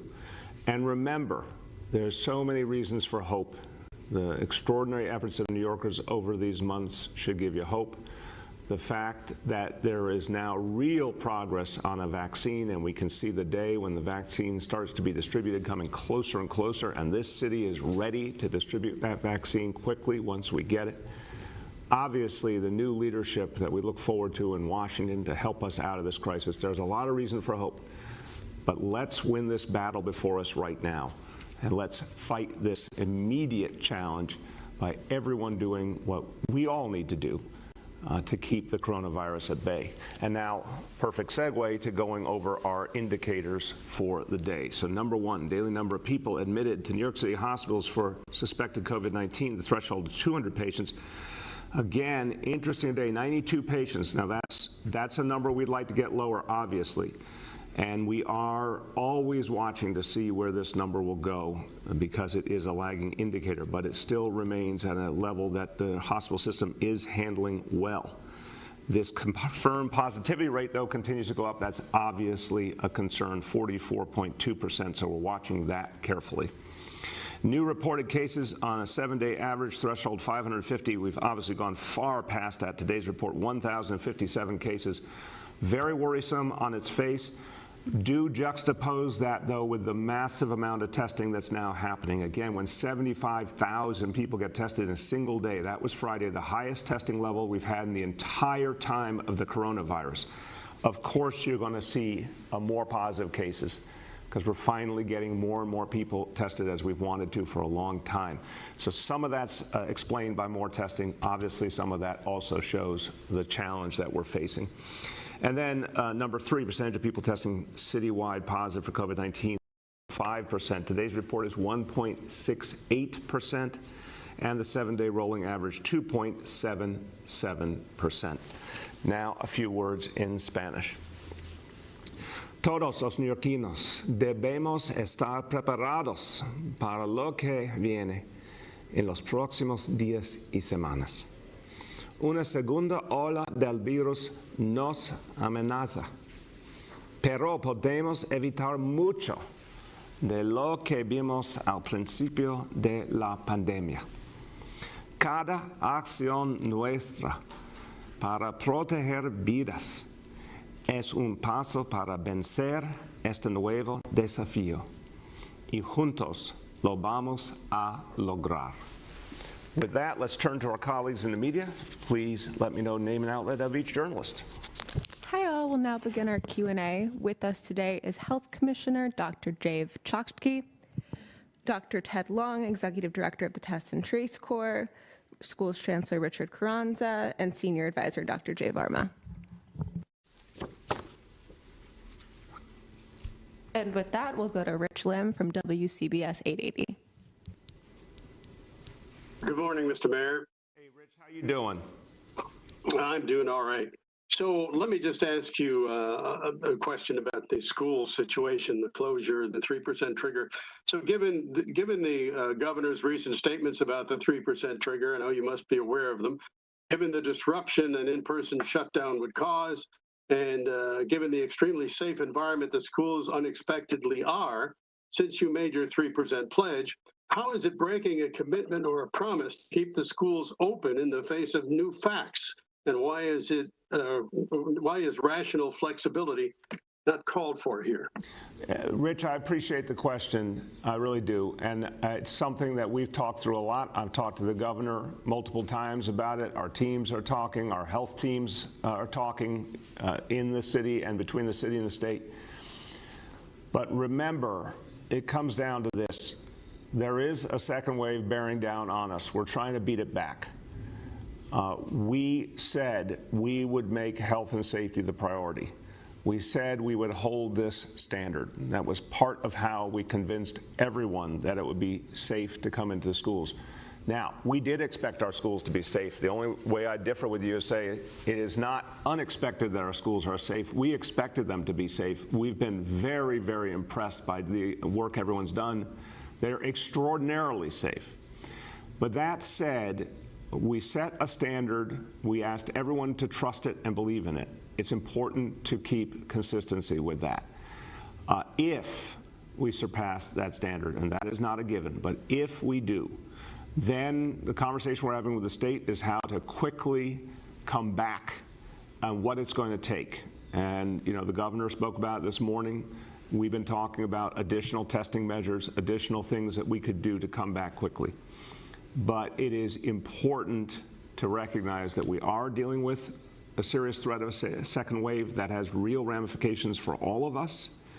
And if we do have to shut down, we would work to come back very quickly with additional safety measures. Go ahead, Rich. Okay, so let me follow up just by asking very directly, could the governor overrule you on this? Of course, the governor has the power in so many areas because of this crisis and his emergency powers to make a range of decisions. But we've talked it through, our teams have talked it through, and I think there's a broad agreement that keeping faith with everyone, that the standard we put forward, being consistent about it, and then raising the bar for a comeback, but finding a way to come back quickly is the path forward. Go ahead. Next, we have Katie from the Wall Street Journal.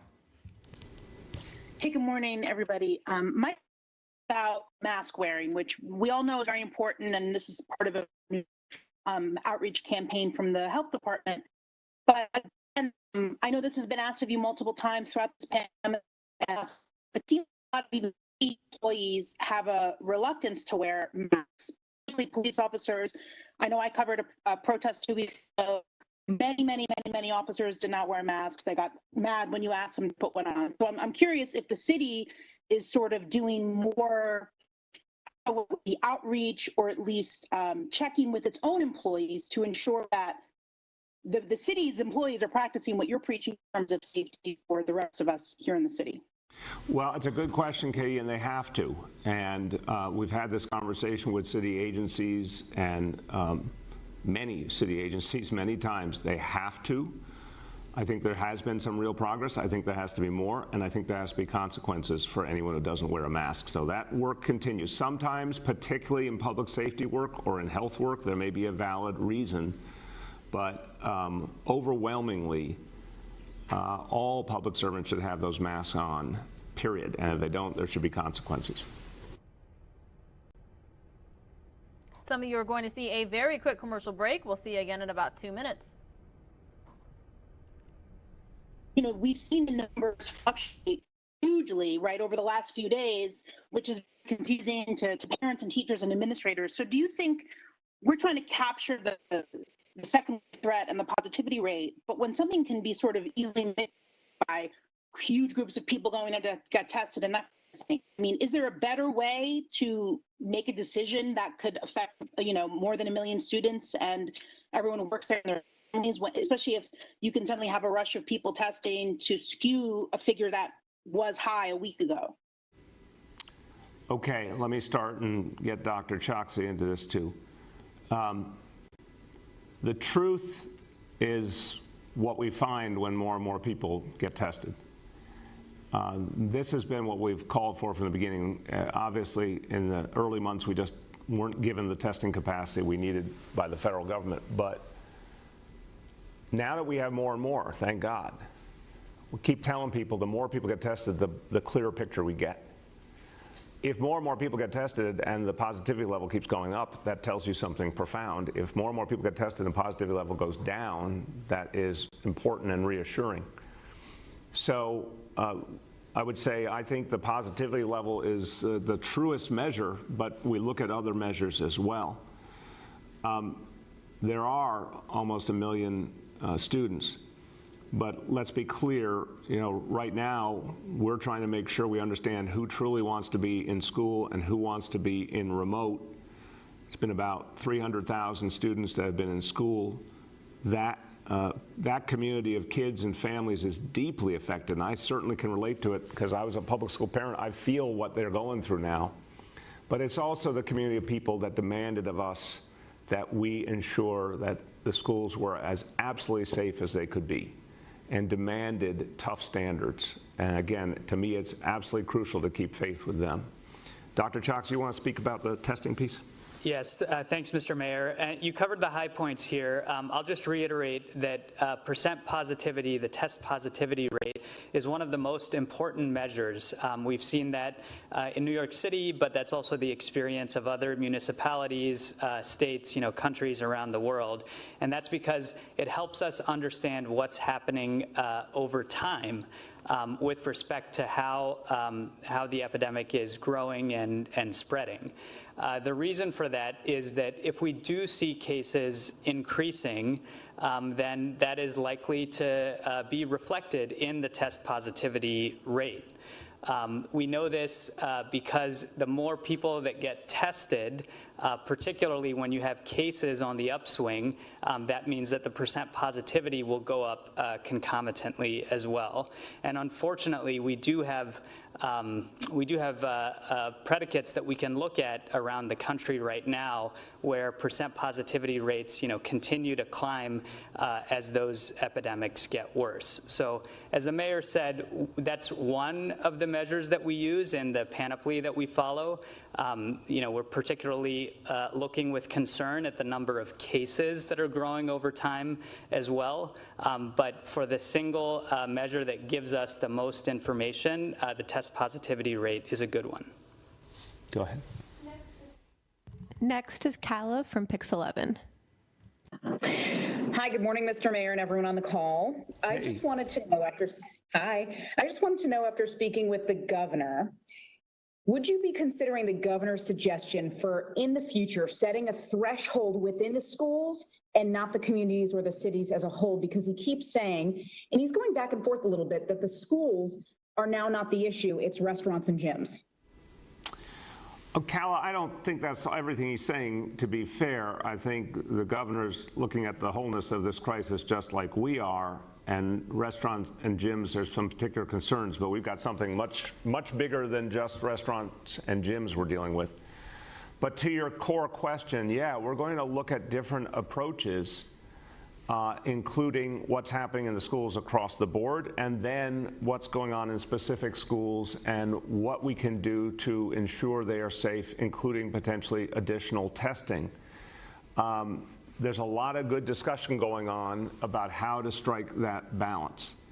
But it all is against a backdrop where job one is to fight this thing back. And so I think all these questions are very, very valid, but I want to remind people, every single time people do the things we're asking of them, they help us get to the heart of the matter, which is this disease can be defeated. We do not have to give in to it. And that's where I want the first energy to be. Is everyone doing everything they can do to stop this? Is everyone wearing a mask to the maximum extent possible, doing their distancing? Has everyone, unfortunately, canceled their holiday travel because we need that? We need those smaller gatherings, local gatherings. I understand everyone wants to say, well, what is the government doing? These are fair questions, but we also have to ask ourselves, are we doing the maximum to fight this disease back? The more we do, the more we can keep open for the life of this city. Go ahead, Cal. I know you mentioned learning bridges, so I wanted to know what's going to happen with D75 special needs schools if schools shut down, and also what's the plan to keep remote learning attendance at an acceptable percentage, because we've seen this as a problem in the past when we shut down in March and then, of course, at the beginning of the school year. Yeah, Cal, it's a challenge, obviously, when we can't see kids in person. It is much harder in many ways to ensure attendance. I'll turn to the chancellor on this as well. But we did find over time more and more ways to connect with families and create continuity in attendance, and we're going to keep expanding those efforts for sure. What was the first part of your question, Cal? I'm sorry. I wanted to know what's happening with D75 schools. You said learning bridges is open, but what about special needs? We're working on that too, because I think it's fair to say all in-person education matters for our kids, but probably the kids who have the greatest needs and benefit the most from in-person education are our special needs kids. And so that's an area where we really want to figure out how we can protect those kids and their needs. And if we do have to shut down, get those back quickly. That would be a high priority. Chancellor, you want to speak to any of those issues? Yes, sir. I think you hit the top lines, but again, we're prioritizing all of our most vulnerable student populations, which include our youngest students, but also include students in our D75 schools, as you've mentioned. We've also learned quite a bit since we pivoted to remote learning in March. And part of that is a really robust system that schools have and borough offices have to track students and to intervene when we haven't heard from students. Being able to be in-person learning since September 21st has also provided schools with the ability to make contact with students and have our teachers and our guidance counselors and social workers also involved, as well as our parent coordinators, in making contact with families as well. That won't change if we unfortunately have to pivot to all remote learning for a short time period. We'll just keep on making sure that we're tracking and we're intervening and looking for and staying in touch with students as we go forward. But as the mayor did mention, all of our vulnerable student populations, it's much more difficult for them in an all remote learning setting. So we're being very, very cognizant about the interventions to make sure that we're serving them in the unfortunate event we have to, for a short time, pivot to in-person remote learning. Thank you. Next is Marcia from WCBS. Mr. Mayor, I want to make sure I understand what you're saying about schools and coming back. I point out to you that when there were red zones and orange zones, the governor allowed some schools to come back if they increased testing. So are you saying that if you had to close schools when it goes to 3%, you would try to evaluate the schools and the ability to test, and that you might be able to come back even though the numbers might be over 3% because you would be able to test more students, and that you would be able to make sure that the number, positive rate in the schools is below 3%? Yes, you hit the nail on the head. I mean, could you say exactly what you mean? Well, you said it really well, but I'll add to it certainly if you want. Yeah, I mean, look, the state put forward that standard for the red zones, and that model could make a lot of sense here. We're obviously going to talk it through with the state. You know, as the governor said this morning, and I've said, we need to keep a bond of trust with parents, with educators, with staff. We're going to be talking to all the stakeholders. But that is certainly one of the models that could work, to say we'll do additional testing requirements school by school as part of the pathway back. Next is Alex from Chalkbeat. Hi, Mr. Mayor. I wanted to ask a question about remote learning more broadly. Obviously, the school year was always going to be about remote learning to some degree. You know, even under the hybrid plan, the vast majority of students would be learning remotely on most school days. And now that we're sort of staring down the possibility of wider school building shutdowns, I'm wondering if you can give a pretty specific accounting of what the city has done to improve remote instruction since the spring. Yeah, let me start, Alex, and turn to the chancellor. But I want to make a point. I think I disagree a bit with your frame. Do not forget that here it is. It's November 16th. It's very early in the school year. That's a hopeful reality for me. That means we have a long way ahead. Both to constantly improve the work we're doing, including the remote work, but also we have a long time ahead to maximize the possibility of our kids coming back. And I don't mean just in terms of a temporary shutdown, this immediate problem. I'm saying the bigger picture. We now have vaccines emerging. That's the biggest factor here, obviously, in terms of our ability to not just bring back some kids, but potentially bring back all kids in the course of the school year. We have new leadership in Washington that I fundamentally believe is going to improve the fight against COVID, improve the level of trust people have in the vaccine, et cetera. So this ballgame has just begun. The majority of the school year happens after January 1st. You know, basically 3 or 4 months before and almost 6 months after January 1st. So I'm planning with the chancellor and the whole team, not just for one scenario, but multiple scenarios. We said it in the very beginning. We might, at various points, have to go all remote, then go back to a mix, and then one day, I hope in this school year, we're going to be able to get to the point where we restore 5-day-a-week education across the board. So everything is a point on the continuum. But to your question about how to improve remote, this is an everyday effort, working with principals, working with teachers, working with the unions to figure out how to improve it. And what we're learning, even in the spring under duress, we found people made some really great improvements and innovations. That work is happening every week. Go ahead, Chancellor. Chancellor? Yes, so, yes, sir, yeah. So this is a question that I think we continue to answer. And look, we've built tremendous capacity since we pivoted to remote learning in March, and we're building upon that capacity. Teachers have undergone many hours of professional development. We've developed and made available digital curriculum and digital supports for students, teachers, and parents.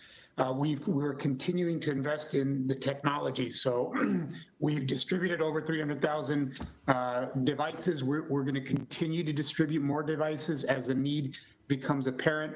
We're working with the internet providers on providing Wi-Fi. We're providing LTE-enabled devices for students in temporary shelters. We're continuing to make sure that the scheduling that's happening in school is based on the continuum learning for students, so that the teacher that's teaching in person is coordinating with the teacher that's doing the remote learning, who is coordinating with those teachers that are doing 100% remote learning. Why? To make sure that students are getting a continuum of education that is not different based on the venue that they're receiving their education. In addition to that, we're wrapping around the academic work that's happening with trauma-informed curriculum and pedagogy. We've got tens of thousands of teachers that have been trained in that.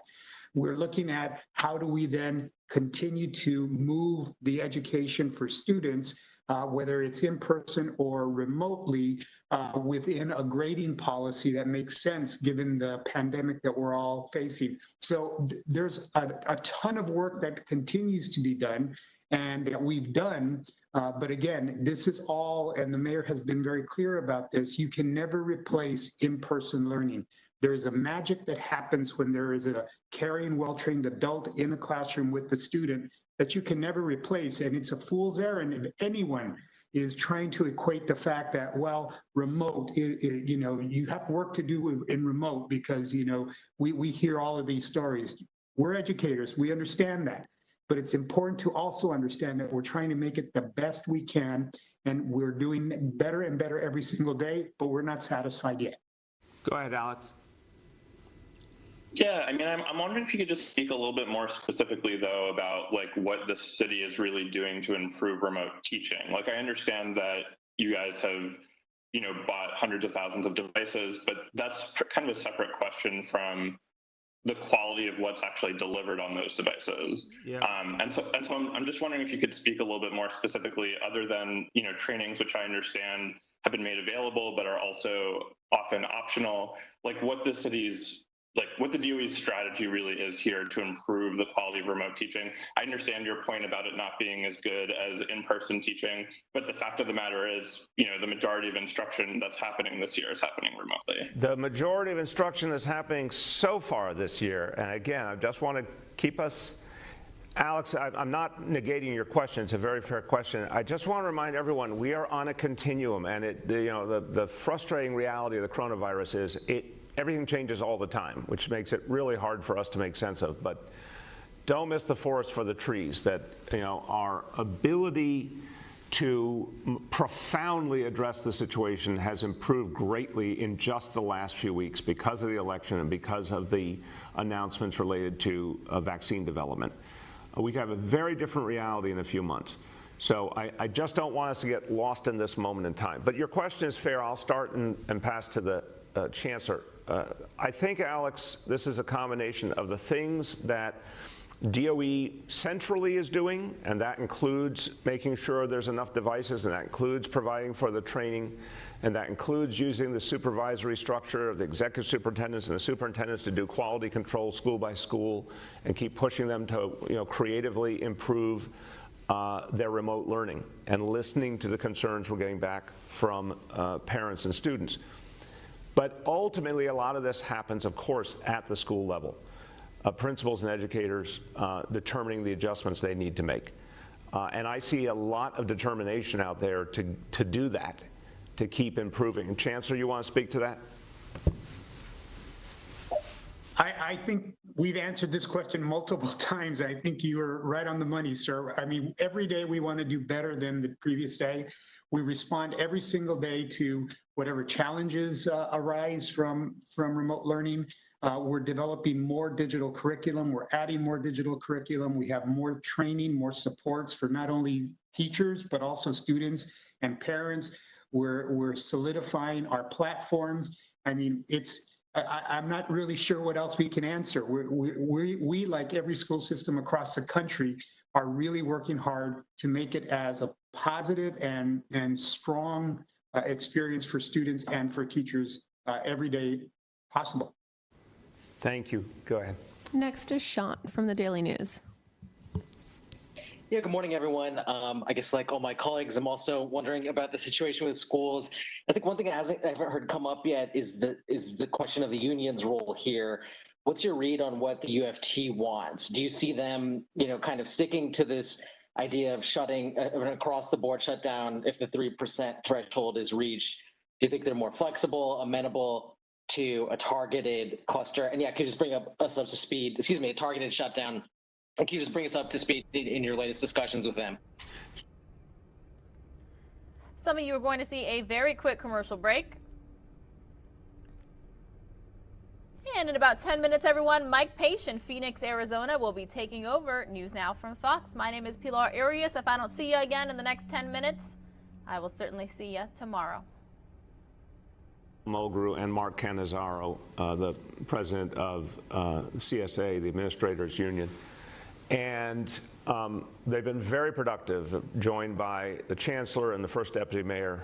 We do these multiple times a week. We get a lot done. There's been an ongoing dialogue. I think there's a tremendous concern for health and safety for everyone in the school community.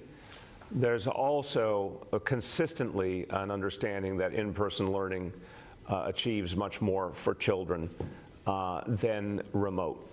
And so we're having that conversation. And I believe the unions are having a conversation with the state as well. Everyone's talking, trying to figure out the best approach. I think the simplest beginning is to say, we set a standard, I think it was a fair standard of what would require a shutdown, but now we're all working together to figure out what's the quickest way back and the best standards for that quick turnaround. Go ahead, Sean. Yeah, thanks for that. So switching gears to the Biden administration, obviously all eyes are on the numerous crises in the city now. But yeah, just looking ahead to maybe the end of your own term, would you take a position in the Biden administration or any other role in Washington looking ahead to the new Democratic White House? I appreciate the question. Look, I've got 14 more months of work to do. And can't tell you what it's been like. These last 8 months have been all encompassing, like every hour, every day. And that's where I'm going to keep my focus, is getting us out of this crisis and getting this city on with its recovery. And we will recover. I don't have a doubt in my mind. And the fact that there is a Biden administration is going to help us to speed up our recovery. So I will be right here until December 31st, 2021. And then, I'm certain the future will take care of itself. We have time for two more. First up is Gersh from Streets Blog. Hello, Mr. Mayor and everyone on the call. Happy Monday. Happy Monday, Gersh. How you feel? Thank you. Question for you, Mr. Mayor. To start, over the weekend, Councilmember Brad Lander proposed transferring responsibility for crash investigation from the NYPD to the DOT because, as Lander argued, citing a lot of evidence, the NYPD very rarely holds criminal drivers accountable anyway, and its crash investigations do not lead to changes in road design by the DOT anyway. The Lander proposal would also replace the NYPD's traffic enforcement with better road design and more enforcement cameras, which are not racially biased as many humans are. So what do you think?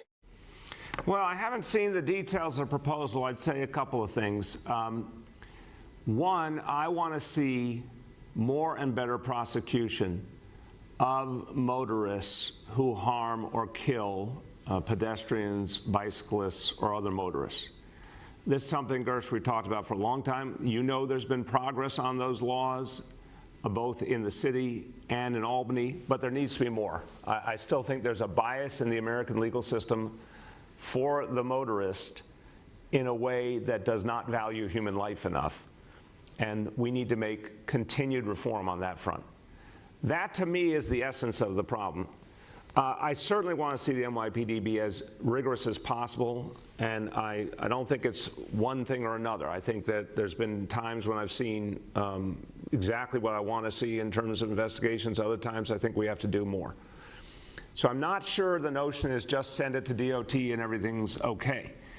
That said, I think there is definitely an interesting point about maximizing the role of DOT on the follow-through when we find a problem that emerges from a crash that leads to the need for greater change.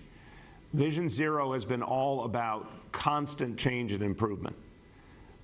So if there's more DOT needs to do to connect what's happened with a crash to the actions we have to take, I certainly want to look at that.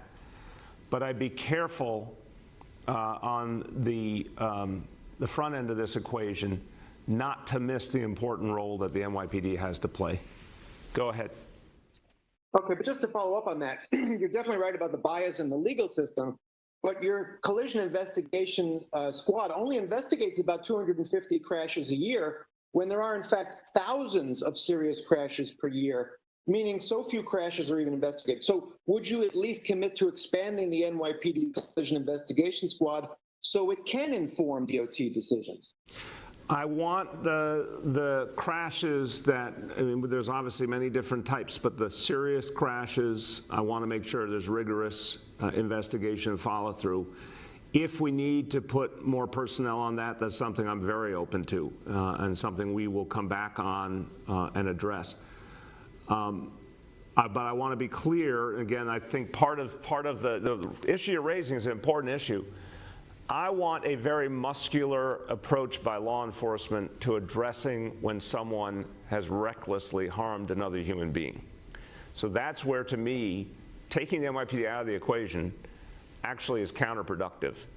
Making sure there are enough investigations and rigorous enough investigations and tough enough follow-through by the NYPD and by prosecutors, by the way, is essential. And if we need to put more personnel on that, that's something I'm very open to. For our last question, we'll go to Alejandra from AM New York. Hi, Mr. Mayor. I have another education question. So now that the opt-in period for blended learning has ended, when is the soonest that we can get updated enrollment numbers for blended learning? And does the city plan on releasing numbers, or enrollment numbers for Learning Bridges? On the first point, and the Chancellor can jump in here, obviously we want to get those numbers out on the opt-ins quickly. I think it'll take at least a few days to make sure we have the final count right. And then, as I talked about last week, we really want to work with parents to make sure that all the parents who are in blended really have their kids taking full advantage of it in classrooms. And then on Learning Bridges, we've seen, so far, steady uptake in it, not the numbers we were expecting. I'll have to get back to you on exactly when we can give you an update, but we can do that soon. My hope is both of those we can get a sense of this week. Chancellor, you want to add? Yes, sir. So the numbers on the opt-in we will have this week. We're busy crunching those numbers.